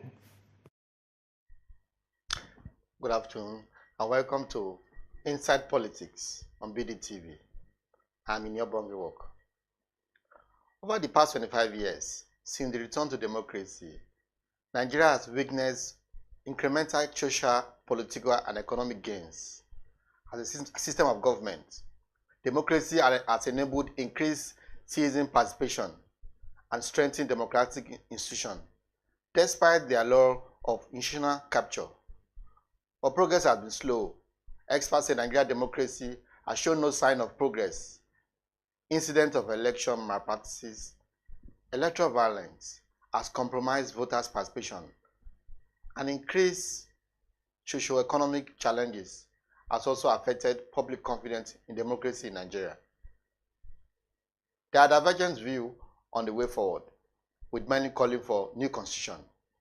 Some want restructuring, others say they don't want it. And some have said what we need is to change this current system of government. And when we do that, our democracy probably will come to a point of what we desire. I'm being joined today on the program by a political expert, a professor of political science, Professor Sylvester Odiona-Hanem. He's a professor of political science at the Lagos State Department of Political Science, Lagos State University. Last week, Professor had his inaugural lecture where he x-rayed democracy in different countries within the continent and come to the conclusion that Nigerian democracy, when you compare to Ghana, South Africa, or others, it seems to be stagnating. Prof, good afternoon and welcome to Inside Politics. Good afternoon. Thanks for having me here. When Nigeria returned to democracy after so many years of military rule in 1999, there was so much euphoria. Nigerians were happy that soon they would begin to see the gains of democracy. The country was now returning back to self-rule. But over the years, 25 years after, it appears that euphoria has waned, and they seem to be giving way to despair. It appears our democracy is troubled. Do you agree? Well, I think that it is not a yes or no answer. After a long period of military rule, Nigerians, were expecting a lease. They wanted, freedom. They wanted to be able to, speak, assemble, debate issues that affect their lives and all of that. So we've not had, that space, as such. Because if you go back to 1999, what we had was a parted transition. What Fela would call RNG. Two candidates were the dominant candidates, Olufalaye and retired General Olusegun Obasanjo, from one part of the country. No other candidate from any other part of the country. So, ab initio, the democratic space was constricted. But of course, I know that it was part of the brickmanship of the period. You have an election that was annulled, June 12th, that led to crisis. And I think that the Nigerian elites believe that the only way to restore some measure of stability will be, to reward that part of the country with the presidency of the country, which was why Olusegun Obasanjo, of course, became the first president, in the Fourth Republic, May 1999. So that is it. And there's what we call part dependency. If you start a process, it has consequences. So that has limited the democratic space in Nigeria, in the sense that you would expect that Obasanjo dug in, had 2 terms, and even wanted a 3rd term that was at least heroically truncated by the National Assembly, yes, of that period. And in doing that, the democratic process was greatly compromised. You recall that there were allegations of Ghana must go moving around in the National Assembly. Yes, all right. And all of that, So when you kind of dilute the democratic process like that by those out of impropriety, politically speaking, then you are undermining the democratic process. Because people ought to be able to express themselves. When you bribe people in order to get a third term, for example, you are repressing the democratic process. The Constitution is very clear. Why not abide by the rules of law, rules of the game? The provisions of the Constitution are very clear. After 2 terms, no matter how popular you are not allowed. Yeah. You would therefore see that attempt to elongate the tenure of incumbents, particularly in West Africa, has led to series of coup d'etat. So it's a source of instability.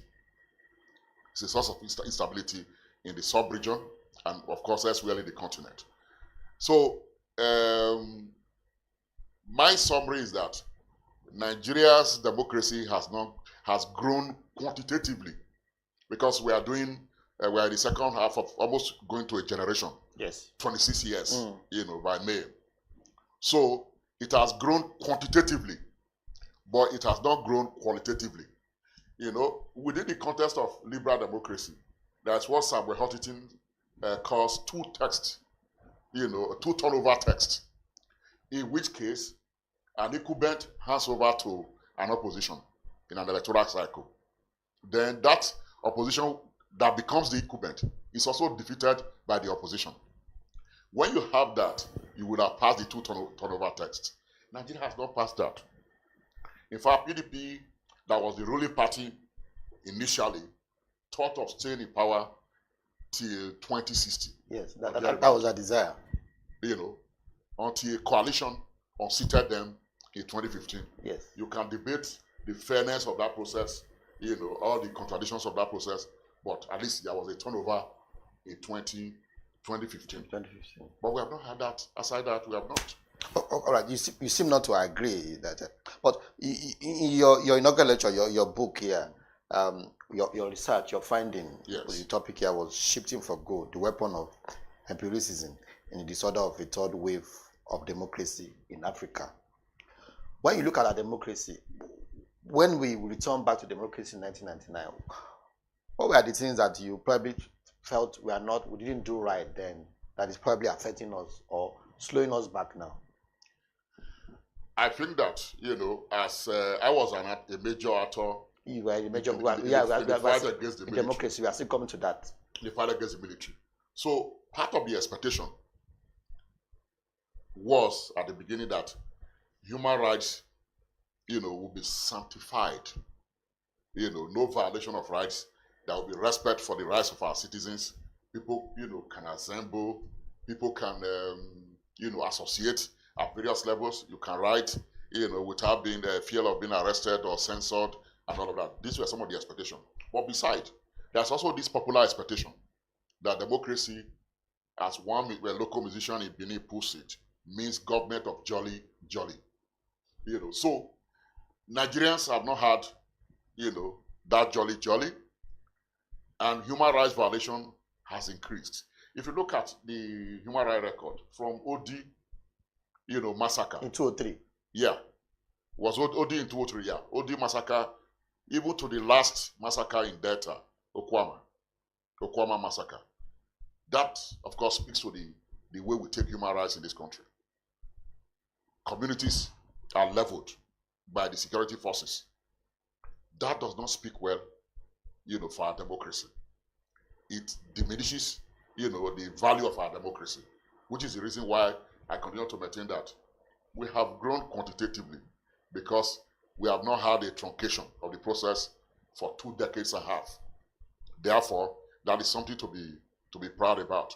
But the content, is anything but not edifying. Elections have not been free and fair in this country. Many elections have been rigged, both gubernatorial, even local government elections, as well as the general elections have been rigged in this country. And the usual reference point is 2007 election, when the Commonwealth made the pronouncement. Maurice Iwu. Yes, Maurice Iwu was the INEC chairman at that time. The Commonwealth came and looked at, our preparations, our expectations vis-a-vis that election. And they said Nigeria went below the standard it set for itself. We said we will be at point C. We remain at 0 point. That was what happened. The beneficiary of that election, late President Musa Yar'Adua of blessed memory, admitted that the election was flawed. If you look at the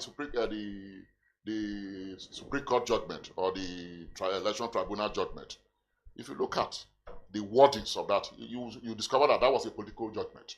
They did not want to create a vacuum. But if they were bold enough, they would have done what the Kenya judiciary did by ordering a fresh election. But they didn't do that here. So the Nigerian judiciary has also taken a beating because they refuse, to improve their own integrity. And it has been on a declining curve even up to this moment. But there have been incidents where they have called for gubernatorial election, they've called for a fresh election. But why is it so difficult for a judiciary, the Supreme Court, to annul a presidential election and call for a fresh election, even when there are overwhelming controversy trailing such elections? I think it's the conspiracy within the governing elite. It's conspiracy. And if there's conspiracy, it means that institutions of government or arms of autonomy. That is basically what is playing out, with counter allegation about how judges are bribed, to make rulings in favor of one party or the other. We've seen that. But there was also a time, and I think between 1999 and 7, the judiciary, particularly at the level of the gubernatorial elections, made some, bold judgment. The Amechi case, the Amechi case, that's even one in Ondo State. Yes, that we're seen as progressive. The economists also talked about democracy through the judiciary. I think the economists wrote a header like that over the Nigerian case, which was why I wrote in a major piece by saying the giant learns to walk over the 2007 election. Particularly what happened at the provincial, or the state level in that election. But if you're looking at that process, Yar'Adua coming into office and he died. Then we had his deputy taking over, Jonathan. Mm-hmm. There was Jonathan set up a committee to look at having is it a free and fair election or conducting? It was Yar'Adua himself who set it up. Okay, before he died. The waste panel. A committee to look at how you can reform the electoral system. And several recommendations were made now to make our elections more credible. And you want to speak on that? I think the first thing was that INEC was supposed to be unbundled. So that you have different departments dealing with specific areas of election. Even election offenses and all of that were part of those, recommendations. The constitution of INEC itself was part of the recommendation. In which case, the executive will not have to play a leading role in the appointment of the head of the independent INEC chairman. INEC chairman. So those were the recommendations were beautiful and far-reaching. If you looked at them, if we followed them, Nigeria democracy would be notched, forward in terms of quality. But we have not done that. That would have taken our democracy to another level entirely if that had been reformed. So that committee suggestion had been implemented about 10 years ago. Which is the reason why I've always argued that. I know you indicated in that direction. I've always argued that the problem with our democracy is not so much that the constitution itself is full of contradictions, but that the elites, the governing elites, have deliberately subverted the constitution itself. The rules are there. You subvert it. You don't play by the rules. So when you do that, you weaken state institution. You also delegitimize yourself, those who are in power. And there have been calls, if you look at over the last few years, there have been called that the waste committee report should be implemented. The committee report will have, if it has been implemented, it will have solved a lot of the crisis we are having in our electoral system. Let's go back to your research. your lecture and your book, you compare Nigeria democracy with some countries within Africa, Ghana, South Africa, some other country, Kenya. What seems to be missing from our democracy here to what you see in other countries? I think the point to make is that Nigeria has a great deal of elite who are very warped, who are, after themselves. They are, everything is about self-aggrandizing. Everything is about self-interest. You don't govern a state when those who constitute the governing class are self-interested. The only way you can govern a state judiciously is by taking your interest, personal interest, out of it, and then take the interest of the public as the core of programming and policies. So Nigerian elites have not been able to do that. Elites elsewhere sit back and say, we have got it wrong. What do we do next? You don't see that here in Nigeria. What you see is that you see caucusing about how to embark on free ride, loot the state. That is what happens. Even when you go to the National Assembly, you discover that many of them are pursuing LPO. You don't run a country like that. Nigeria, as big as it is, you don't run a country like that. That is why, if you look at Kenya institutions have grown more than what the political culture itself. I mean, the political culture of the elite. Why is declining? The institutions in Kenya, they are strengthening themselves, which is why you could see all their pronouncement on the various elections, in that country, that the institutions have now proven itself stronger than the political culture of the elites, of the governing elites in that country. So that is gain on their side. And you have seen series of turnover from Arap Moi to Mwai Kibaki, to Kenyatta Uhuru, and now to Ruto. Yeah.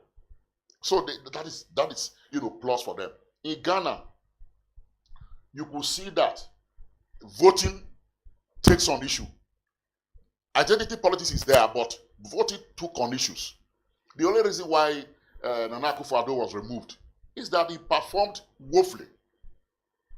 He never delivered on all his promises, and MPP has proven to be a party where corruption thrives, which is why Mahama is back, in Ghana. And from 1992, when Rawlings, achieved what we call self-transmutation. Yes. Rawlings handed over power in 2000 to Kufuor. Then in 2009, Kufuor handed over to Atamis. So Ghana has passed the two turnover test more than, even the last election was also an alternation of power between the opposition parties. So you can see that. If you go to South Africa has one of the best constitutions in Africa. One of the best constitutions. Engendering, women with, a very beautiful human rights, human rights charter, and all of that. So you could see that even given the fact that what you have in South Africa is what I call dominant power politics, because ANC is the dominant party. But you can still see that ANC is fracturing on the basis of policy. Julius Malema and others who broke away are saying that you need to empower the blacks economically, and that you cannot pursue World Bank and IMF policies, in a country that has been has its population deprived for several centuries, 1652, to date. So the South Africans equate democracy with prosperity, and if you are not delivering on that, which Mandela tried to do within the first tenure, which he spent only one tenure before he handed over to Thabo Mbeki. Yes. Then you have not done anything in South Africa. So this democracy that you have actually mentioned, what what is making them strive when you compare to what we have here? I think what is missing in our democracy? I think it's what I would call the integrity of the elites. The integrity of the elites in those countries. Yeah. If you have an elite with integrity, you can manage your resources prudently. You know? And because people are not interested in the ideas in your head. They are interested in whether there is food on the table. They are interested in the future of their children. Cabral said that a long time ago. And that is the way it is. If you cannot provide food for people, you cannot provide the basics for people, democracy is meaningless, to them. And South Africa has approximated that. The electorate in South Africa has approximated, that fact about, how people perceive government. You talked about the weak institution, the fact that when you compare democracy in Ghana to what we have here, the strengthening of the electoral system, electoral body in Ghana, to what we have here, to the INEC, compare in your research, in your lecture. So could you compare what you complain about the weak institutions we have in Nigeria, that unless we strengthen our institutions here, we may not get it right. Yeah, I think let's look at it. It's a triangle. You have to have an elite that is selfless. Because even when you talk about building, but institutions will also check. Yes, just hold on. Institutions cannot check the elite when they have not been reified, meaning they are not strong enough to do so. You have not built a tradition, over time, that anybody trying to violate it will look back and say, no, nobody has done it before. And the populace will be so conscientized to the extent that you dare not, you must weigh the weight of public opinion before you move in that direction. I think that's the point, to note. So institutions, no matter what you say, that we need strong institutions and not strong men. You need state building elite to build those institutions to the point of maturity, where it becomes possible for new entrants, to subvert those institutions, where the population will be ready to defend those institutions. Why a lot of people think our democracy is troubled now is because of you talk about having the right elite. How do we have the right people there? I remember our chat some months back. Talk about the current crop of opposition we have are probably the most whack in the history of this country. Now, how do we get the kind of elite you want to public office? Yeah, yes, I got the point you are making. You see, the one of the assumptions of those who are watching the democratic process is to think that democracy will be baked like cake and put on a platter and it's offered to you. It doesn't happen that way. Democracy is about contestation of social forces. So those who want the country to move forward must, be ready to join the fray. If we don't have them there, it's not possible. You can see Malema fought within the ANC. And when it was impossible, he crystallized his own political party and won elections to the parliament. And he terrorizes, the president in the parliament. He has his own members of the parliament. So he's able to offer a voice. And that is how you purify, so to speak, the content of democracy. Let's say we have, if you look at the National Assembly today, there's hardly any figure that was involved in the struggle against the military in this country that is there today. Maybe perhaps you can talk about Professor Julius Ihonvere, who was the leader of Organization of Nigerian Overseas, that was involved at the level of mobilizing the international community at that level. I can't point to any other person. Of course, the president, the incumbent president was involved in that pro-democracy, struggle. Who else in the National Assembly? These are people who are just there to free ride, to pass off on the state. So that's part of the tragedy. Because those who don't understand what the country went through when the military were in charge will not be able to protect our democracy. I remember some years ago, Desmond Tutu was in the country. He talked about the fact that one of the problems we have is we don't have a varied civil society group. And when you talk about not having the right people in public place, and that people have to take that that move, but that voice seems not to be there. And when you don't have a civil society that is strong enough, probably want to say the political society, the opposition party seem to be weak now. A lot of people say they have been hijacked by the ruling party. And who is going to speak for the masses? So will you say we are in trouble? You know, the civil society is an invention of the West. Before civil society, we talk about social and political movements. We talk about social political movements. Civil society is an invention of the West, who believe that, you know, you have the state on one side, you just oppose the civil society, you know, against the state on the other side. And often civil society is limited to non-governmental organizations who are equipped with programs by Western organizations. No. Before we started talking about the fall of the Soviet Union, we were talking about movements in this country. There were fundamental political movements in this country.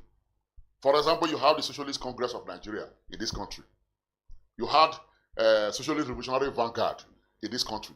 These are organizations that were contesting the space, that had on the table a power agenda. You know, you even had the Labour Congress that was also a tough for political battle, that were posing concrete issues that can transform the Nigerian polity.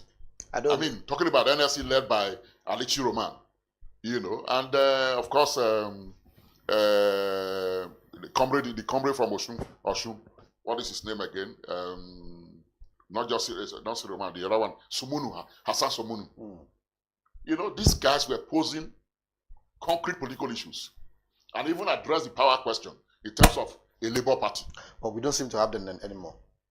You know, so what I'm trying to say is that these are the forces that can alter the power equation, not NGOs. You know, everybody is crying now because Trump is saying that USAID will not be funded anymore. Most of them seem to be in they seem to be in power. I remember speaking with the late Uduma King just before he died, and I asked him, why do we don't seem to have a variety civil society? They're not talking again. He said, well, most of them are not in power. They are not in office. They are not in public office. Yeah, but I think that is why I they are think not. The point to note there, it's always good to be theoretically clear about all of these things. You understand? In the society that is democratic, the avenues to power are the political parties. The political parties constitute the engine room of democracy. So if you have a virile party, you won't be talking about NGOs. The NGO will also subsume themselves within the broad activities of the political parties. All right, let's still watching Inside Politics. We take a short break. When we come back, we'll get Prof view about the Babangida view, the book. I mean, the book that is probably shaking the country right now. You are a major player, the June 12th era. We'll take a short break. When we come back, we'll continue with the program.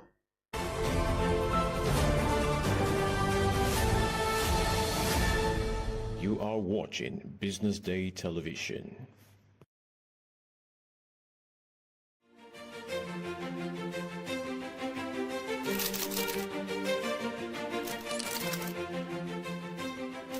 I am, of course, a great admirer of the impeccable credibility, professionalism, and business savviness of Business Day. If you really mean business in Nigeria, start your day with Business Day.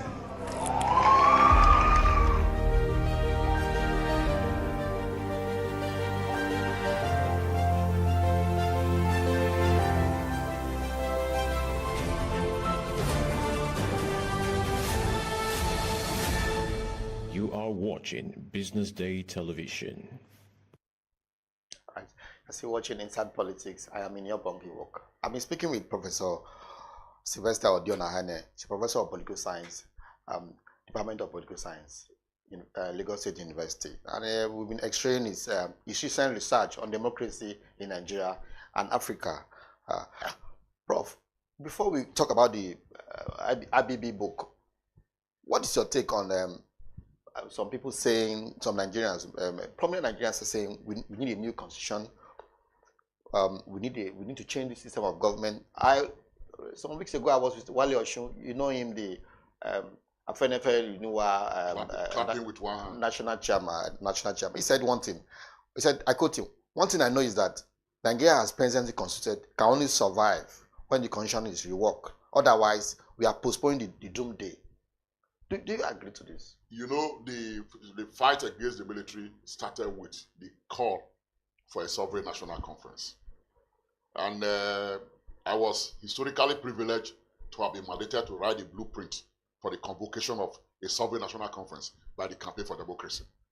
A report which I presented at the Ibadan Convention of the Campaign for Democracy in 1994. Since 1999, we have had 2 aborted conferences.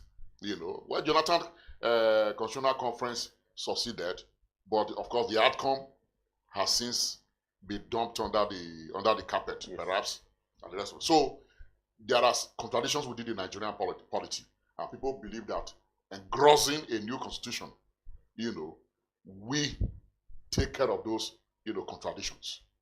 But the point to make is that when there are contradictions in society, people must embark on a process, you know, to ratify those contradictions, to ratify them.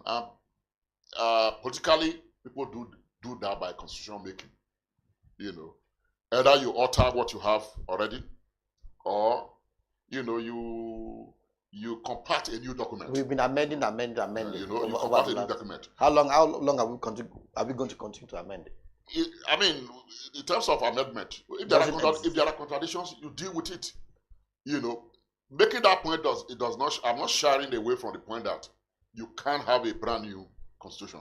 I'm not sharing away from. He's talking about restructuring. So, but what you, restructuring is part of having a brand new constitution when you restructure, because we believe that the Nigerian Federation, as presently constituted, is skewed. You know, it's skewed in such a way that it will continue, you know, to engender crisis within the country. That's the point. But let me make this fundamental point about constitutions. Constitutions, whatever name you call them, must approximate the aspirations, the social needs, you know, of a people. Once the constitution does that, it does not matter whether you call it parliamentary or presidential, you know, whether you call it liberal or social democracy, whatever you like, you know, that is a constitution. And democracy acquires its content through practice. You know, so I think that is the point to make about that, in short. So if things are wrong with our constitutions, in your view, yes. Is this presidential system working? If you had the opportunity, will you change the system?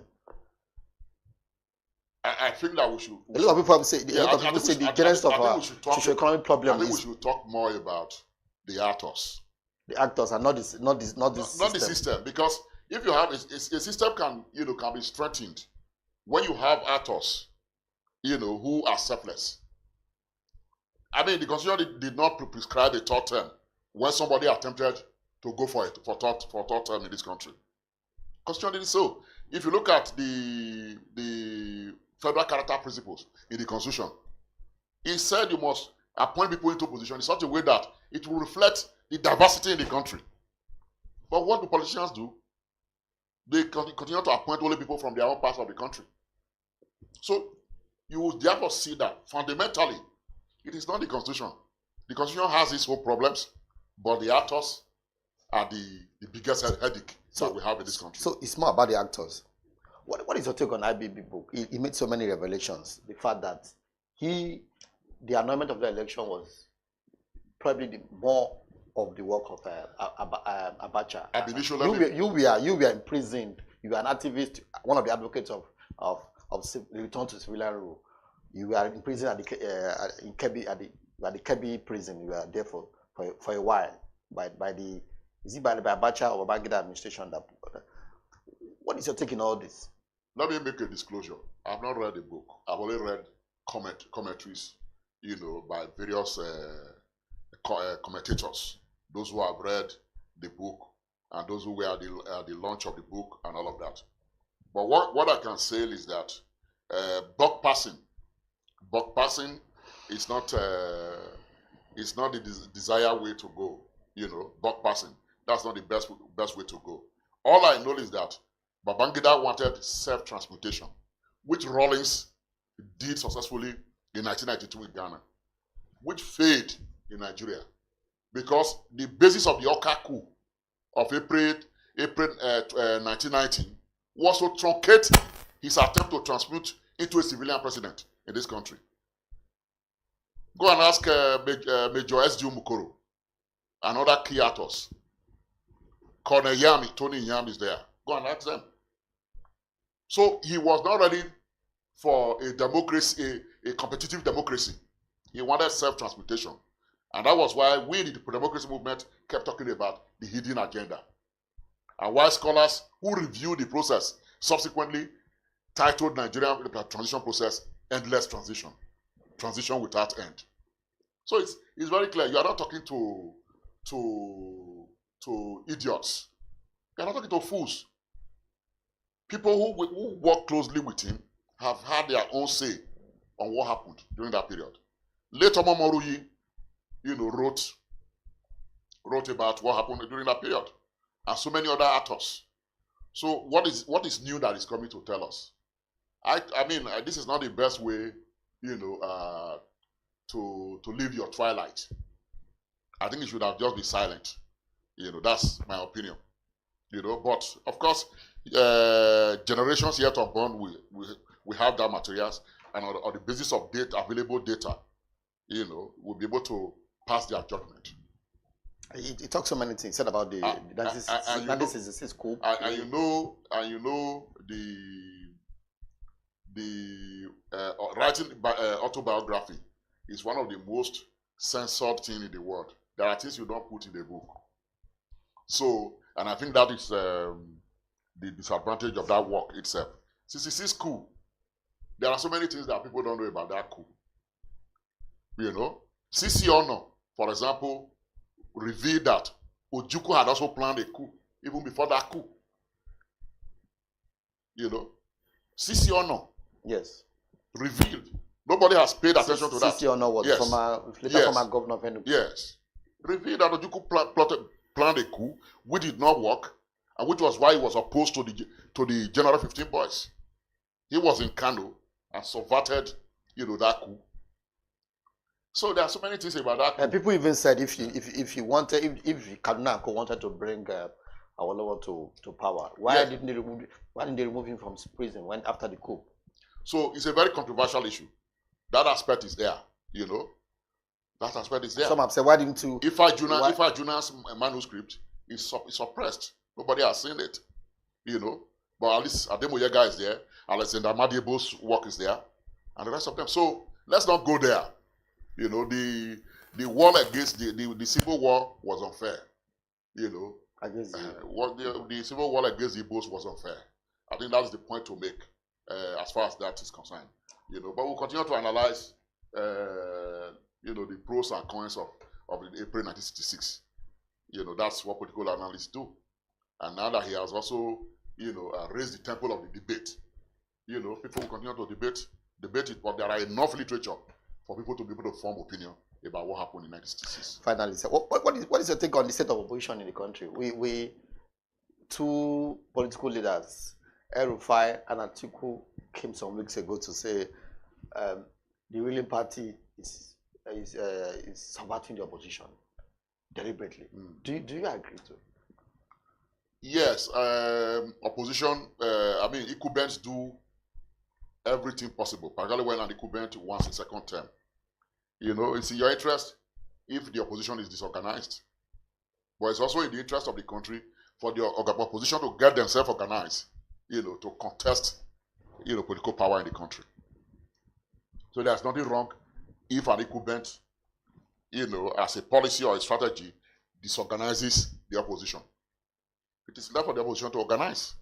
After all, the incumbent came on the back of a coalition that formed the APC.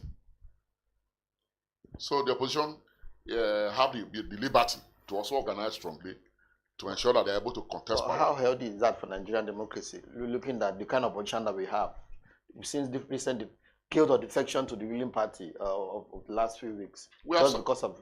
We have profiled the character of the Nigerian politician to say they are selfish and self-centered. We have made that point, but that does not stop other actors from joining the fray. The biggest prize is not the presidency. Opposition can control the parliament. That's the point. People are always looking at the presidency or the governorship. You can take over. You can take over the House of Assembly. If you have the opportunity to be in power, what will you do with INEC? With INEC? Yes. Because a lot of people believe the genesis of our problem now, or the way forward for our genesis of our problem is how we can find a solution to INEC. We cannot have a fair election. We can't have a fair election. I think the main thing is beyond the technology of elections, which are matters of logistics. I think the real point, to make about is the insularity of the officers of INEC, political insularity. That is to say, you should take them out of the purview of politics. They must be impartial arbiter.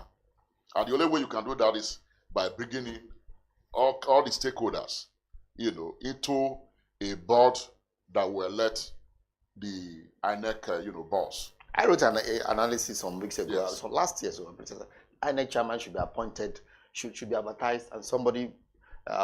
People apply, just like we have in South Africa, and then a different body would. That's the point. Screen candidates. So people will be asking me who is going to interview them, who's going to do this, and so many questions will be asking. Those are not questions about who interviews anybody. I think Yaga Africa also buy that view. So they've been saying that against electoral reforms. Yes. So that is the only way. You must take the executive out of it. The impartiality of the INEC is called for. Right. In our situation. All right, thank you very much. Our time is up Inside Politics. I'll be speaking with Professor Sylvester Odiona, and we'll be looking at the state of democracy in Nigeria. Thank you for joining us on the program today. Thank you. My name is Neo Bonkiwo. I'll be right next week, same time.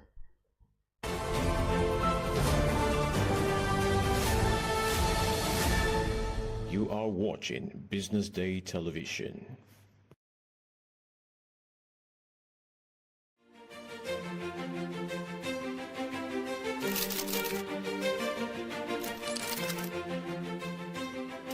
I am, of course, a great admirer of the impeccable credibility, professionalism, and business savviness of BusinessDay.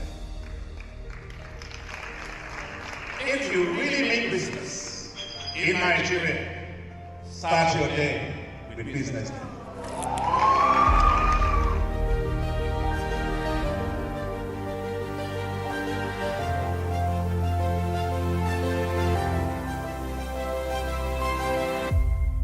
BusinessDay is West Africa's leading provider of business intelligence and information, delivering premium content across diversified media platforms, including online, mobile, and print. Since its inception in 2001 with a weekly newspaper production, BusinessDay has expanded its reach to provide exclusive content accessible through print, mobile, and online channels. Our premium offerings are further enriched with syndicated content from esteemed sources like the Financial Times, The Economist, and the Harvard Business Review. At BusinessDay, our mission is clear: to be the foremost provider of business and financial content, empowering readers to make informed decisions in Nigeria and Africa.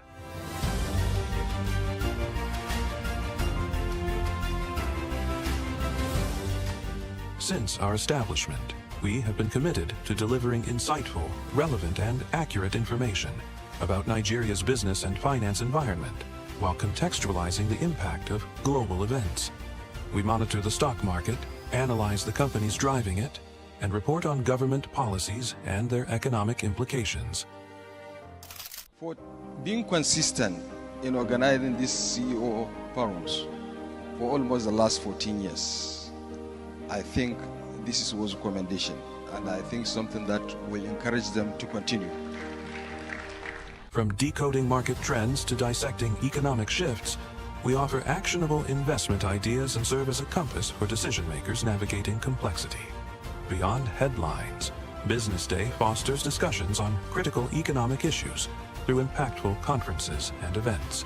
These platforms bring industry leaders together to share narratives that drive innovation and spark meaningful dialogues.